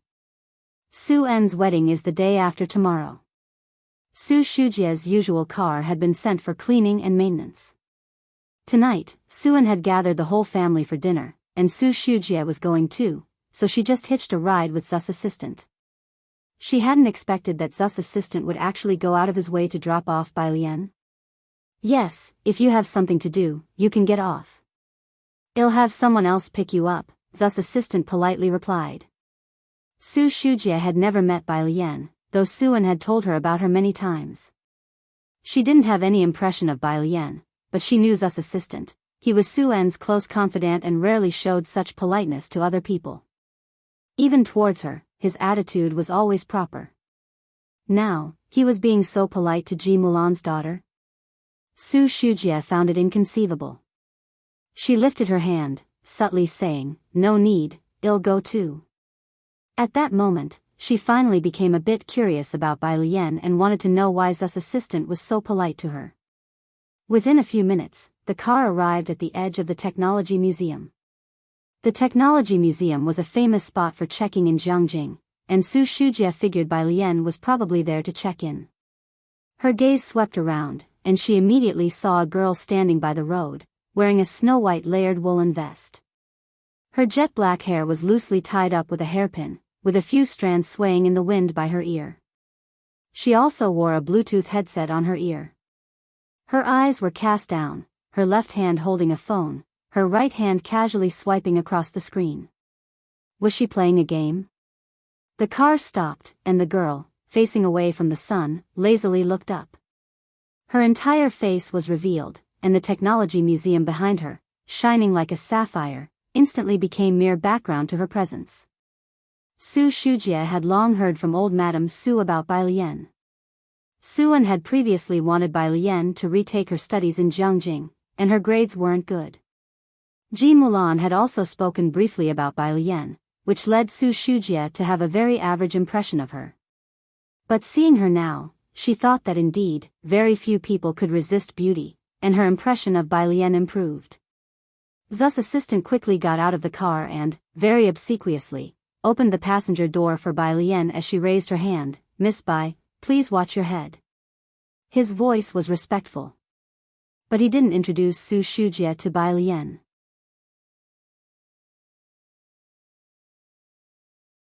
After all, even Su-en didn't dare to be too presumptuous with Bai Lian, and it wasn't certain yet whether Bai Lian would acknowledge the connection with the Su family, so Zu's assistant didn't dare to introduce her rashly. Su Shujia, who was waiting for an introduction to say a few words to Bai Lian, was speechless. Zu's assistant then returned to the driver's seat. "Miss Bai, where would you like to go?" Bai Lian fastened her seatbelt, without removing her Bluetooth headset, leaned back in her seat, tapped on the address sent by Dean Jian and said casually, Qingxin Building. There was only one Qingxin Building in Jianghu, exclusive to members. Zu's assistant had been there. Suen sometimes met distinguished guests there, so he wasn't surprised by Bai Lian heading there. But Su Shujie, sitting in the back seat, took another look at Bai Lian. Bai Lian, sitting in the passenger seat, was still focused on listening to specialist English terminology, occasionally recalling key points explained by academician Ma. She knew someone in the back seat was watching her. But having been the subject of so much attention, Bai Lian didn't care and just leisurely swiped on her phone screen. 20 minutes later, the car pulled up outside Qingxin Building. Bai Lian unbuckled her seatbelt, got out of the car, and slightly bowed to thank Zu's assistant. Thank you. You're welcome. Zu's assistant said something that would make Director Chen want to hit him. If you need a ride back later, just call me. Okay. Bai Lian closed the passenger door and walked into Qingxin Building. Qingxin Building was essentially a private club. It was well heated inside. The front desk receptionist, clad in a delicate cheongsam, saw Bai Lian, came forward with a smile, and greeted her with a bow. Hello, do you have a reservation? Bai Lian, holding her phone, reported the private room number, Winter 08. Winter 08 was a private room reserved for VIP guests. The receptionist's demeanor became even more respectful. Are you Miss Bai? Bai Lian nodded. Miss Bai, this way, please. The front desk led her to the elevator, gently reminding, watch your step. Outside. After Bai Lian got out of the car, Su Shujie squinted at her retreating figure, pondering with a hint of speculation, why isn't she eating the reunion dinner tonight? What's she doing here? Who has she arranged to meet with here? Does the Ji family still have acquaintances in Jianghu? I don't know. Zu's assistant didn't want to divulge too much about Bai Lian, just as his phone rang. It was Suen calling, his voice laced with a smile. Could you pick up Uncle Ji and the others? After dinner tonight, have Uncle Ji run through the rehearsal. There was a reunion dinner tonight. Okay. Zu's assistant hung up the phone, then dialed Ji Xiaojun, glancing at the rearview mirror. I have to pick up the old Mr. Ji and the others. It might be a bit far. Su Shujie knew that Ji Xiaojun and his party were going fishing. Fishing spots in Jianghu were basically in the suburbs. It would be a 1 or 2 hour drive. Having her patience exhausted accompanying Zu's assistant to the Qingxin Building, Su Shujie opened the car door and stepped out. Okay, you go ahead. I'll have someone come to pick me up. Zu's assistant looked at Su Shujie with an apologetic glance. Then he continued to call Ji Xiaojun. Su Shujie, so, why was Zu's assistant so respectful towards the Ji family? Su Shujie stood there, deep in thought. Su En and Su Wenyao could be said to be polite. But Zu's assistant was a slick operator, an old hand at playing to the crowd. In the car, Ji Xiaojun sent Zu's assistant the address. Zu's assistant opened it, intending to set up navigation. But at the sight of the address, he suddenly felt dazed, rubbed his eyes believing he must have read it wrong. Looking at it again, the map still displayed those 5 characters, Jianghu Lake Back Entrance. The area was indicated as Xinjiang District. Zu's assistant calmly started the car. When he drove onto Zir Avenue, then onto a smaller road, and finally stopped at the back entrance of Jianghu Lake, Zu's assistant looked up at the gate, stunned. So it really was this place. The front half was a popular tourist attraction open to the public, the back half a private spot. Born and raised in Jianghu, Zu's assistant felt for the first time that he was unsophisticated. Could one actually ice fish here? Zu's assistant got out of the car to message Ji Xiaojun, saying he had arrived. Then he waited quietly at the back entrance for the Ji family to come out. In less than 10 minutes, a lively group emerged from inside. Chief Chen carried a big fish, handing it to Ji Xiaojun with regret. I have to deliver this fish to the old master. I don't have time today, otherwise, I'd definitely drink a few more with you. Ji Heng blew out a smoke ring, the other hand holding a fishing basket, his eyes squinted. Well, drink the day after tomorrow. Today, he seemed to be in a very good mood. Right. Chief Chen's eyes brightened. He remembered Su An's wedding the day after tomorrow. The day after tomorrow is a joyous occasion. I'll drink my fill with you. At the gate. Zu's assistant's mind was wiped clean in an instant, leaving only two thoughts. 1. Chief Chen actually returned to Jianghu. 2. Chief Chen, he's going to attend Su An's wedding the day after tomorrow. Members of the Chen family were rarely seen across these several districts. The wedding the day after tomorrow, that should be the biggest news in Mingfeng district this year, right? Zu's assistant stood there, stunned.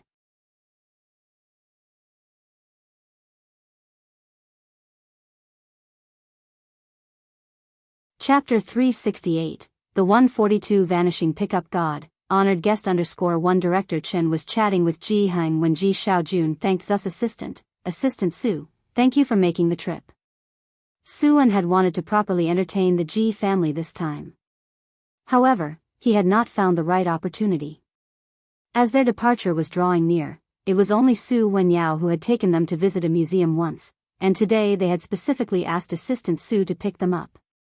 Assistant Su said earnestly, please don't say that. Uncle, the day after tomorrow I'll find someone to drink a few more glasses with you. Director Chen lifted a big fish out of the fishing basket and placed it beside Ji Hang. You can make a fish head hot pot when you get back. Their catch this afternoon hadn't been plentiful. Most of Director Chen's catch were small fish, which he had released. The two big fish were distributed, one for Ji Hang and one to take back to the Chen family. During the New Year period, Director Chen dared not drink too much. He thought to himself that he must find someone to accompany Ji Hang and drink a few extra glasses. After sending Ji Hang off in the car, Director Chen stood on the spot, waving towards the direction of the car, standing tall and straight. Assistant Su, glancing in the rearview mirror, felt very stiff, being seen off by Director Chen for the first time. This sense of oppression was stronger than Su An pouring him tea. Of course, he had no desire for Su An to pour him tea. Only when Director Chen was no longer visible in the rearview mirror did Assistant Su let out a sigh of relief. At the entrance of Jianghu Lake, having seen off Ji Hang, Director Chen pulled out his phone and browsed through his contacts, searching for someone. Ming Dongheng could drink, but he was not around. Chen Jingyu could also hold his alcohol, but he was not up to it, and Chen Beixian could drink as well, but who dared to invite her? He scrolled through a list of people. Some could drink but had no connection, so it would be awkward to ask them. Director Chen opened Ji Xian's WeChat. Where is Su An from? Truth be told, Director Chen had not really heard about the Su family in Jianghu. In the rush to return to Jianghu, he hadn't bothered with the affairs of the Su family. After all, he couldn't even find the time to meet Miss Bai. Ji Xiaojun replied quickly, Mingfeng District, Mingfeng District? That was a bit remote. Director Chen truly didn't know many people from Mingfeng District. After much thought, an idea finally struck him. This is good, he can drink. Director Chen scrolled to a name. He had some dealings with this person.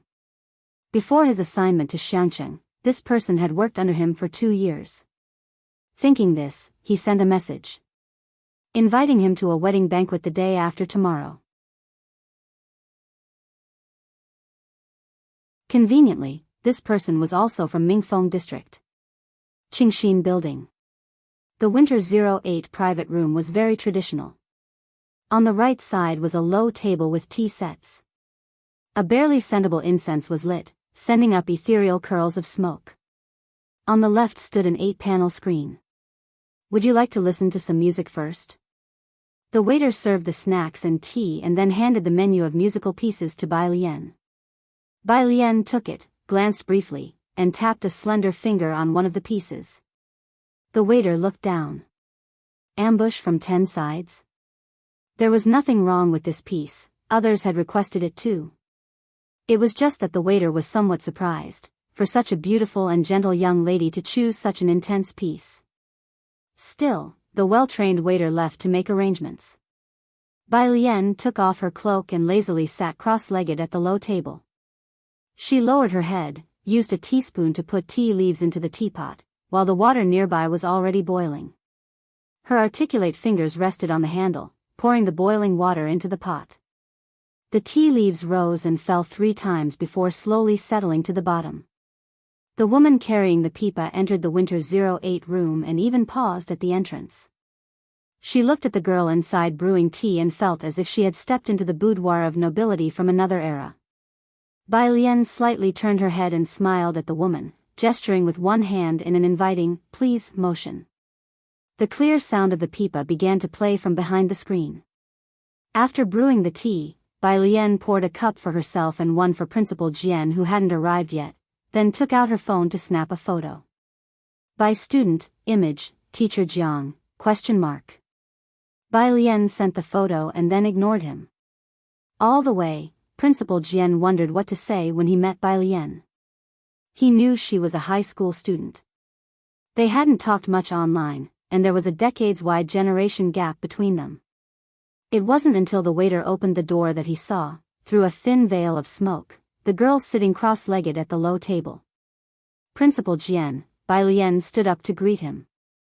The zither music was very zen-like for Principal Jian, and although the technique in Bai Lian's previous video wasn't extraordinary, Principal Jian was someone who had studied the white robe journey to the core. He could hear the sorrowful resonance in it.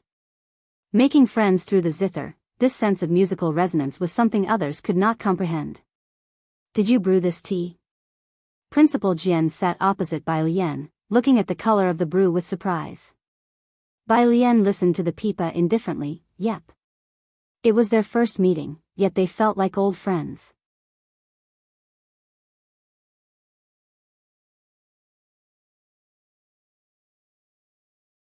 Chapter 369, The 142 Vanishing Picker God, Valued Guest _2, What are you doing in Jianghu?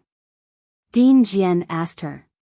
Bai Lian sipped her tea, advanced studies, for the college entrance exam next year.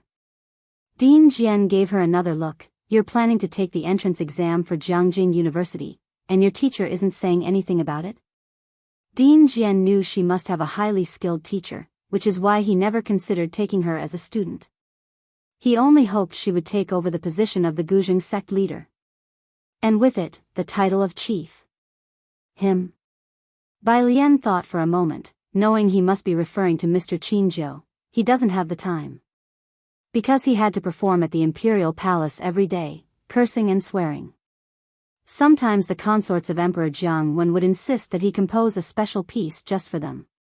As a result, Mr. Qinzhou had grown so irritable with the Guzheng that when Bai Lian now read about the modest gentleman that teacher Qinzhou was portrayed as in history books, it felt very dissonant.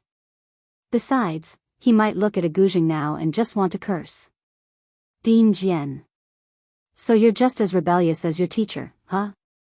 He took a sip of tea and said mercilessly as the pipa music ended, anyway, you want past the Jianghu University entrance exam. After he spoke, he sneezed. Dean Jian then instructed someone to turn up the heating inside.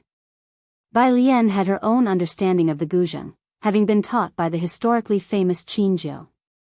Most of her understanding of the instrument was imparted by Qinzhou, whose insight into the Guzheng was unrecorded by history.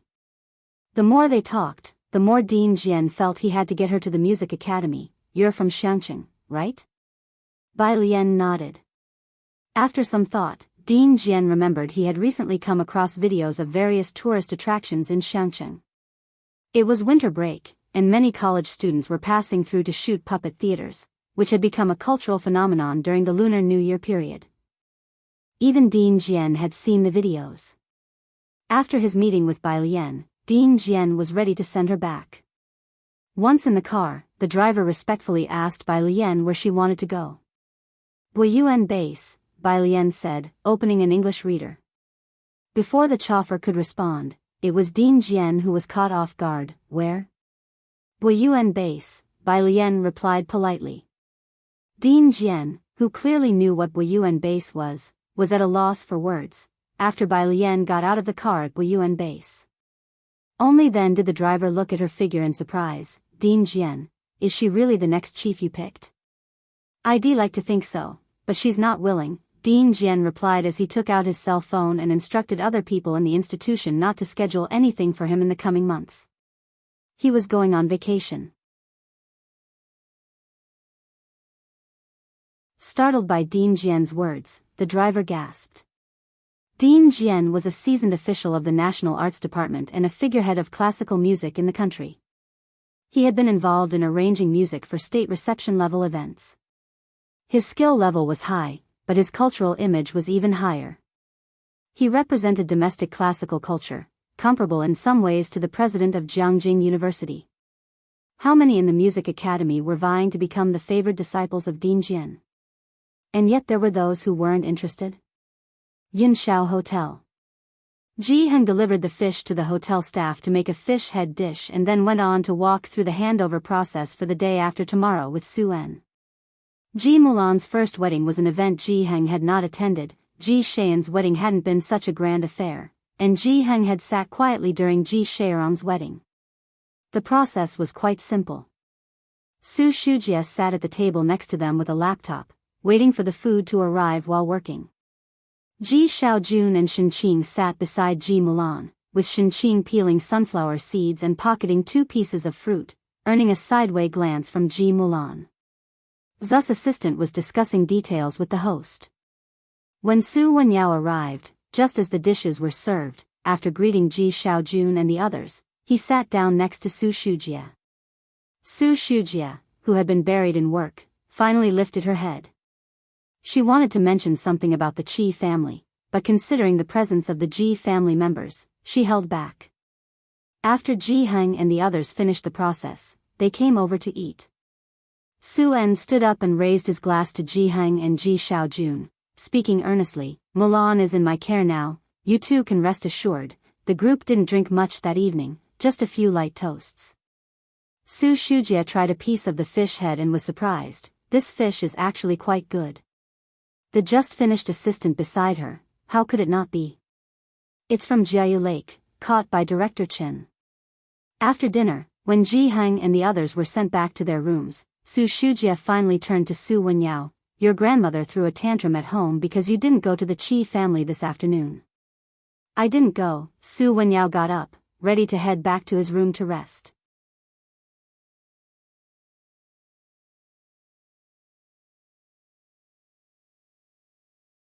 Novel Kuli 0. WP.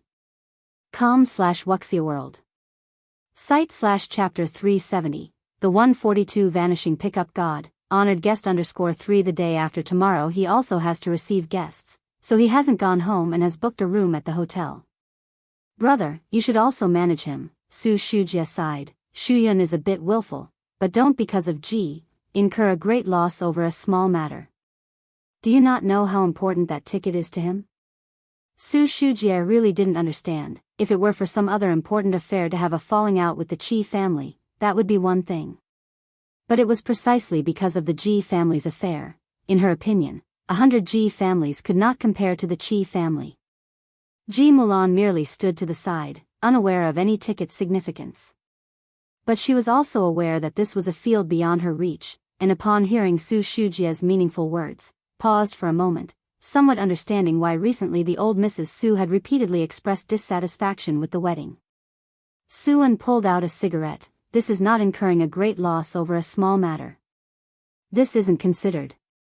Su Shujie frowned. "Auntie," Su Wenyao interjected, stopping her. He looked at Su Shujie. "I went to the lecture this afternoon." "What?"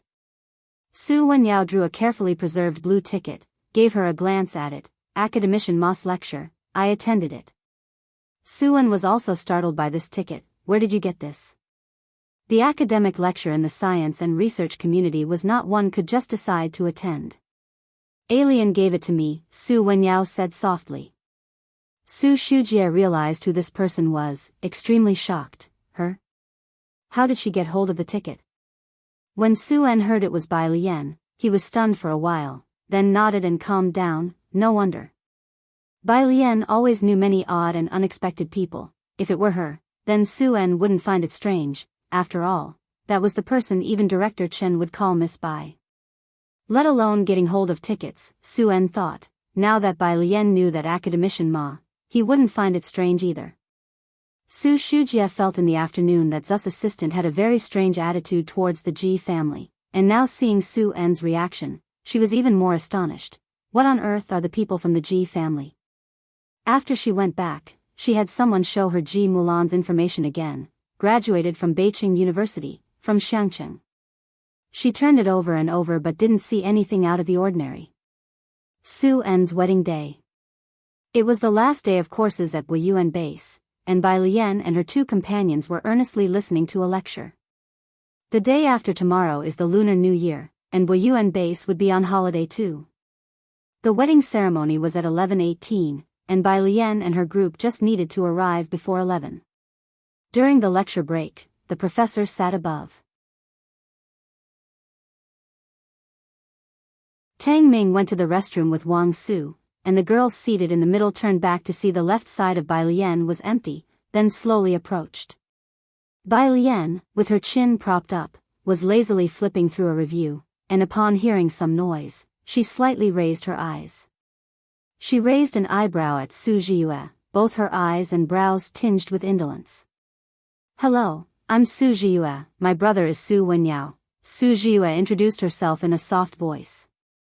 She held up her phone, wanting to add Bai Lian on WeChat. Su Jiyue. Bai Lian had known this name for a long time, but only now did she learn that she was actually Su Wenyao's sister. Bai Lian had a rather good impression of Su Jiyue, who was quiet and unassuming. The other time, she had even wanted to give Bai Lian the math modeling Liang Wuyu and others had done. Bai Lian took out her phone, scrolled to the QR code, and let Su Jiyue add her. Su Jiyue left, excited. Another person was added on her phone. Bai Lian didn't pay much attention until she put down her phone to continue reading the review.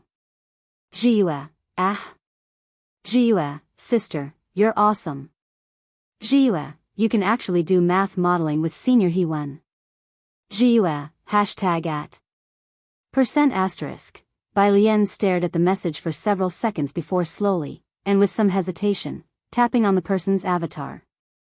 The latest moment in their circle of friends was from the day before yesterday, Wild Boar shocked. JPG, Su Wenyao commented, 6, Bai Lian went back, finally confirming that the person who typed such noisy text was indeed the seemingly quiet Su Jiyue. Jiyue, sis, aren't you attending the wedding today? Bai Lian, I'm attending. Jiyue, my car is here, let's go together. Bai Lian, I'll go later. Jiyue, okay then. Lian sis, what's wrong with you? Tang Ming, who was talking to Wang Su about something, came back and saw Bai Lian looking at her phone. Her usually calm expression seemed a bit off, so he couldn't help asking. Song Min couldn't help but look over upon hearing Tang Ming's question. Nothing, Bai Lian put down her phone and continued to read her review paper. Tang Ming sat down next to Bai Lian, and Wang Su took a seat next to Tang Ming. He talked to Tang Ming, the math physics god hasn't made any moves for a while now, that stuff's killing a bunch of people. Don't worry, she must be busy, Tang Ming spoke up. Right, she's probably like Senior He1, spending every day in the lab, Wang Su sighed. Tang Ming, it's also possible she was off brushing up on biology and chemistry, then practicing piano when free. By the way, what's your username on the app? Wang Su took out his phone, opened the app, let's all follow each other. Everyone mostly used their real names. Wang Su searched for and followed Tang Ming and Ning Xiao. Then, after thinking for a bit, he searched for Bai Lian, but found nothing. Not there? Wang Su found it odd. In the Buyuan Base publicity office. Jianghu lounged on the sofa, wearing loose-knit clothing and looking completely at ease. In his hand was a black pen, and his lightly draped leg supported several documents. Jiang He was sitting on the side, fiddling with a new Rubik's Cube. Director Chen sat across from Jiang Fulai, extremely uneasy. With Bai Lian not around, he couldn't ignore the pressure emanating from Jiang Fulai. Who in Xinjiang district would believe it, that young Master Jiang was waiting here for someone after class? 10 minutes later, Director Chen could no longer sit still. He got up with some trepidation. Jiang, young Master Jiang. Jiang Fulai stretched out a hand and tossed the document he had finished reading onto the coffee table. Speak. I was thinking of helping Uncle Ji with something. Director Chen stood there. Without thinking he dragged Ji Heng into it. They're getting married today, surely they must be swamped. If I go, I can help out with the preparations. He had dropped off Jiang He in the morning to find Jiang Fulai and then came together to find Bai Lian. He thought Bai Lian would be there as soon as he arrived. Director Chen had no idea that scam prevention had gotten so serious. Bai Lian was still in class, and they had to wait for about an hour. Jiang He, out of all consideration, who dares to face Jiang Fulai alone for an hour? Go ahead, Jiang Fulai lifted his head momentarily. Director Chen hurriedly left the room. After departing the publicity office, Director Chen took a breath of relief, finally feeling refreshed as he sat in his car and fastened his seatbelt. Before driving off, he made a phone call. Shen Min, have you set off yet?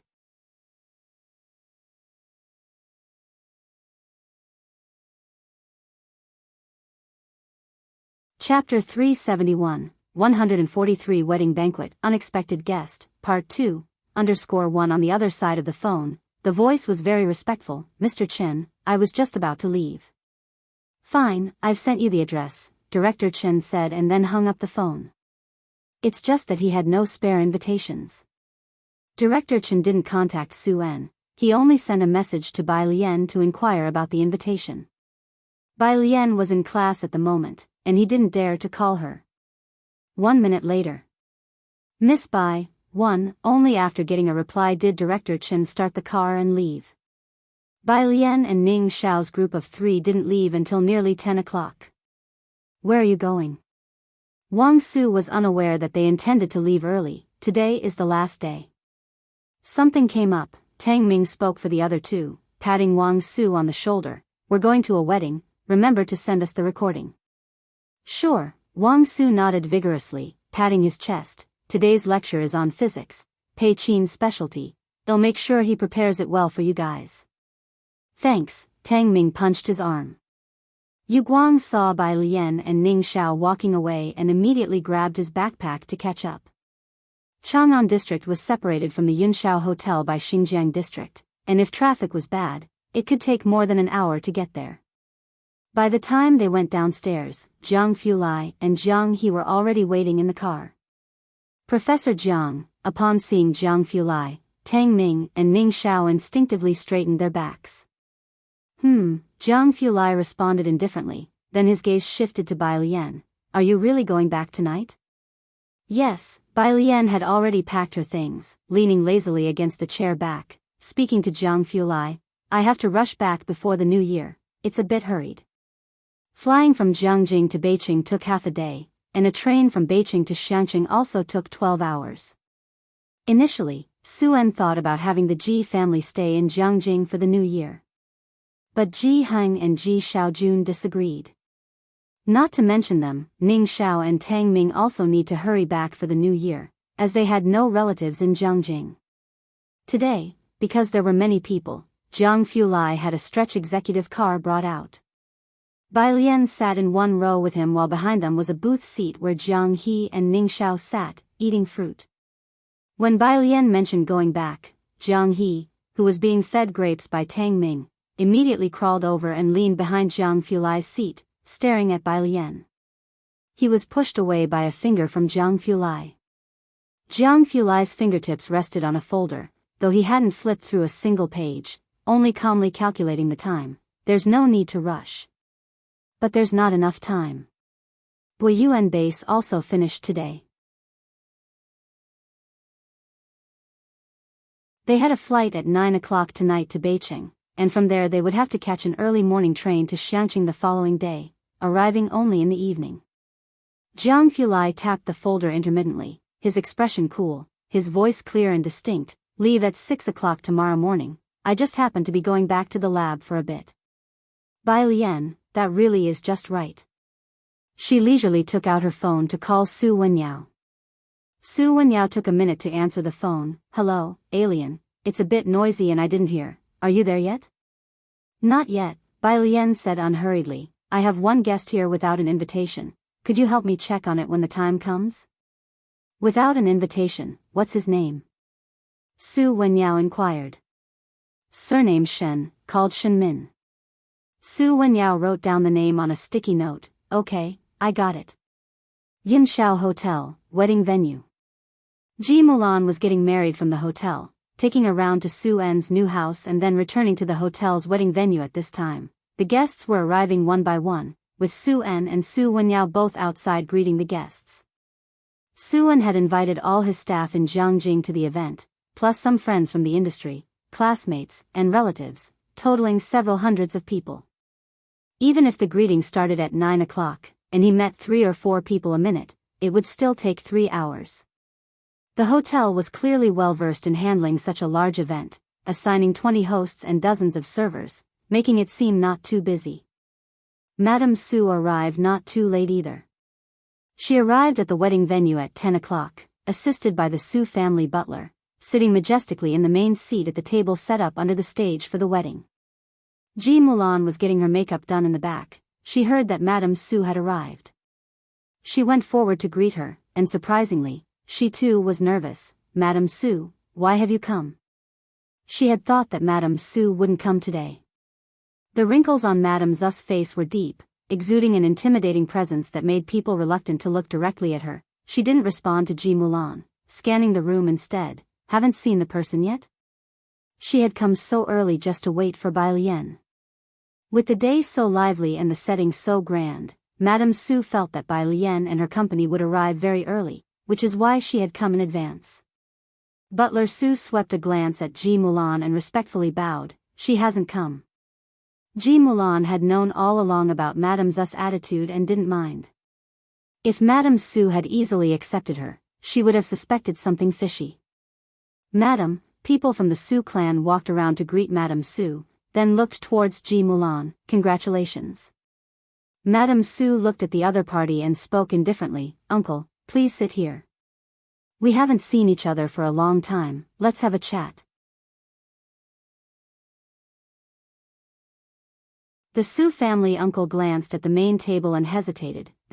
Madame Su looked down and noticed the groom's and bride's parents' table sign in the middle of the table.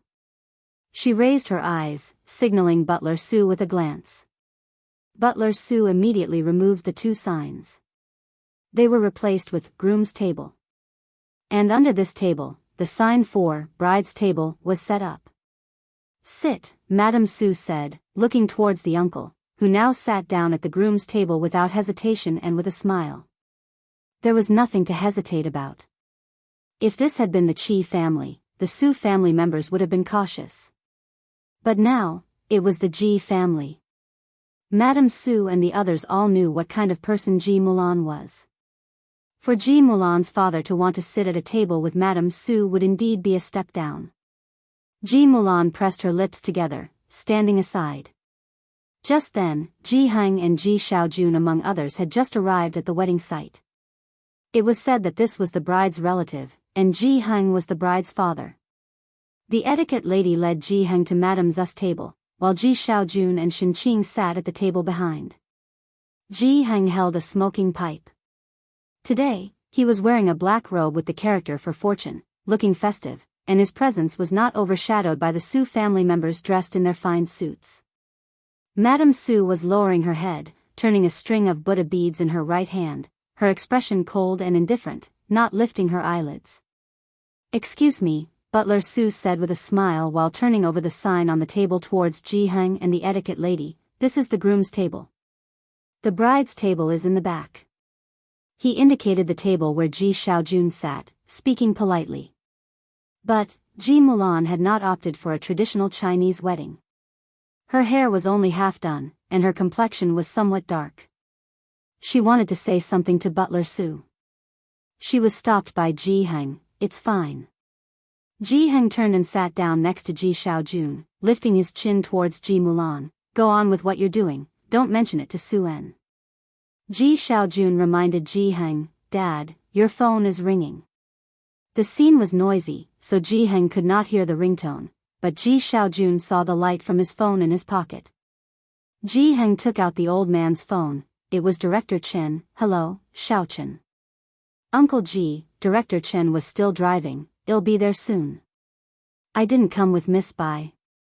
All right, Jianghu lit his smoking pipe, squinting as he took a puff. We're all here. Ji Mulan looked at Jianghu sitting at the second table and then at Madame Z's attitude. She felt very congested in her heart. Go back, Shen Qing glanced at Ji Mulan cautiously, knowing full well his own standing. The seating arrangement made by the Ren family for him previously had been even more outrageous than today's.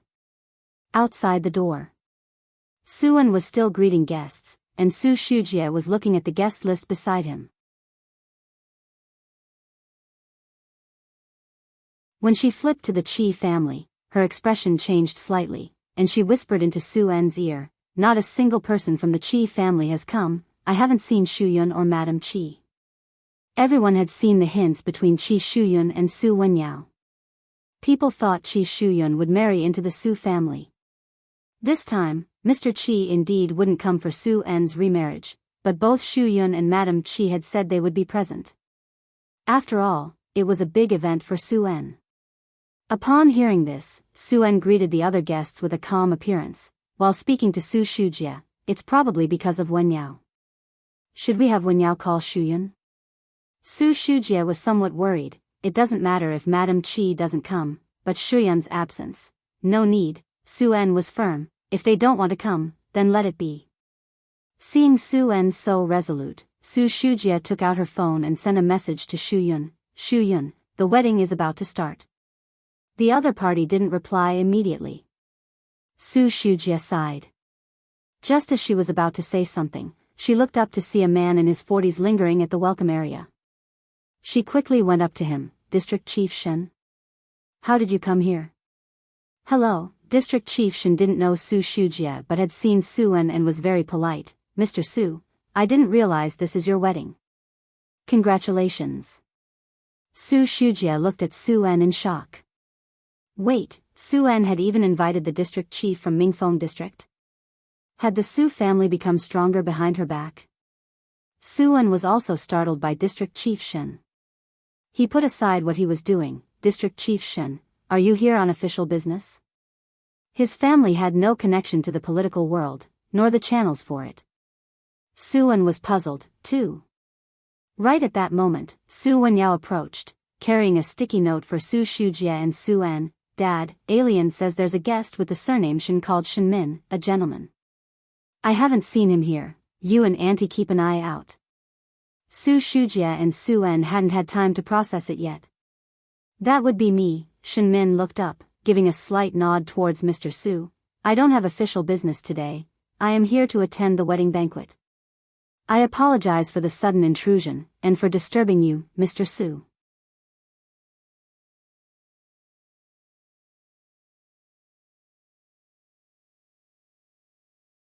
Chapter 372, 144 Chenju Gao Guangliang Field _1, your visit amidst your busy schedule brightens our wedding banquet for Mulan and me. District Chief Shen, please come in. Su En, who had weathered many events, regained his composure in just a second. He stepped aside and personally escorted Shen Min inside. I've always wanted to come and see, and today I finally found the opportunity, also to have a drink with the old man. Shen Min was also discreetly sizing up Su En as he spoke. Su En was a major taxpayer in Mingfeng district and knew how to handle situations. Shen Min recognized him naturally. A few months back, during the municipal bidding, he had let slip that Mr. Chen would be visiting Xiangcheng. At the time, several individual entrepreneurs from Mingfeng district were present.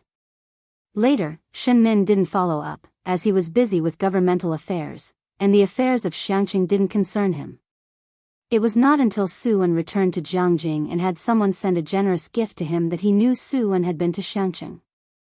However, Shen Min just laughed it off and didn't inquire further. Today he saw, this Su En was truly a talent, a trip to Xiangcheng, and he could win over Mr. Chen. Thinking this, the smile on his face grew even warmer as he struck up a brotherly conversation with Su En. During the public holiday, calling me district chief is too formal. I'm a few years older than you, so you can take advantage by calling me big brother if you like. As the two exchanged words, Su En understood why District Chief Shen had come here. The word drink made his heart tighten. It was. The appearance of Shen Min at this event was top priority news for the Su family, and someone immediately reported it to old Madame Su. In the banquet hall, old Madame Su sat at the main table with her eyes closed, her fingers moving over her rosewood Buddha beads bead by bead. The butler, looking tense, bent down and whispered in her ear. "District Chief Shen has arrived." Old Madame Zu's eyes snapped open, and the movement of her Buddha beads halted. By her side, Uncle Su, upon hearing the name, had yet to react. "District Chief Shen? Which District Chief Shen?" Madame Su extended her right hand, and the butler quickly placed her walking stick in her grip. Supporting herself with the cane, she stood up and walked out to greet the guest, saying, "It's Shen Min, District Chief Shen." She was also quite shocked. Since Shen Min took office, he had had little to do with the Su family. Although the Su family had sent gifts a few times, out of 10 attempts, only one was accepted. The rest were all returned. What stroke of fortune today had brought Shen Min here? She maintained her dignified demeanor but moved briskly, clearly in a very good mood. Halfway there, she saw Su En leading Shen Min in. Madame Su was wearing a black wool coat that day, with no buttons, and had a trim of fox fur sewn by hand all around, from collar to hem. Her eyes were deeply sunken, and they shone with a cold glint. District Chief Shen's face appeared on the local news from time to time. Those who didn't pay attention to such things might not recognize him, but nearly every upper-level member of the Su family had reviewed some lists to prevent offending anyone. District Chief Shen, upon seeing him, both Madame Su and Uncle Su were taken aback, yet their manners were impeccable. An honored guest's arrival is indeed an honor. Shen Min, not knowing Madame Su, gave her a polite nod. Without much conversation, Su En led Shen Min to take a seat. "Let's sit inside for a while first." Madame Su took the opportunity to fall one step behind and look toward Su Shujie, who had followed. She brought her hands together, her heart nearly leaping out of her chest. "Your brother managed to invite Shen Min over?" She naturally did not think it had anything to do with the Ji family. Su Shujie felt a momentary blank in her mind, finally catching on. She looked at Madame Su with some hesitation. "It's not brother. District Chief Shen, he seems to be a guest of the Ji family." The old lady thought she had misheard and tapped her walking stick. What? A guest of the Ji family? How could the Ji family know Shen Min? At that moment, the focus wasn't on that. The butler, supporting Madame Zu's other arm, looked alarmed. "Old Madame, the seating." "Quick, follow them." Madame Zu's gaze lifted to see Su En leading Shen Min to the first table, and she hurried forward. Su Shujie also followed, frowning. "Seating, what about the seating?" The banquet hall of Yunshao Hotel spanned 3 middle floors, 36 to 38, with all 3 levels open and a dedicated banquet elevator leading up. A white crystal aisle for the ceremony stretched down the center. About 50 meters long, with 16 tables on either side, the second and third floors almost mirrored this setup. On the left side, close to the aisle, there were 8 tables. Su En led Shen Min forward, coming to the 2 front tables. The seating had been arranged by the Su side and also been reviewed by Su En. The main table was being occupied by Ji Heng and a few others from old Madame Zu's group. He had intentionally placed Bai Lian and Ji Xiaojun at the adjacent second table. Now, approaching, he found both the main and next table occupied, turned into a table for the groom's party and a table for the bride's party. You're tuning into the Biyao's Wuxia Chronicles YouTube channel. Don't forget to subscribe and join us on this journey to catch the most captivating stories.